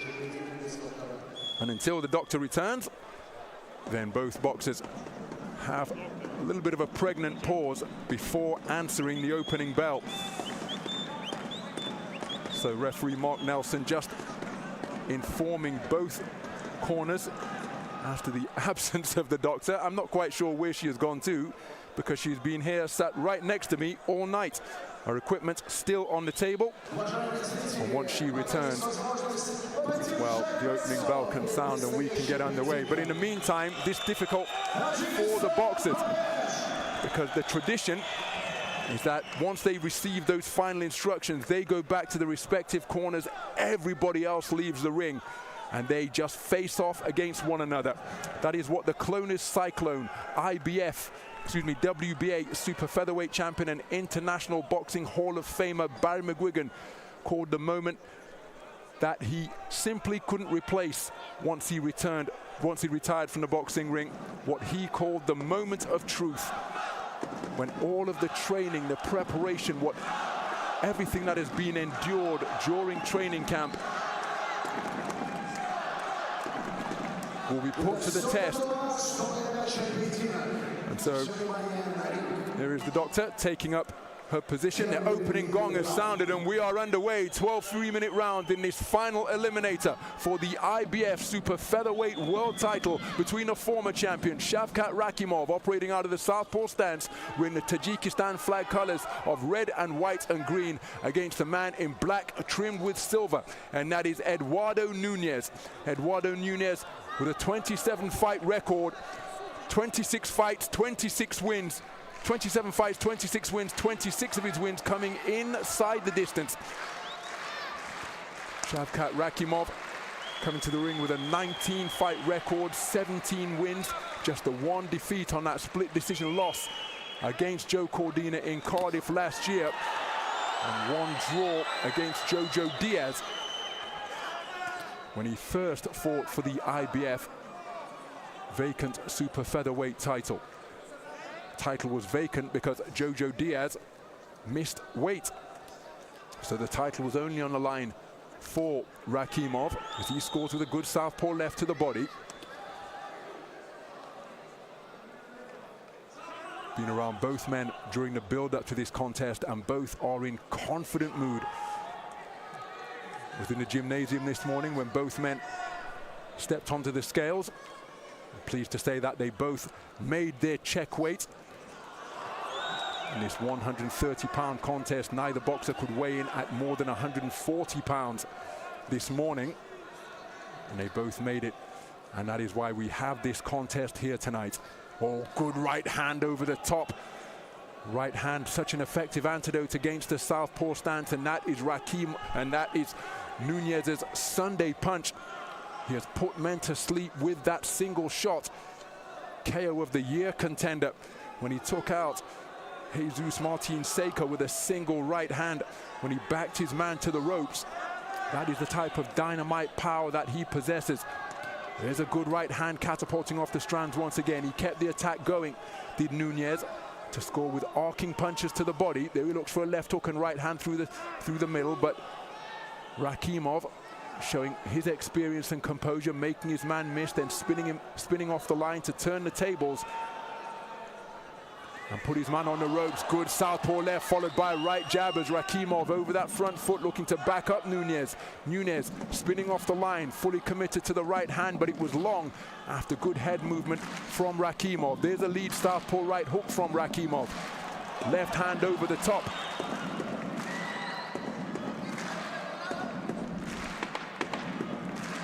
10-second clapper has sounded as RAKHIMOV continuing to bob and weave in the pocket, looking for a right hand to the body. He did find the range with a left hook to the body to end the attack, did NUNEZ. First round in the book.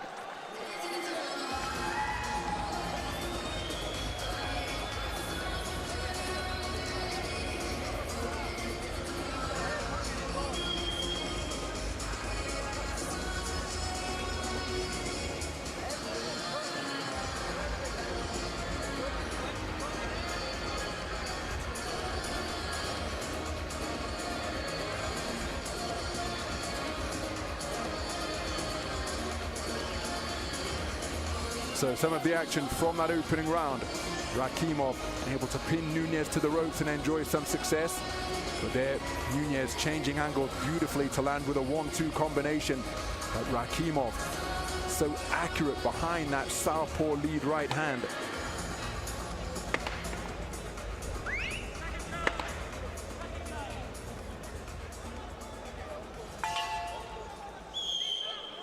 So into the second round we go.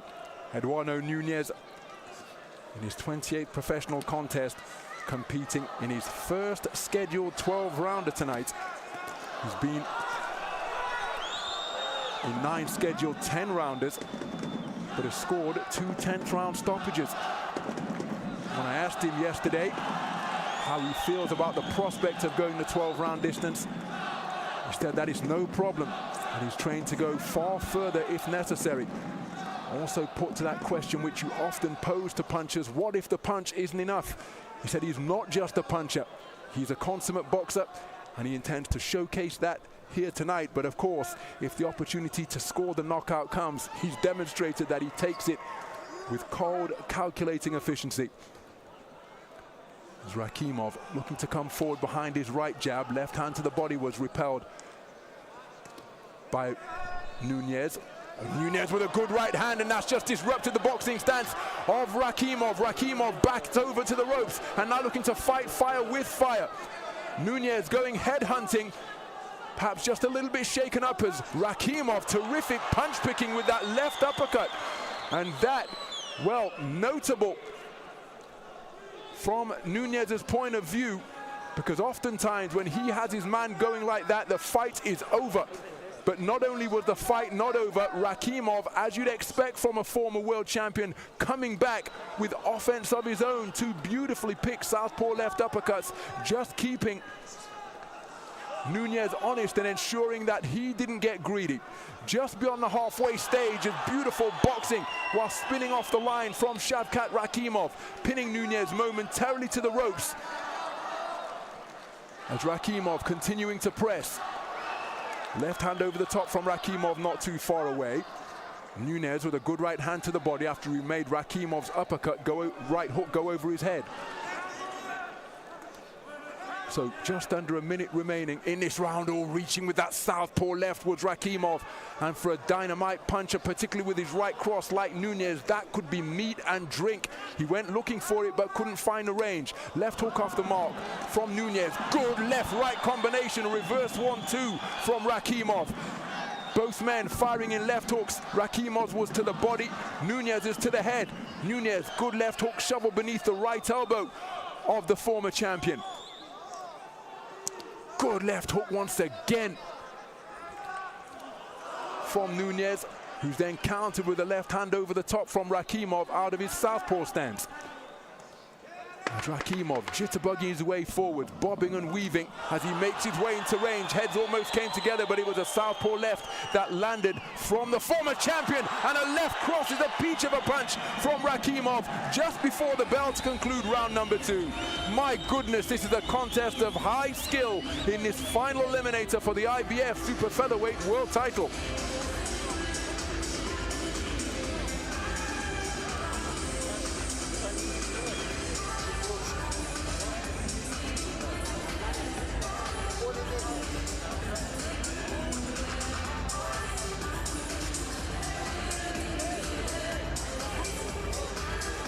Some of the action from that opening round. Terrific roundhouse right that put Rakhimov on unsteady legs, but not only did he weather the storm, he came back with effective offense of his own in the form of left uppercuts and then reverse 1-2s out of that southpaw stance. So the heads almost came together, but left hand success for Shavkat Rakhimov.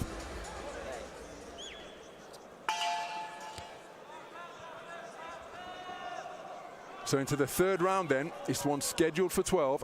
Shavkat Rakhimov, the first boxer from Tajikistan to win a widely recognized world title. Nunez boxing off the ropes, terrific use of that lead left hand, snapping it out like a trip hammer. But then Rakhimov quickening his feet and spearing away with that southpaw left cross. Holding his ground in center ring is Nunez, and just plants his feet and shoots in a looping long left hook. Action just above our commentary position here ringside. Nunez content to bob and weave in the strands before skipping off clockwise to his left, away from the southpaw backhand of Rakhimov. Rakhimov with 14 of his 17 wins coming inside the distance. Remember, he had to get off the floor against Zelfa Barrett to claim the vacant title, dropping Zelfa Barrett twice in the 9th round, prompting the towel to come in from Zelfa's uncle and trainer, former European champion and world title challenger, the self-proclaimed Black Flash, Pat Barrett out of Manchester.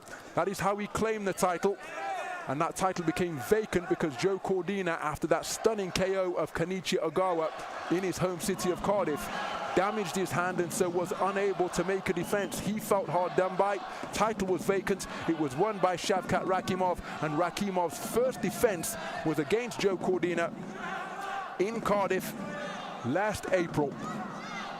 Joe Cordina sending Rakhimov to the canvas in the 2nd round, but Rakhimov storming back, and it was Cordina who ended up regaining the title on a split decision. So that is the game of almost fistic musical chairs we have had around the IBF strap. And that is how these two men find themselves in a final eliminator to face off against Joe Cordina. He was supposed to be fighting, but he's now going to be fighting in May to defend that title as Rakhimov, accurate with that southpaw left once again. Good left jab and then right hand over the top from Nunez. The left jab was to the body. As again, Rakhimov making his man miss by bobbing and weaving while in punching range, but there's an accurate right hand down the pipe, but a terrifically crisp southpaw left shot down the middle from Shavkat Rakhimov, as Rakhimov goes in search of the southpaw left cross once again. Bad intentions behind those hooks being fired out by Nunez, but he's been inaccurate. Some of them he didn't fully commit to, but Rakhimov, front foot pressure being applied and remaining in the wheelhouse of the KO artist. There's a southpaw right hook from Rakhimov as Nunez backed up into the gold corner on the 10-second clapper. Straight punches being let fly by Rakhimov. Left hook while spinning out of the corner from Nunez. Terrific action in that 3rd round. My goodness, the skill on evidence is admirable from both of these boxers.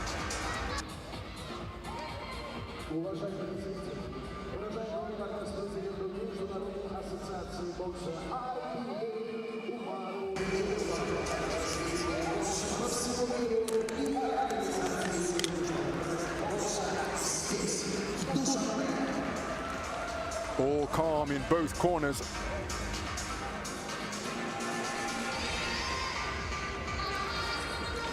Now petroleum jelly being applied to aid the punchers to slip off. See some punchers who really get that corkscrew twist into the shots. And when that leather twists on the skin, it can often cause an injury, exacerbate a cut. But with the application of petroleum jelly, that designed to help aid the punchers slip off and reduce their gripping effect. So into the 4th round then. It has been terrific two-way action so far. Shavkat Rakhimov invariably over the front foot. There he scored with the southpaw left cross once again. And look how he makes Nunez miss And NUNEZ, full-blooded hooks being fired out. You can see he's a muscular operator, and I just wonder to what extent that will drain the tank in the event that he keeps being inaccurate with his work, as RAKHIMOV pins NUNEZ just above our commentary position and scores with combination success. Terrific volume from RAKHIMOV. Howitzer of a right hook from NUNEZ. Good left hook to the body landed by the man from Mexico. As the action in the middle of the boxing ring, the two men just on the edge of range. Good two-shot combination from NUNEZ, followed by a left hook to check the chin of RAKHIMOV. But RAKHIMOV at yesterday's weigh-in. Oh, there's a good right hand again from NUNEZ, but RAKHIMOV took it well. The stare down between the two boxers at the conclusion of the weigh-in was intense. And he ran his thumb across his throat. Did RAKHIMOV, just looking to get inside the mind of NUNEZ, but this one being fought in a terrific spirit so far. Both men enjoying success during the previous passage of the round.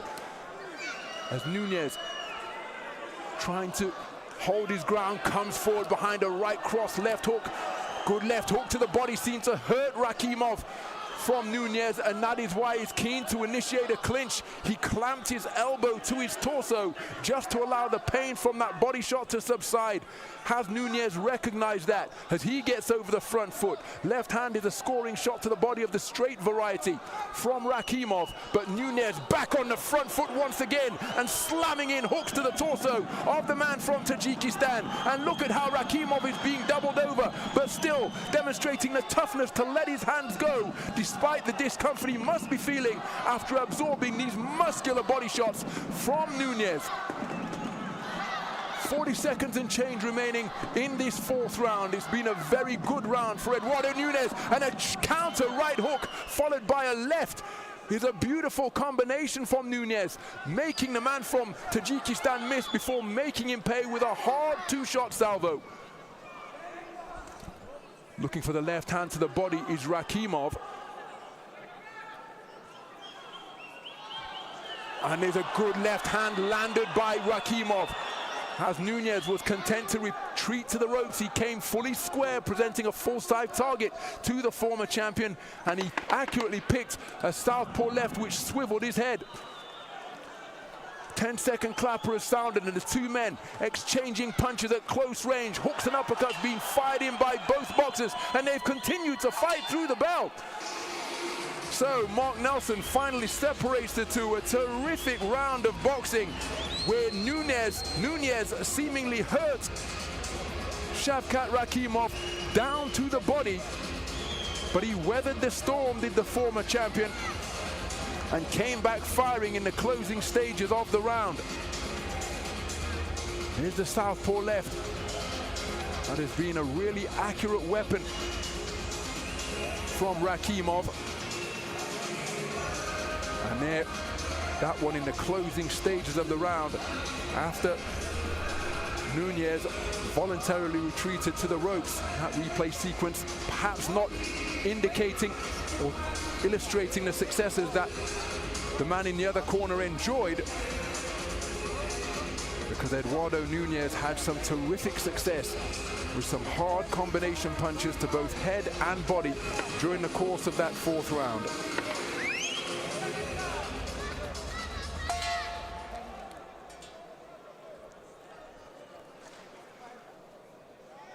So into the fifth round we go then.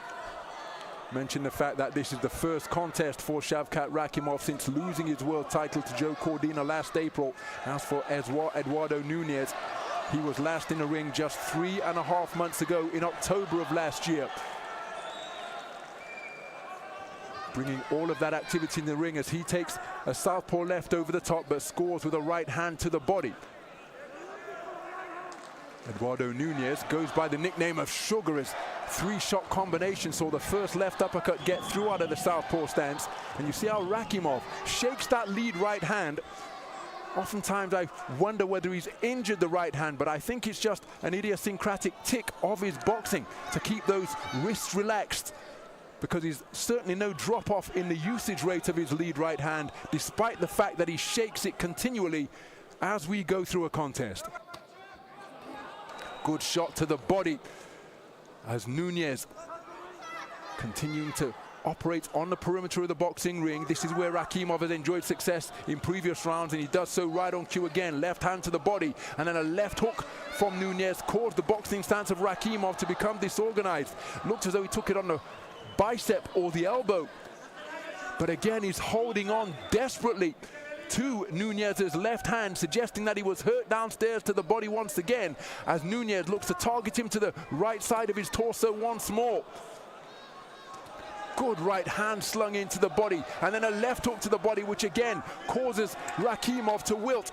He's spinning off the line, dancing in the center of the boxing ring, breathing through an open mouth, as is Nunez. But remember, no stranger to the championship distances. Good work to the body, and then a howitzer of a left hook upstairs from Nunez, whose feet momentarily found him in the southpaw stance, and he's finding a home for his right hand to the body and left hook to the chin is Eduardo Nunez. But now he's got his composure back together as Shavkat RAKHIMOV, and he is accommodating Eduardo Nunez in torrid two-way action. He's shoveling in punches just above the belt line of the man from Mexico. Toe-to-toe action in the space of center ring, getting the better of the exchange with two shots to the body and a left hook to the chin is Nunez, and RAKHIMOV just seemingly taking a breather, and that's allowing Nunez to make hay as another wicked left hook slammed into the right side of Shavkat RAKHIMOV. He's backing off, he's not looking to engage, and he's been hurt to the body, this time by a right hand. Wicked body punching being demonstrated by Eduardo Nunez, and a right hand swivels the head of Shavkat RAKHIMOV. This is a really difficult passage of the round that he's enduring here. His back pinned to the ropes near the neutral corner, just above our commentary position. He gamely gets himself back to the space of center ring, but coming on in torrid fashion is Eduardo Nunez, and as the bell sounded, it's barely audible here at the Dushanbe tennis courts and water sport complex, but Nunez fixed Shavkat RAKHIMOV with an intense glare right into his eyes, seemingly asking at the same time, how are you feeling? But also, what on earth is keeping you up? Because he was hit with some sledgehammer punches to both head and body, and he has made it out of the round and back to the sanctuary of his gold corner on this near side of the ring to our commentary position. What a round produced by this man. Eduardo Nunez from Mexico showing no nerves whatsoever in this, his first fight away from home. And that was an absolutely brilliant round of hurtful body punching in particular, produced by the man from Mexico.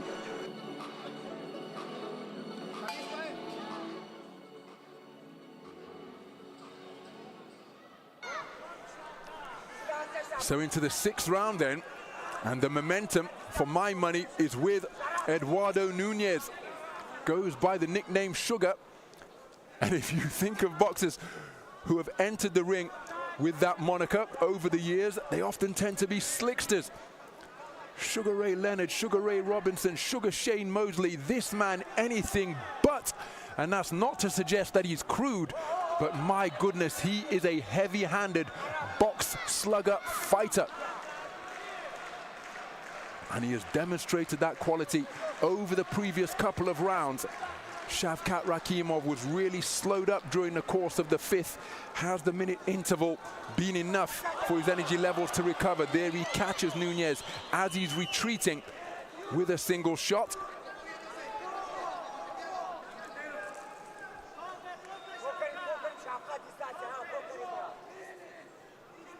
And Nunez just taking his foot off the gas for this portion of the round. There's a beautifully picked southpaw left from Shavkat RAKHIMOV. Approaching a minute 20 gone. As looking for a left hand to the body, but catching RAKHIMOV with a right hook while he was on the ropes was Nunez. And Nunez did put an awful lot into the previous round, perhaps taking a bit of a breather. And that will be welcome respite from Shavkat RAKHIMOV's point of view. And as I say that, Nunez comes barreling forwards once again. RAKHIMOV remaining defensively responsible. Right hand is what was fired in from Nunez. Right hook was off the mark until it was countered by a rapier-sharp southpaw left cross from Shavkat Rakhimov, who is up on his toes now and moving in dynamic, fluid fashion around the space of the boxing ring. Roundhouse right was a short shot over the top, then hard punches slung into the body from Nunez. There was a chin checker of a left hook a few moments ago, followed by more body attack success, then a right hand upstairs. Jabbing his way off the ropes is Shavkat Rakhimov, but a good portion of the round for Sugar from Mexico.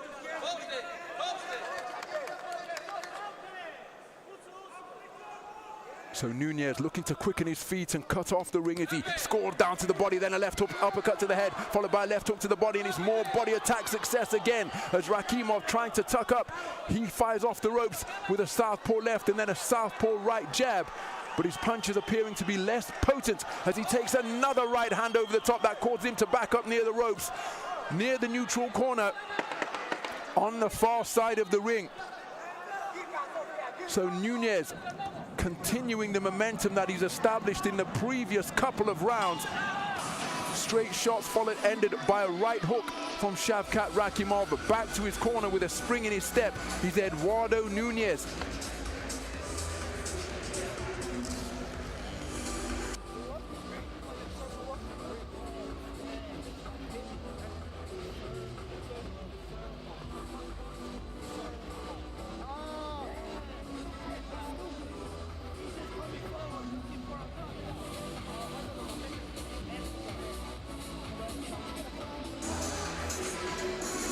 Effectively picked southpaw left from Shavkat Rakhimov. There was a short right hand over the top. Nunez kept that attack going and had further success to both head and body.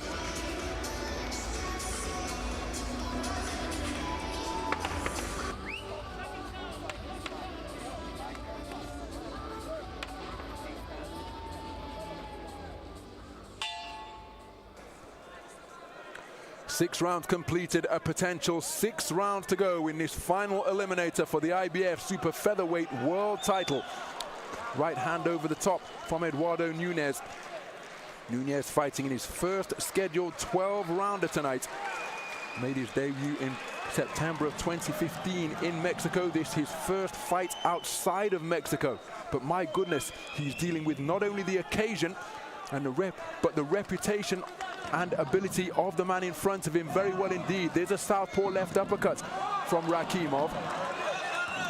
For my money, I think the momentum is with the man from Mexico, but Rakhimov showing his class once again, spinning off counterclockwise to his right and getting his foot outside the lead foot of the orthodox boxer Nunez and having success with that right hand.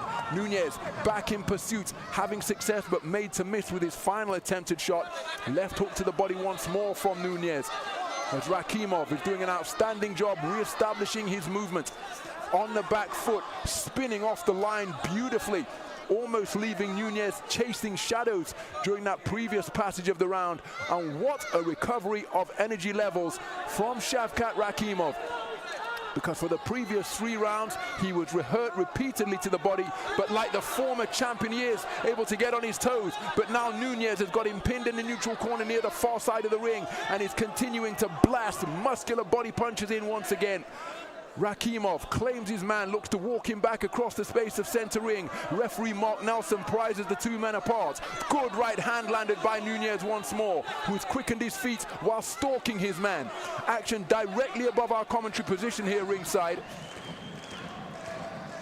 Approaching 2 minutes gone in the round. Double right hand success from Nunez, who is varying his power beautifully as he is his shot selection, scoring repeatedly to both body and head. There's a short chopping right hand over the top. Came back up as though it was shaping to throw a left hook, and right on cue there is the left hook behind the right elbow of Rakhimov. So this one's shaping up into a round of 2 halves, because for the first half of the round there was beautiful counterclockwise movement to the right of the southpaw former champion, but in the second half of the round Nunez is making Rakhimov hold his feet, dragging him into toe-to-toe exchanges where his heavy-handed artillery is wreaking serious havoc. And now Rakhimov with a burst of punches, scoring through the middle and around the corner with hooks and uppercuts. Nunez responds with a successful attack of his own. He looks for a right cross over the top, which wasn't too far away. That left hook was right on the money. Didn't set it up with a jab. as Nunez just backs off beyond the edge of range. Long bridging his man with the lead left jab. Slings in a hard right uppercut to the body. Referee Mark Nelson on hand to intervene because the bell is imminent. Beautiful southpaw left, right on the bell, concludes the exchange. What a round of boxing. Shavkat Rakhimov with beautiful movements in the first half of the round. And then Eduardo Nunez getting back into it with his grim front foot pressure, targeting both body and head. Very close round of boxing, which was split into two distinct acts. Some of the action from the round. This is where Nunez was able to get Rakhimov to hold his feet. But remember, the first half of the round, it was the movement of Rakhimov that was notable. But so many great boxers down the years make a note of ending the round in strong fashion. Not suggesting that Nunez is looking to nick it, but he certainly produced a strong conclusion to that stanza there.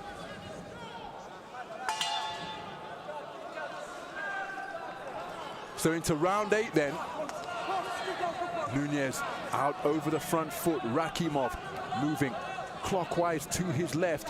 Could be walking onto that vaunted right cross of Eduardo Nunez, who has spread his legs wide and he's digging away to the body. Rakhimov pinned to the ropes, but catapults off the strands to score with a good left cross. But Nunez will not be discouraged nor deterred and is keeping Rakhimov pinned against the strands and looking to quarry away to the body once more. Rakhimov has his chin checked, but then scores with a two-shot salvo with his own upstairs. Terrific boxing off the ropes and indeed off the back foot, but Nunez steps back into the breach once more and has more success with arcing punches at mid-range. Rakhimov off the ropes with a left uppercut and then keeps the attack going and causes Nunez to take a rare backward step as the crowd dial up the decibel level to maximum because Shavkat Rakhimov is backing up the man from Mexico. Now the man from Mexico holding his feet, and it's resulting in a torrid two-way exchange right on top of the logo at center ring. This is terrific action. Both men enjoying success, and this contest taking on an attritional quality now. So referee Mark Nelson just indicating to Shavkat Rakhimov's corner that they're going to have to address the binding on his gloves because it's coming loose. Eduardo Nunez momentarily stopped his pressure, but now has got back into punching range once again. Good left uppercut off the ropes from Rakhimov, but then shoveling punches downstairs in non-stop fashion is Eduardo Nunez. Rakhimov with his back pinned against the ropes. The shoulders of Eduardo Nunez keeping him pinned there. On the resumption, left hook to the body, right hand over the top, turns into 3 successive right hands as Nunez continuing to press. Rakhimov finds his back against the ropes once again. Uppercut through the middle from Nunez. And then a left hook from Nunez as Rakhimov looking to score through the middle. He does so with a 2-shot combination and then makes it 2 straight shots at mid-range. Inside the final minute of what is becoming a boxing match that is being conducted in the confines of a phone booth here. In the space of center ring or on the ropes, neither man looking to give ground as they continue to stand toe-to-toe with one another in search of their own offensive success. Rakhimov with a 4-shot combination. Nunez continuing to press. More success at mid-range from Rakhimov. Nunez backing up momentarily before planting his feet back into the canvas once again and looking to hold his ground. Good double right hand to the body, but look at the response from Shavkat Rakhimov. 10-second clapper, barely audible. Good right hand over the top, landed from Eduardo Nunez.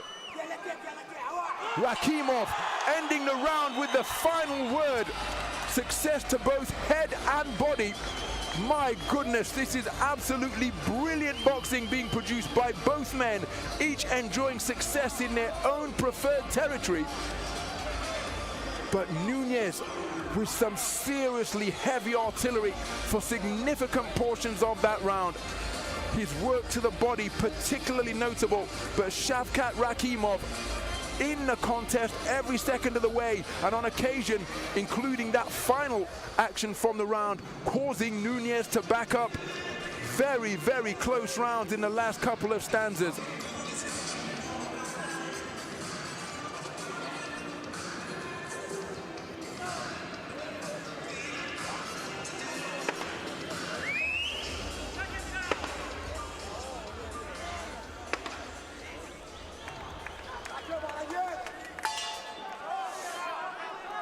So into the 9th round then. And the action picking up where it left off to conclude round number 8, and it's Shavkat Rakhimov out at a brisk pace to begin this 9th round. Aware of that is Eduardo Nunez, and he just backing up Shavkat Rakhimov towards his own corner, looking to keep him pinned against the ropes with his attack. But look at that footwork and ring generalship from Shavkat Rakhimov, who's able to spin out of the corner back to the space of center ring as the two men lock horns at close range, forcing the intervention of referee Mark Nelson. And again, left hook, right uppercut from Nunez before hook successes and counters from Rakhimov. This is back and forth, give and take boxing, and it's anything but a free swing up. But Nunez, his punch output is remarkable for a man so muscular. Non-stop punching to both head and body. Rakhimov showing moments of quality, but he's spending a fair amount of time trying to keep this rampaging front foot brawler from Mexico at bay. And as he walked him back across the ring, the deadlock was broken by a right hand over the top from Nunez, but back comes Rakhimov with a burst of punches at mid-range. Good work to the body downstairs from Nunez, and Nunez pinning Rakhimov to the ropes once again. Rakhimov keeping his wits about him, looking to fire back, but spending an awful lot of time covering up. There he does answer, but Eduardo Nunez unrelenting with his attack. That prompts a response from Rakhimov. Catapults himself off the ropes, get back to the space of the ring, only to be bulldozed back there once more. Beautiful body punching being demonstrated by Eduardo Nunez, and look at that, right on the resumption, right hand to the body, left hook to the head, hooks, uppercuts, all crashing home at mid-range and short range. But Rakhimov fights his way off the strands, forces Nunez to back up momentarily, but Nunez bites down, plants his feet once more as Rakhimov walks him back towards his own corner. Good left hook to the body, landed by Nunez as the heads came together. Nice movement with the feet from Rakhimov. There's considerable swelling over the bridge of his nose. It's a rugged physical affair, this one, deep into the 9th round.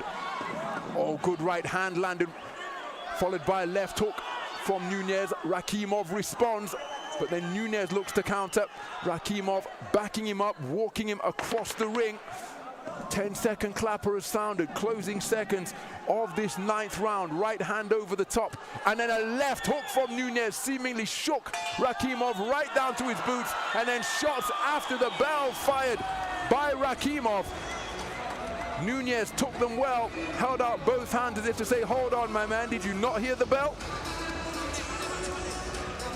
But the work rate of Eduardo Nunez cannot be discounted. Shavkat Rakhimov always in the contest, but is he being outworked through 9 completed rounds? This is this is an example of the industry being demonstrated by Eduardo Nunez, and you can see during this exchange Rakhimov firing back, but you're often left with the impression that the busier boxer and the man getting the better of the trade-offs is Eduardo Nunez. But the southpaw skills of Shavkat Rakhimov cannot be discounted. Here's a close-up of that prominent swelling protruding above the bridge of the nose of Shavkat Rakhimov. So we move into the 10th round. Shavkat Rakhimov right back into the breach and penetrating the defenses of the former champion once more. Rakhimov trying to fend him off, but Nunez has the sense that this is his contest here tonight and continues to plow his way forwards. Right hand not too far away as Rakhimov looking to box off the strands once more. There he gets off the ropes and back to the space of center ring. So brief intervention by the referee, but it's the familiar pattern resuming once more, looking to walk his way in the front door and shovel punches down low is Eduardo Nunez. Beautiful work to the body once again from the man from Mexico. Left hook landed during that trade-off. But Rakhimov fighting his way off the ropes. Now back to the space of center ring. As Rakhimov backed up to just above our commentary position. Referee Mark Nelson again intimating to the gold corner, gold and black corners in attendance here tonight on this IBA Champions Night of Boxing, that they're going to have to fix the binding on Rakhimov's glove. But right now he's got to get busy with his glove, because really planting his feet into the canvas and swinging for the fences is Eduardo Nunez. The shots being blocked by the arms and gloves on occasion of Shavkat Rakhimov, but these are bludgeoning blows being thundered in by the man from Mexico. It was almost as though he was trying to plow a trench into the canvas of the boxing ring, and the referee calling time to get this binding on the left glove of Rakhimov addressed. And dare I say it, this respite, even though it's the same for both boxers, perhaps a welcome one for Rakhimov. Nunez, he'll benefit from the rest as well, sprints his way back into punching range. Rakhimov countering during this portion of the round. Oh, that's a terrific two-shot salvo to the head as Rakhimov continues to be backed up, and the shots having an increasingly pronounced effect now, seemingly on the former champion. Head swiveling further, backed up to the ropes more incessantly, still keeping his wits about him to the extent that he can spin back to the space of center ring, but he finds Nunez on his chest once again like cough medicine, all up in his grill and continuing to bang away to both head and body. Terrific work from Eduardo Nunez. Piston punching hurricane is the man from Mexico, as he's looking to outwork and indeed overwhelm Rakhimov, who lets his hands go, but it's only a two-shot salvo in response to the fusillade of punches that he was subjected to both head and body from Nunez. Big swing and a miss with the right hand from Nunez, but now altogether more accurate as he's lessened the power and increased the volume, letting his hands go. Rakhimov trying to fire away with his southpaw left hand.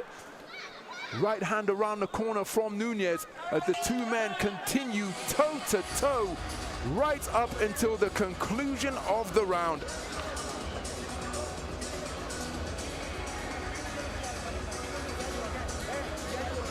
Well, what a round produced by this man, cutting a composed figure over in that black corner. As we see some of the action from round number 10. There's Rakhimov looking to rally, but look at the response that it elicits from Eduardo Nunez. And this is where he really began to plant his feet into the canvas and swing away with punches from both flanks.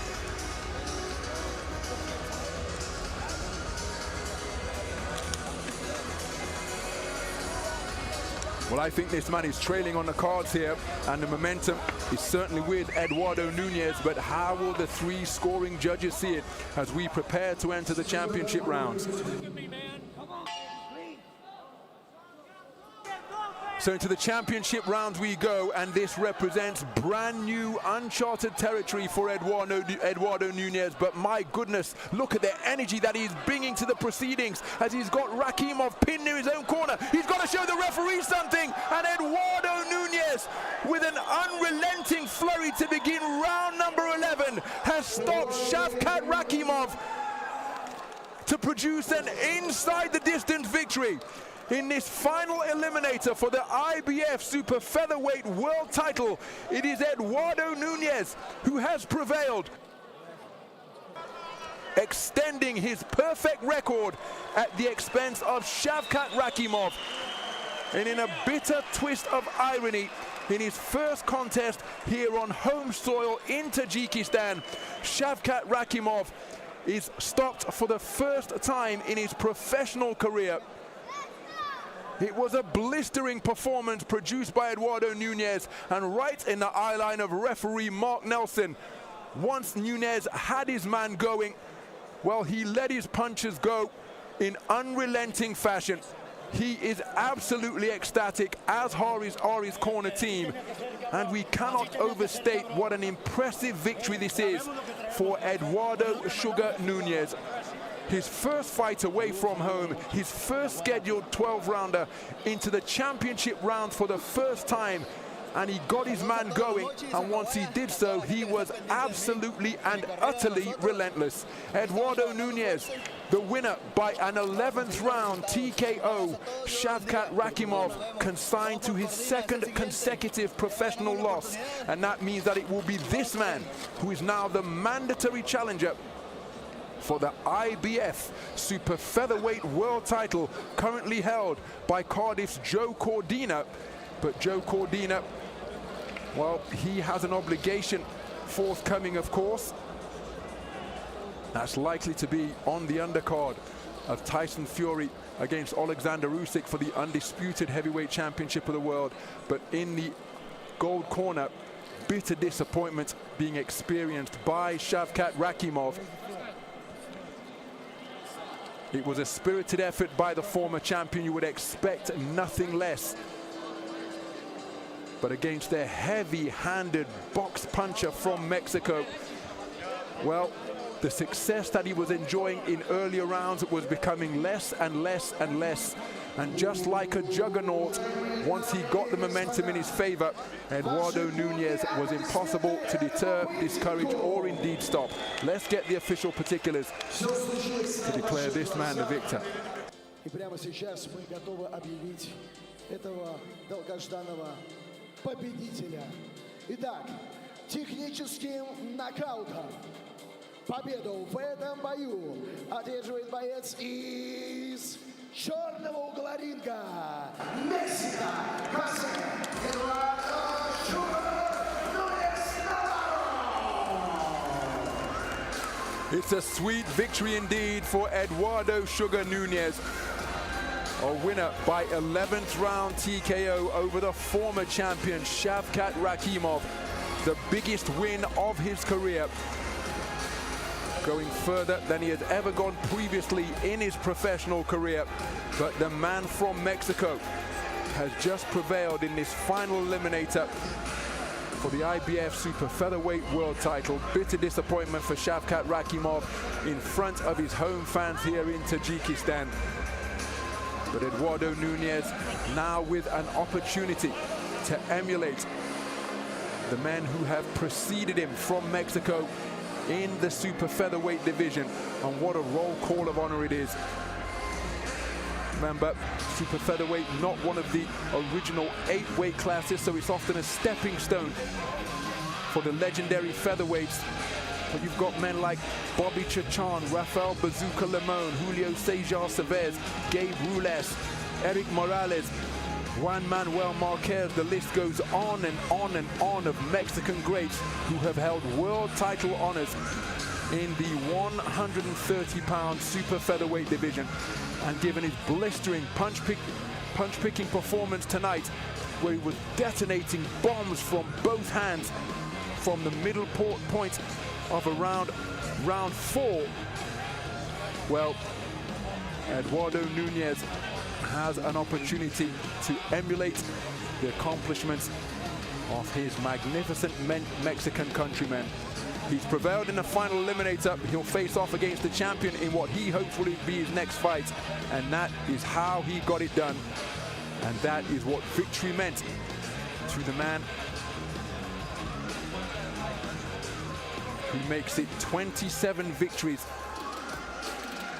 as against just 1 loss, and all 27 of his wins inside the distance. A magnificent display by Eduardo Nunez. He is the winner, and thereby now in a strong position to fight for that IBF super featherweight title. He's acknowledging all sides of the arena here, and well he might. He's been given a fantastic reception all week long, make no mistake. They wanted the home fighter to prevail, did the home fans. But Shavkat Rakhimov meeting a man who simply would not be denied.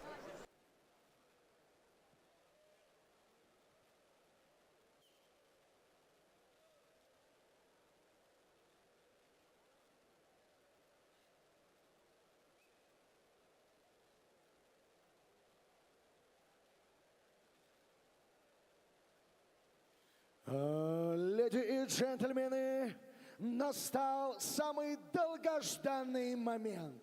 главное событие вечера. Бой за титул чемпиона мира по версии IBA в тяжелом весе. И прямо сейчас я с огромным удовольствием приглашаю бойцов в ринг. В черный угол ринга приглашается боец из Азии. Our final contest is for the inaugural IBA 86 kilogram World Professional title. And making his way to the ring is Azerbaijan's Loren Alfonso Rodriguez, the 2021 IBA World Championship gold medalist. Took Olympic bronze in Tokyo that same year and comes to the ring as the current IBA World Championship silver medalist. He takes up residence in the black corner. Приглашается боец из России Sharabutdin ATAEV.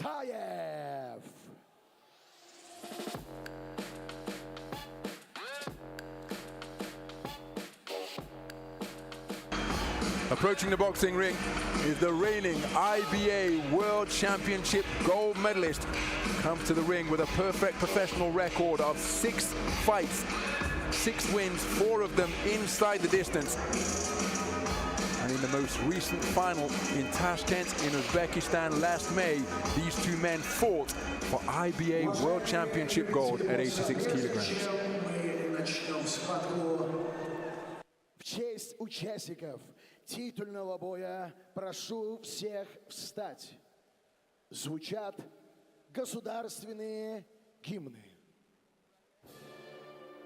Звучит гимн Республики Азербайджан.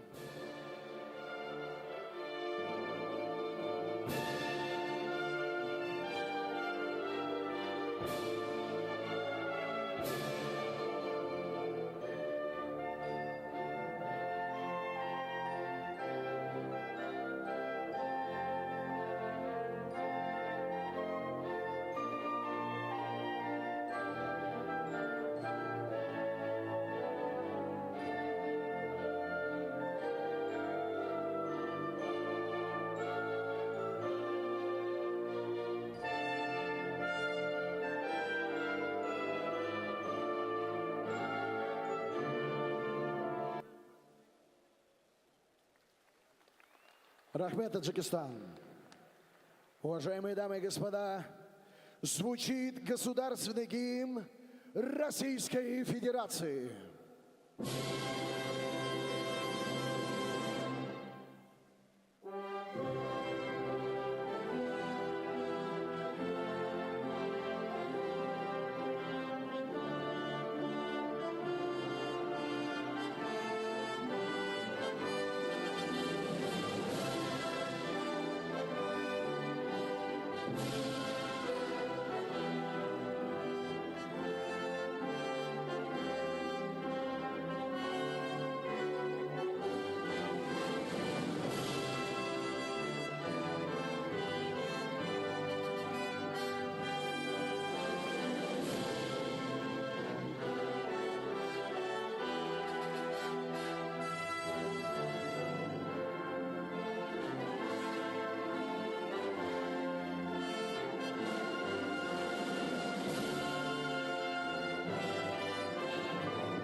Спасибо, Таджикистан.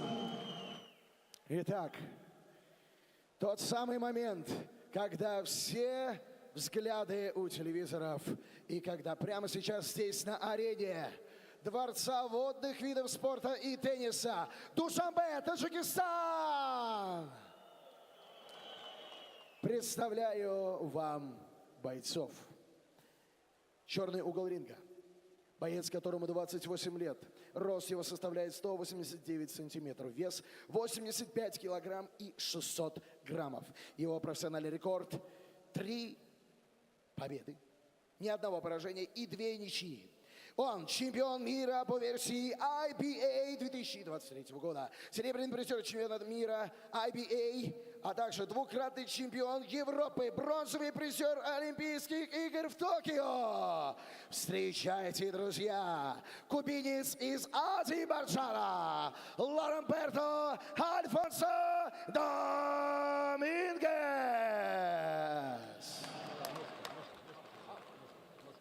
Золотой угол ринга представляет боец, которому 24 года. Рост его составляет 184 сантиметра.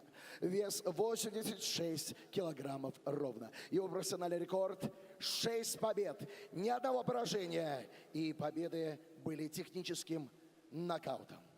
Он чемпион мира 2023 года, двукратный чемпион России. Встречайте, друзья, из Дагестана, Россия, Шарабутдин АТАЕВ.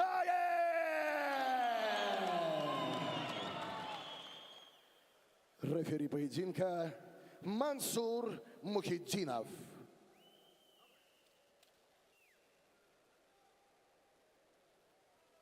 Head up. No low blow. And listen my command. Shake hands. Good luck. So Mansour Madinov with the final instructions as we take a look at the tail of the tape. Must admit, if you believe your eyes, I don't think the height discrepancy was that great.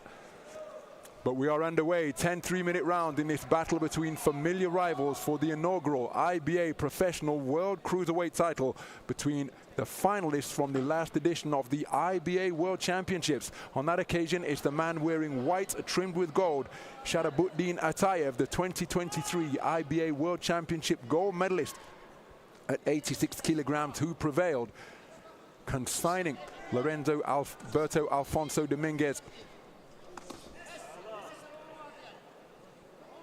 to silver on that occasion.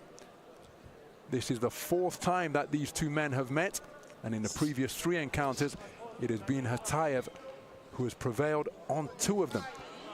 So good jab to the body from ATAEV, long right cross countered by the same shot from ATAEV after Lorenberto Alfonso Rodriguez continuing to look for shots of the straight variety.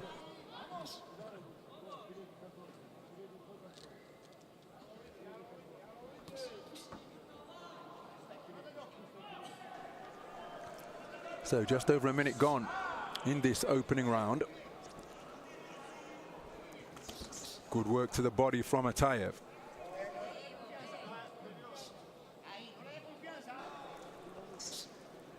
Nice defense with the gloves from Loren Alfonso.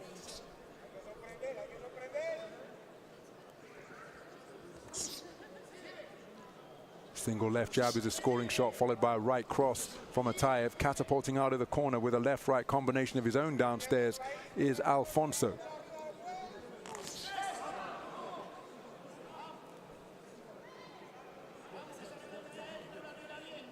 So plenty of feinting over that front foot from ATAEV.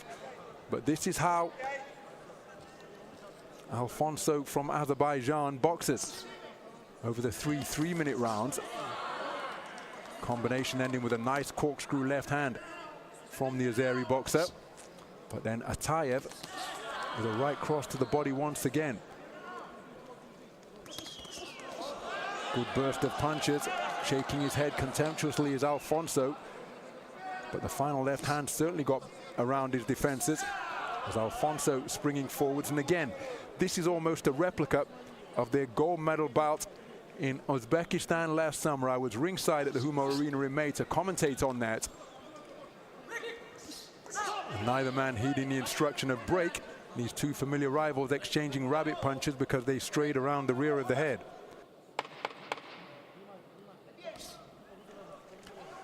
So closing seconds of this opening round. Nice straight right hand to the body from ATAEV. So ATAEV, the busier of the two boxers.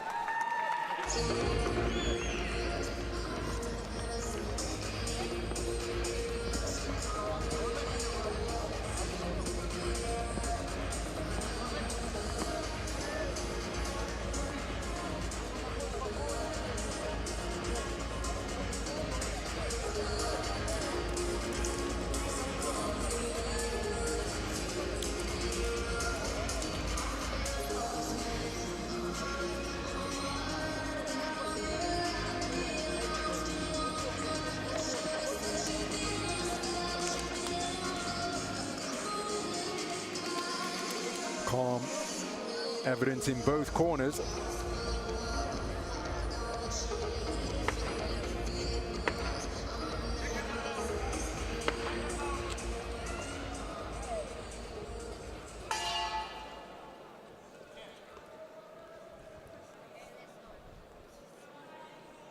So into the second round we go. Commentated on both of these men in the 3-round format of IBA boxing extensively over the years. I was in Serbia at the Stark Arena in Belgrade to see Alfonso claim his world title. Also commentated on his Olympic bronze in Tokyo, where it took his compatriot, I say compatriot because the man was born in Havana, and it was his old nemesis, Arlen Lopez, who beat him at the semi-final stage en route to his second Olympic gold in his second weight class, adding to the middleweight Olympic gold that he won previously that prevented Alfonso from making it through to the final. That gives you an idea as to how talented he is, but he often boxes at this type of tempo, which is a bit of a tightrope walk. Temperamentally, you need to be confident enough that the few attacks that you do launch, that are launched during the course of a round, will be enough to take it. But you see ATAEV continuing to pile up the points with singles such as that right cross. And it's a tactic that is often successful for Alfonso, as evidenced by his repeated successes. 2023 silver, 2021 gold at the World Champs, 2021 Olympic bronze in Tokyo. That is a strategy that serves him well, but you do need nerves of steel to be able to carry it off. And I wondered in this, his first foray into the longer format of boxing, how it would suit him. Often hear that guys, even though the 3-round format uses the 10-point must system, but the guys have a pro style, and he's so relaxed and so composed in the ring is Alfonso, that he often left me with the impression that he would make the transition as rabbit punches exchanged again after the command of stop. But he often gave the impression that he would make a good professional. Here he is competing over 10 3-minute rounds, far longer duration than the 3-3s, of course. But the manner in which he boxes over 3-3s, exactly the same manner in evidence here. So how will he carry that into round 4 and beyond in the event that the contest goes that long? Good right hand to the body landed by Alfonso, and again, even though he's boxing out of Baku and representing Azerbaijan, demonstrating that Cuban characteristic of celebrating their successes by landing the glove that they have just touched up the opponent with. So plenty of shape shifting and feinting in evidence between the boxers here now. Point scoring punches at something of a premium.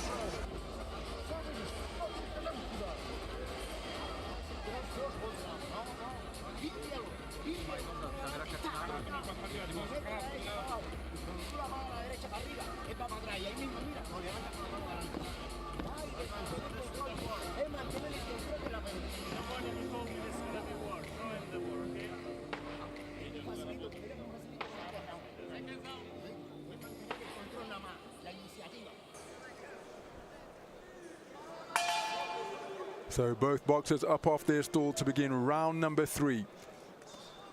Two men who know all about one another at yesterday's weigh-in. I put the question to both boxers, who would that familiarity serve better?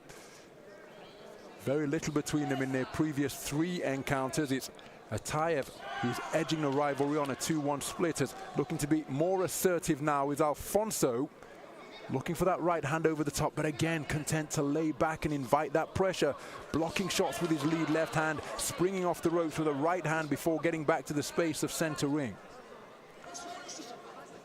So flicking out a busy lead left hand, but not particularly accurately, is ATAEV. And of course, sometimes the purpose of a jab is a nice left-handed score to the body from Alfonso, and then again blocking the lead left of ATAEV with his own defenses. So Alfonso more assertive in the opening minutes of this third round. And again, sometimes the purpose of a jab, as you see ATAEV firing, it isn't necessarily to land. As counterintuitive as that may sound, often can be used as a weapon to obscure the vision of the opponent, occupy him, blind him, and then score with a follow-up right hand, which is a shot that they're really looking for. And again, Alfonso exploding, countered with a left jab to the body from ATAEV in response to his two-shot success as he goes looking for that right hand again. Left hand to the body. Far more punch output and aggression in evidence from Alfonso during the course of this round, is looking to shimmy his way back into the pocket is ATAEV. These are two long-limbed cruiserweights.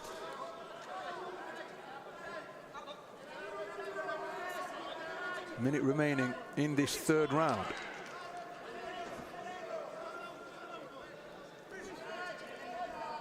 But again,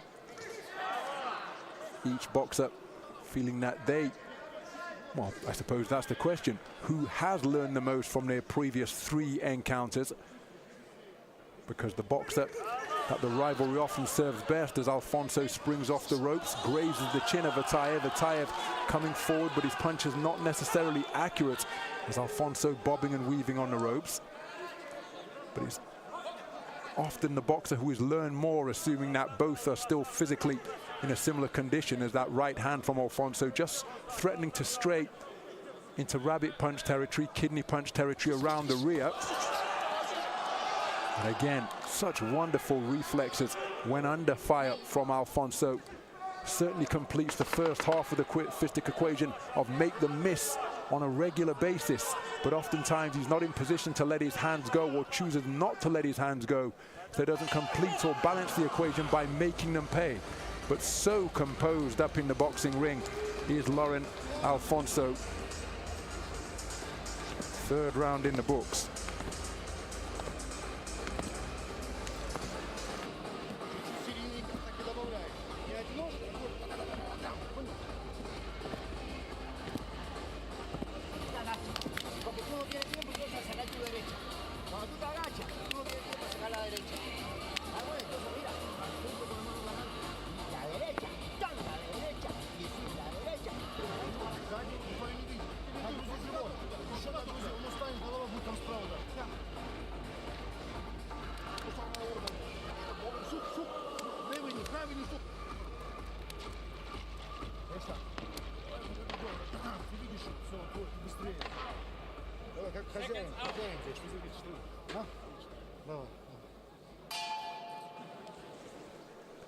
So into round 4 then, Loren Alfonso comparatively more assertive during the course of that third round.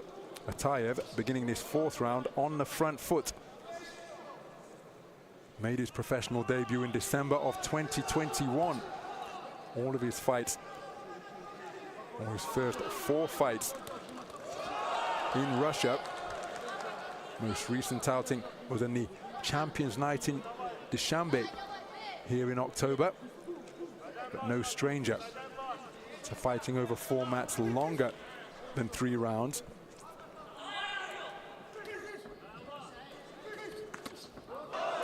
Leaping left hook from ATAEV, not too far away.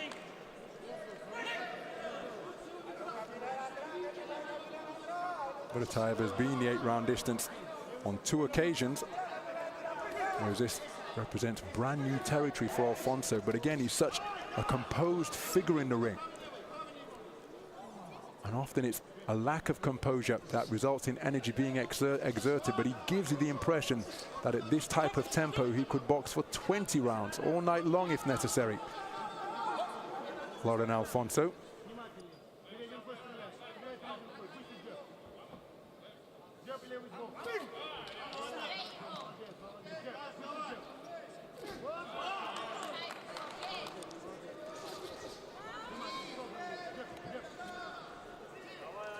Oh, beautiful counter right left off the ropes from Alfonso. Content to lay back on the strands, test the attention once again by swaying way back over the top before spinning back to the space of center ring and engaging his man in a clinch. So the first of what was shaping up to be a double jab blocked by the gloves of ATAEV. But Alfonso continuing to counter punch effectively. There you see he made his man miss, came back with a counter left hand of his own.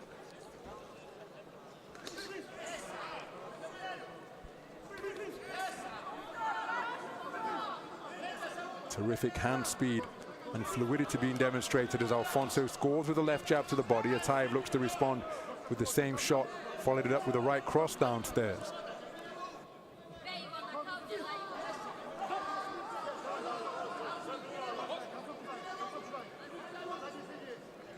So Alfonso retreating towards his own corner, but scores with a beautiful up jab from around his belt line.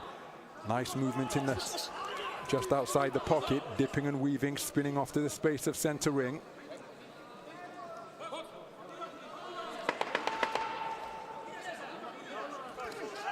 Beautiful counter right hand from Alfonso. Back comes ATAEV, knowing that he was picked off by that peach of a punch from Alfonso. Again, the scoring punch output isn't necessarily high, but over the past couple of rounds, Alfonso has really found a pace that suits him down to the ground, and he's scoring with some eye-catching singles and doubles, almost hypnotizing Sharabutdin ATAEV into boxing at this tempo. ATAEV having more success, particularly in the opening round, when he was assertive, particularly with that jab to the body. But this, a pace that appears to suit the man born in Havana, who resides in Azerbaijan and indeed represents Azerbaijan on the international stage. Can ATAEV make an adjustment?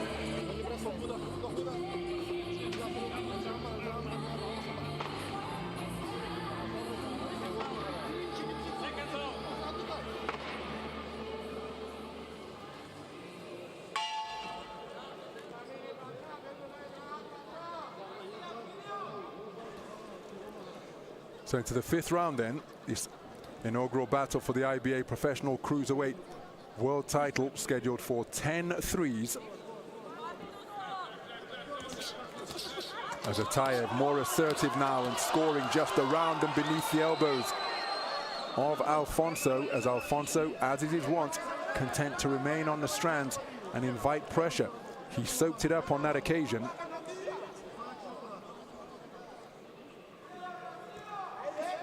Now just edging forwards incrementally is Alfonso.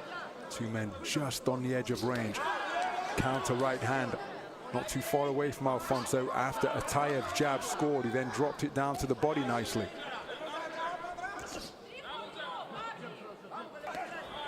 Leaping left hook off the mark from Alfonso, but the follow-up double treble left hook to the body, left hook to the chin, followed by a left jab upstairs, hitting on the break from ATAEV, not heeding the command of our referee, Mr. Mansur Muradinov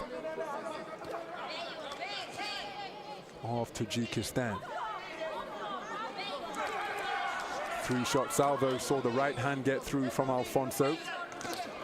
You see him looking for that same shot once again, but good movement of the body to cause the shot to land on his shoulder from ATAEV.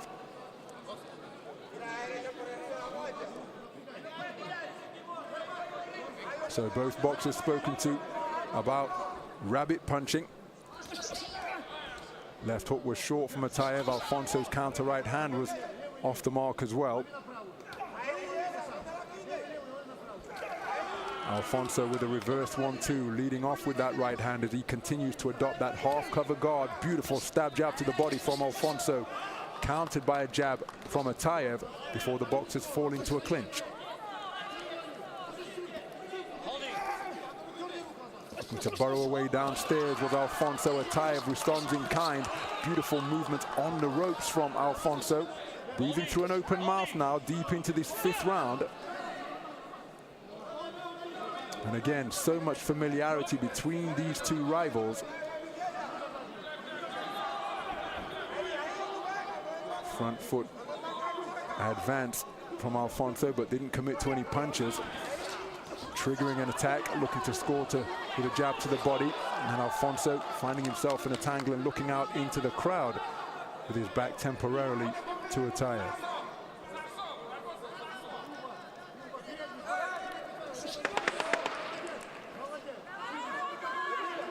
So both boxers remaining sharp enough.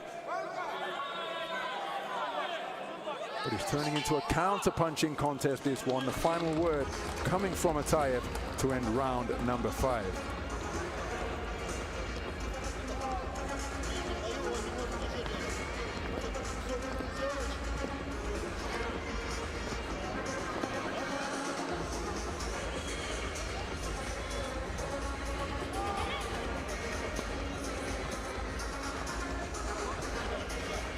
Some of the action from that 5th round. ATAEV scoring to the body, while Alfonso was content to invite that pressure on the ropes. Again, still really adept at making his man miss is Alfonso.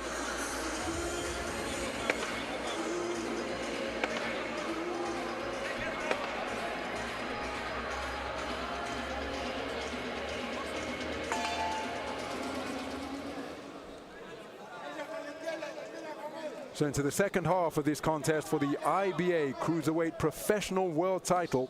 5 rounds completed, a potential 5 rounds to go as ATAEV out sharply with a crisp attack to the body of Alfonso. It's a really intense face-off between these two familiar rivals at yesterday's weigh-in.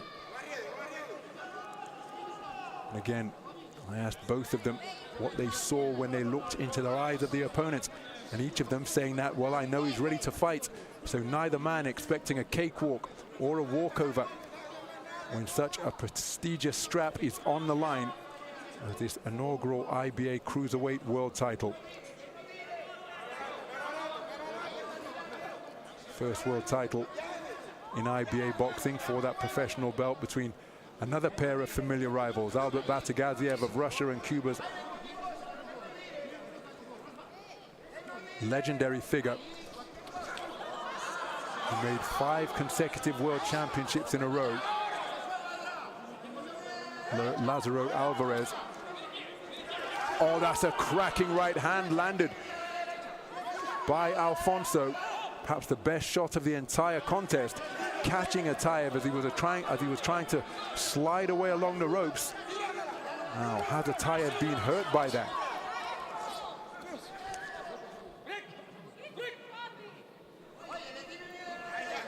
But ATAEV, any discomfort that he experienced appears to have been weathered as he gets back over the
as the watching and waiting continues.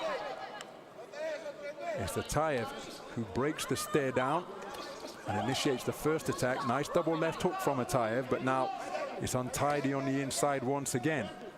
Neither boxer during that coming together demonstrating any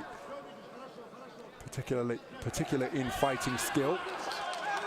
As Alfonso continuing to dodge and weave while punches flying all around him. Nice double left hand from ATAEV to both body and head.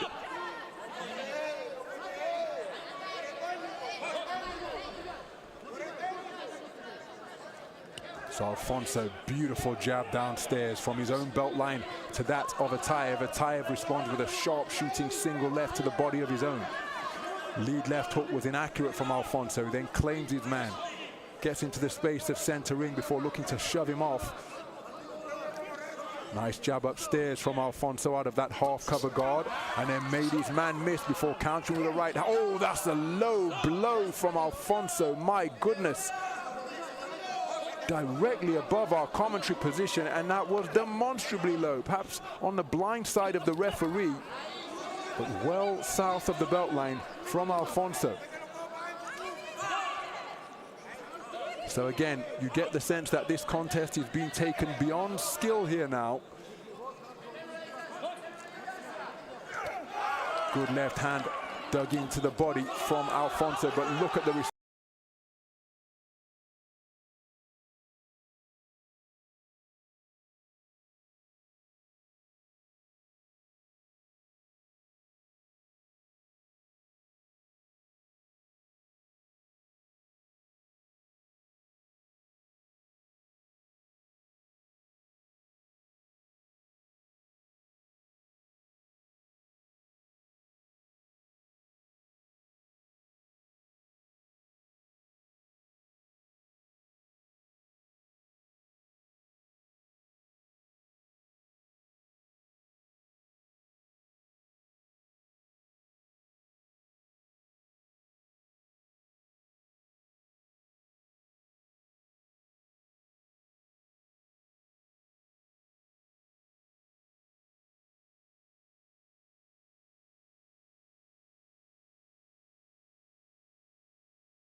فایت‌های نقدم رو می‌بینیم چگونه بود.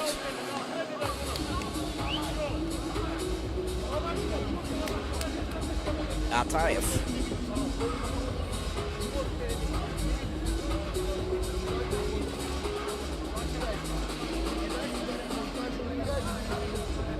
خیلی عالی. رقیب رو زیر مشتان خود قرار داد.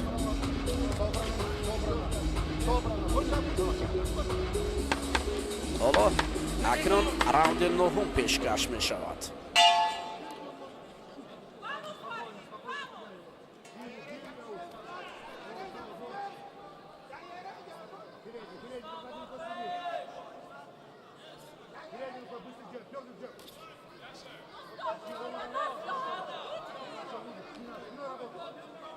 ATAEV چون پیشتره عارف رو کنار رینگ میبرد و با این ضربه های خش میخواد او را تسلیم سازد.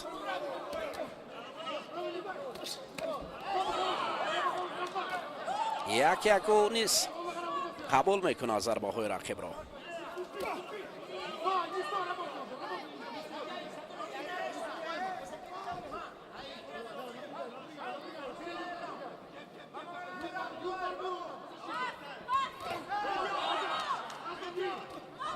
جایزه بزرگ مکافات پولی برای قهرمان این نبرد گذاشته شدند.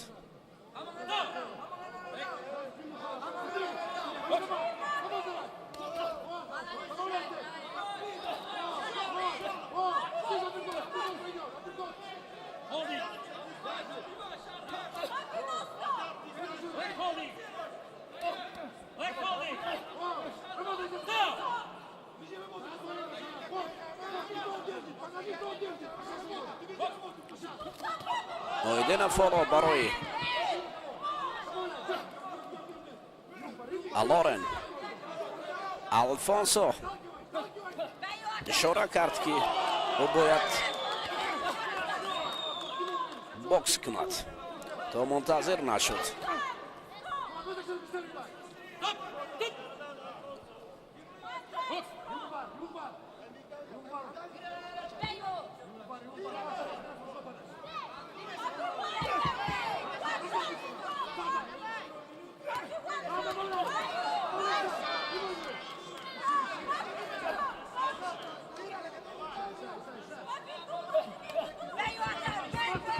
ATAEV راوند هشتم بسیار عالی درخشید.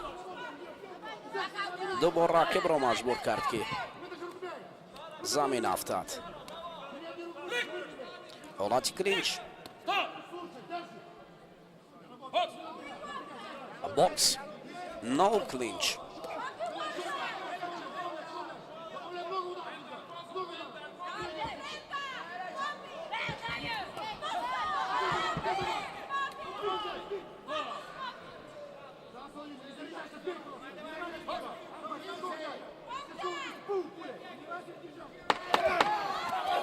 حالا چند ثانیه دیگر در راوند نهم مبارزه دارند.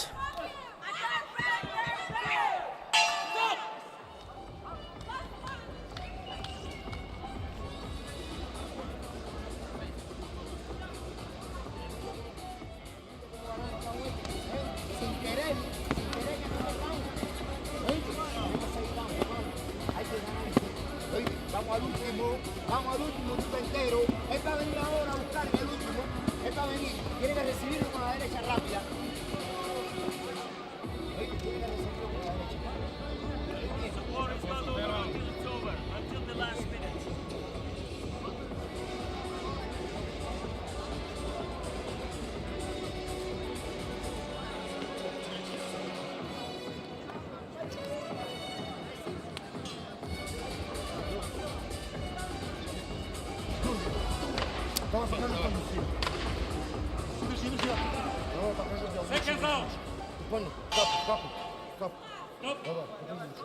Ladies and gentlemen, момент истины, совершающий раунд.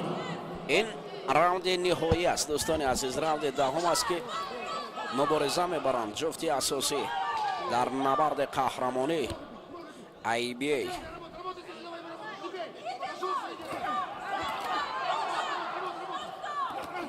اوه ببینید چگونه پرقدرت هستند آنها.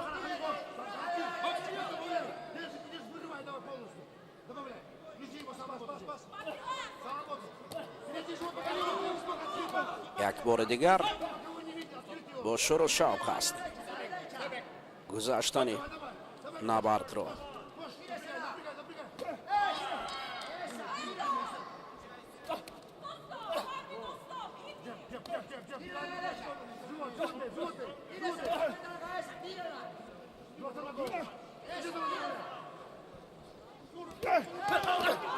بوسام آتاєв برای حالت بیشتر آوردن رقیب حرکت میکند.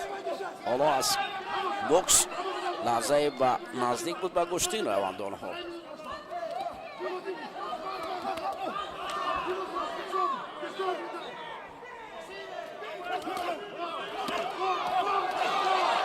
آتاєv چون پیشتر از ضربه های خود را خوب به نشان میگیرد.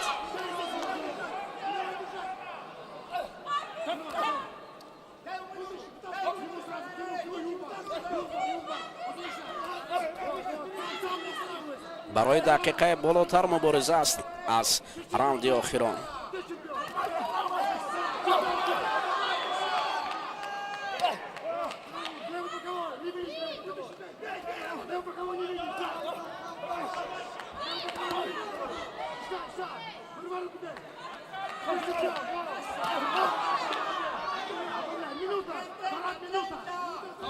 دقیقه کمتر دارند. حالا برای آتاєv هم میگویند این دقیقه را باید خوب پشت سر کرد.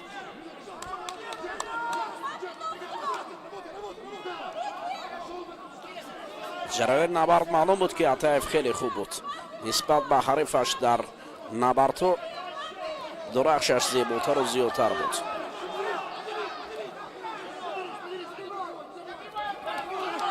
اما لحظه های آخران را آنها با برخورد طرفین پشت سر کردنی هستند. بیست مبارزه میبرند، تلاش میکنند و برای رسیدن با اقدام خویش یا با مرام خود مبارزه میبرند. این ثانیه های آخران است. آتاєv با لورن مبارزه میکند. جنبست کردید نبرد. حالا اکنون قرار داوران در اینجا غالب را معین می‌سازند.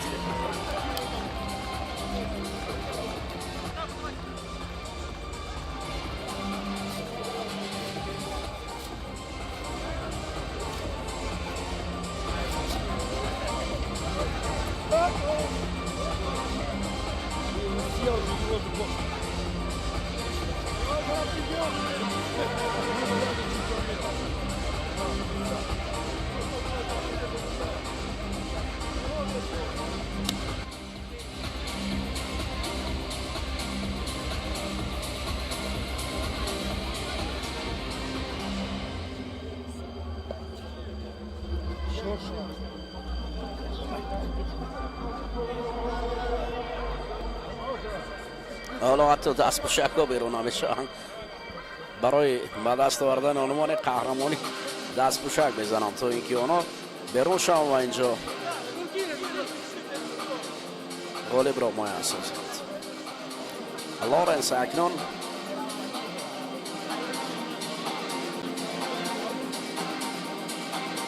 با رقیب را قرار است.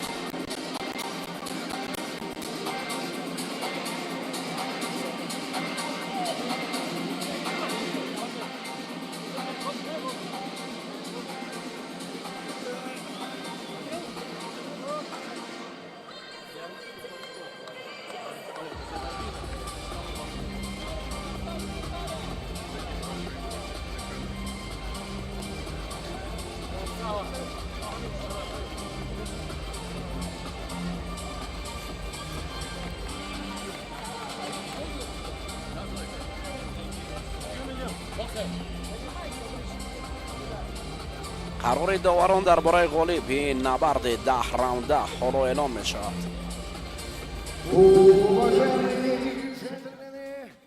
Ваши бурные овации Главное событие вечера состоялось, и оно действительно для каждого останется в памяти надолго. Но победа и чемпионский пояс вместе с титулом чемпиона мира по версии IBA сегодня достается только одному бойцу из золотого угла ринга из России Sharabutdin کمربند قهرمان جهان IBA را به میان میکند.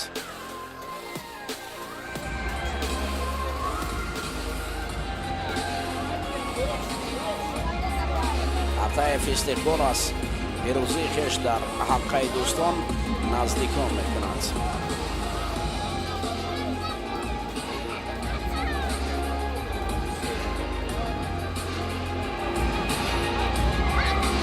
Уважаемые зрители, я прошу вас еще раз поблагодарить чемпиона دوستان عزیز، همینجا نبردهای شامگاهی دوشنبه از جانب اساسیاسیون بوکس جهانی جانبخش گردید.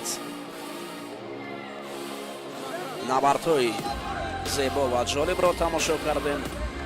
برای ما برد بود، باخت بود. شفقت رحیموف باخت، بهادر عثمانوف برد و همه مبارزه بردند. حالا میرویم به لحظه های جالب رقابت اساسی میان ATAEV Sharabutdin و لورن آلفونسو. ما باشیم همینجا در دل شب با شما خیر خوش بودیم. گزارش های دیگر مسابقه های من بعد از شاد و پیروز و سربانه باشید. خیر.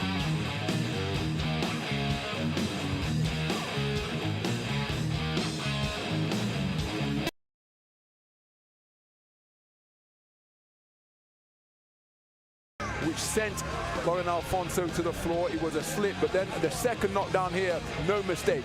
That shot to the body, doubling over Loren Alfonso. And he did well to make it out of that round. Was even more impressive in the 9th round to rally. But then the insurance built up in round 8 in particular. Saw Sharabutdin ATAEV prevail to claim the professional world championship belt at 86 kilograms cruiserweight and be crowned as the first ever IBA professional cruiserweight world champion. Jubilant scenes in the ring for supporters of Sharabutdin ATAEV from his native Russia and indeed the host nation Tajikistan tonight. That is where we are. That is where we have been all night long in the magnificent saloons of the Dushanbe tennis courts and water sport complex. On this clear, crisp night in the Tajikistan capital, the action inside the boxing ring has been red hot. A 6-bout card where the action was concluded with a world championship win for Sharabutdin ATAEV. Prior to that, there was disappointment for the home fans as RAKHIMOV was stopped in the 11th round by the hard-punching Mexican Eduardo MEX, the man nicknamed Sugar, making it 27 wins out of 28, or 27 of his wins coming inside the distance.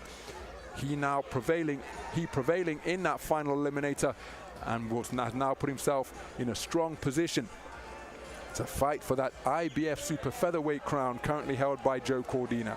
Prior to that, Bakhodur USMONOV, the 2023 World Championship bronze medalist, claiming the Asian Continental belt here in front of his home fans. And in our opening contest, Mirazizbek MIRZAKHALILOV won the IBA World Championship eliminator, outpointing Luis Rodriguez Ocaña, consigning the Mexican boxer to his first professional loss. And by winning that eliminator, he will face off against Russia's World Championship bronze medalist Vsevolod Shumkov for the IBA world title in the 57 kilogram featherweight division.